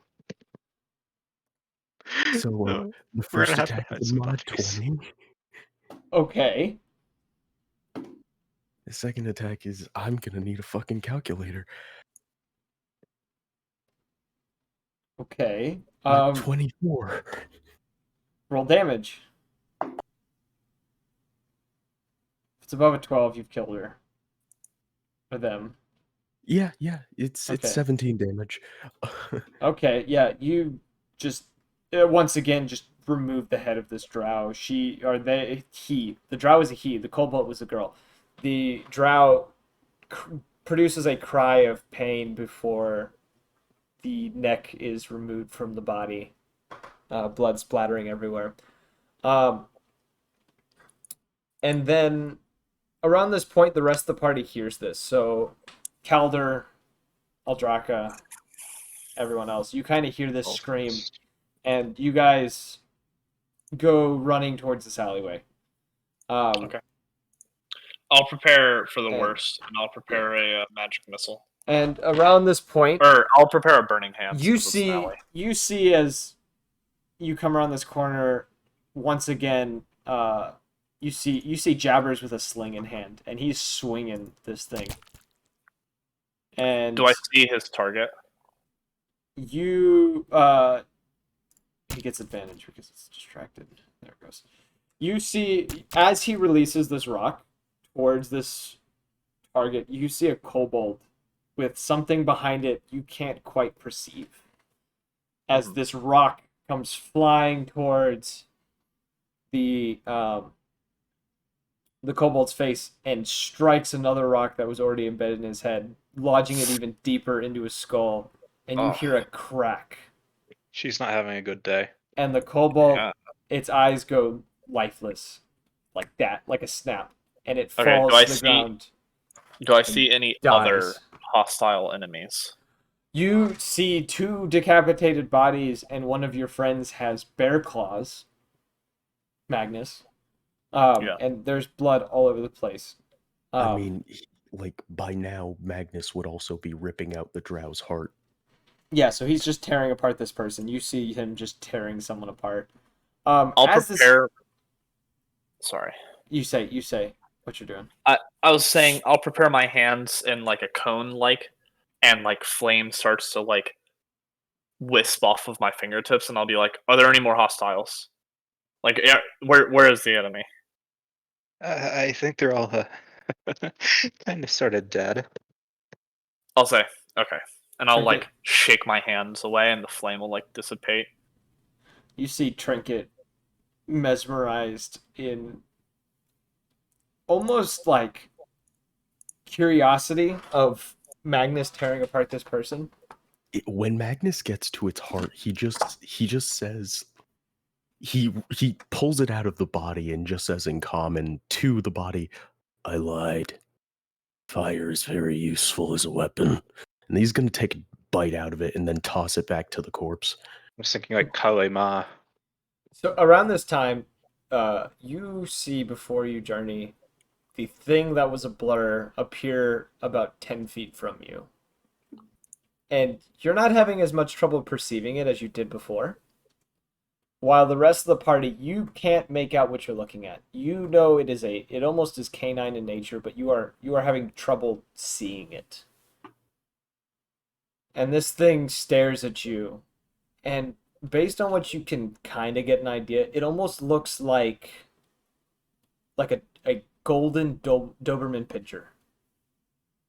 But you're not entirely sure, and for a moment you blink and it's gone, and you blink again and it's standing before you holding what looks to be an orange orb within its jaws. And it Guys, comes I found a towards you. Dragon Ball. Yeah, it comes towards you and it offers it to you.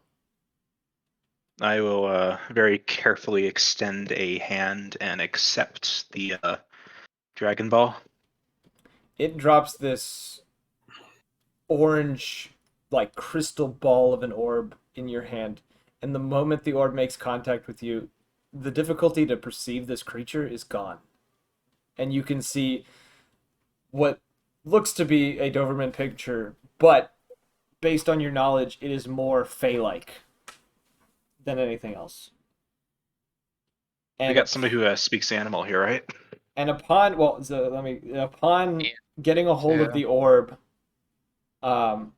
you know the name of this animal, and it goes by the name Boltian, and that's how you know what to call him.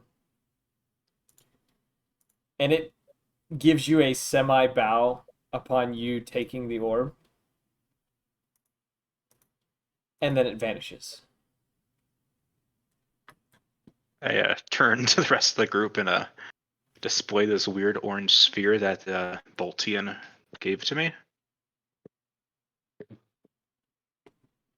I just tell him have fun carrying that. While Magnus like licks his lips of the blood, he just says, "That is a blood debt. You saved the creature." Huh, neat. And I have given you the item in your inventory, so you can read about it now. Do I suddenly know what this is, or should I see a person about it? Make a nature check. Nature. Or Arcana, your choice. Arcana or Nature. Wasn't there 2 other cages? Yes, I'm gonna get to that. But this is the one that was opened. Did you roll your nature? 13. 13? I rolled 13 Arcana. Okay. You, not having much knowledge on the creature you may have encountered, but you can identify it. It was a blink dog that you just freed and were given this orb from. However, it didn't seem like your normal type of blink dog. It was different. The energy around it seemed significantly different than normal. And I'll explain to you later more on what exactly went down with it. But you now know that this orb allows you to summon the blink dog by the name of Boltian, up for 3 times a day, up to 3 hours per summon. Okay.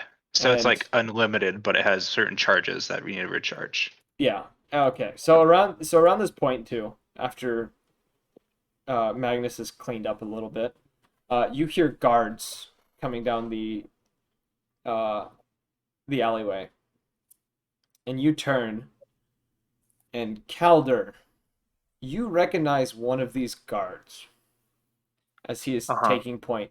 He is a wizard. Right. And you recognize his face, and I will describe him for you. He is a half elf, long brown hair tied up in like a man bun, tall stature, a little taller than you. Oh, he's the shopkeeper. No, he's a bit more built than most. Kind of like strength wise, he's built more like a fighter than a wizard. Sharp jaws, emerald eye, smooth olive skin. He looks like he's never had a day of battle in his life. And you recognize him as Maverick Dredge, which was an old college colleague of yours when you were at the School of Magic in fuck, I can't think of the name. Let me Tithrin. Tithrin, yeah. Yeah, Tithrin. He was one of your old colleagues, and he sees you and he says, Calder. He says, what are you doing in Grandhelm? I could ask you the same thing. I was traveling far away from home to learn more magic, but I see you've put your magic to good use. Since I was selected to be one of the Crown's Guard, so, it has its benefits. That's amazing. And he looks around the scene, he says, he kind of interrupts you and goes, what happened here? Should we go for a deception? I came to the fight late. My colleagues, I was just trying to protect. They would never start something without reason, though. And he I know that for sure. He gestures for some of the guards to go investigate the carts, and while he looks around a little bit himself. Huh? Magnus would already be at the cart. Like after the heart, it's straight to one of the cages.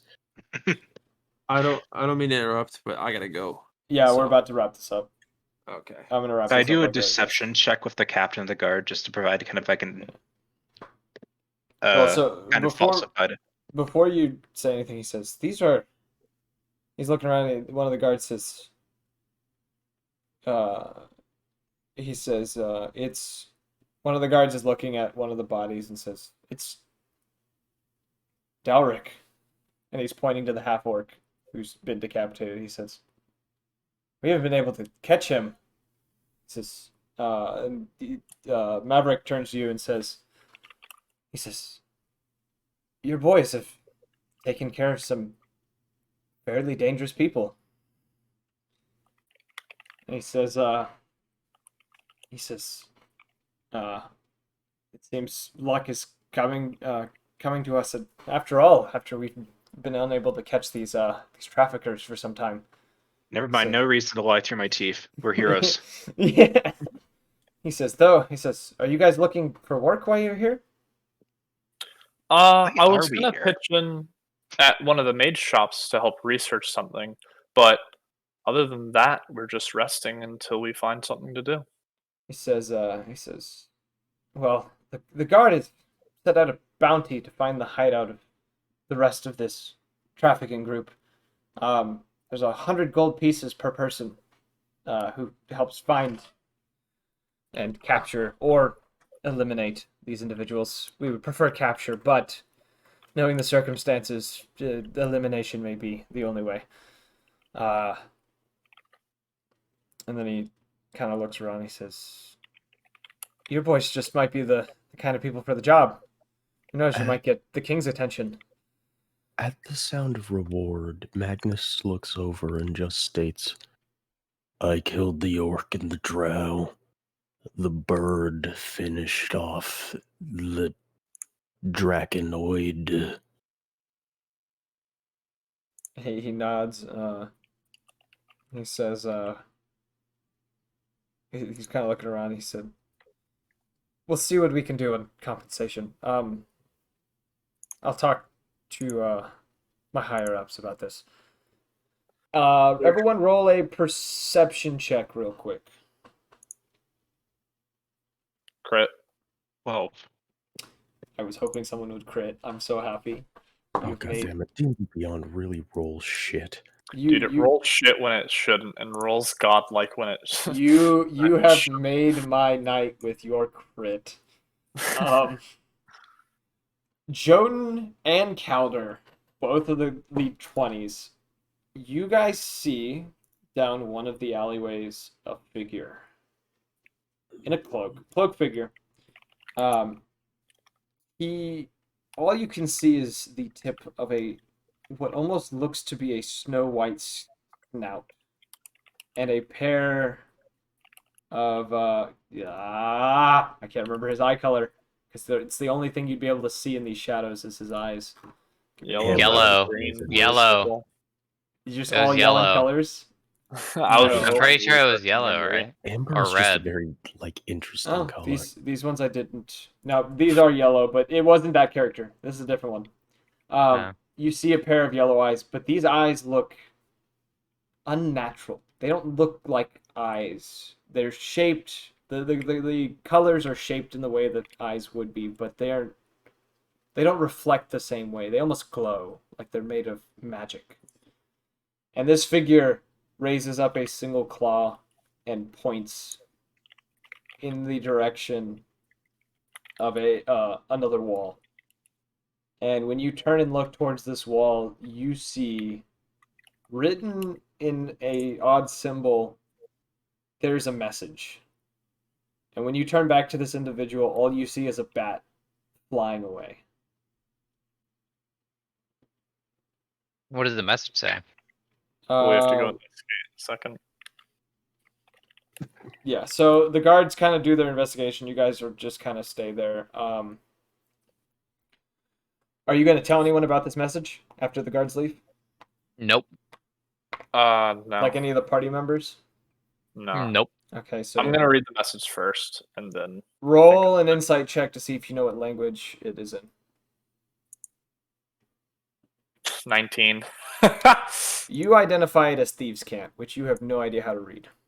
Right. Okay. But there is someone who does know how to read it.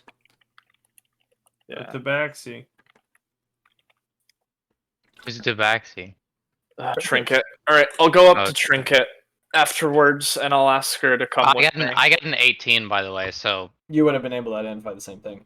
So okay. Trinket comes over to the message, and she looks it over. She kind of runs her fingers over it for a minute, kind of reading it, and she says, this is an address. Do you mind reading that out for me? She gives you the address. I'm not gonna fucking come up with something off the top of my head, but she does give you an address. It is somewhere in one of the lower levels of the city, which you remember this city is made of 13 levels that go underground. Right. The 13th being the poorest. This hideout is about the 11th or 12th level within the city. She turns to you and says, once she's told you that, she says, "We're gonna go kill some traffickers?" I don't believe so, but yeah, I'm just gonna put my hand on both their shoulders and then Can put my Magnus hand over where hear my mouth would be. Trinket say that? Well, this is after the whole. Yeah, this is situation. after all the guards have left. Party is kind of separated a little bit. Yeah. I guess I'll notice Yotan walking towards it and be like, I see your eyes are as good as mine before this all happened. Yeah. And so the three of you know of the location of the group you are supposed to eliminate. Oh. This is the address. That's why Trinket said that. Are we gonna go kill a gang? And Well, that is where we leave this session. Damn. Wait, what about the trinket thing? The trinket jabber thing. Trinket told you what the message was. Yeah. No. What about the thing where I run Jabber over to go play as the bard and Trinket Oh. across the other side? We will take care of that in the beginning of the next session. I'm ending at this point because it is Well, I'm 12:30. So late. Oh, we don't have to do any story. I'm just saying, like. No, I mean we'll just talk that about that Samuel? in Or we'll okay, talk about that's that fine. in the next session. And then, I guess but- between sessions, could you divvy up that gold from the Manticore for me and the other players? I don't remember who skinned the other one, but they kept their gold, so I wanted to divvy up Jotun between did. myself and their people. Yotan. Jotun. I say Jotun a lot. Yotan. Yo, So yeah, if you just So yeah, I put all the parts I got in my notes section. If you just want to divvy up that gold between the rest of us, I guess. If I remember, I'll do it. If I don't, message me. Okay. And I'll try to do it. I have other things, I have other commitments. But on that note, we're gonna leave it there. I'm going to post this to YouTube once we're done onto the C.O.N channel, which I think might be linked to the Twitch. I'm not entirely sure yet. But I hope you guys enjoyed. We hope to see you on the next one, and we really look forward to the next session in 2 weeks. As always, hope to see you on the next one. Peace.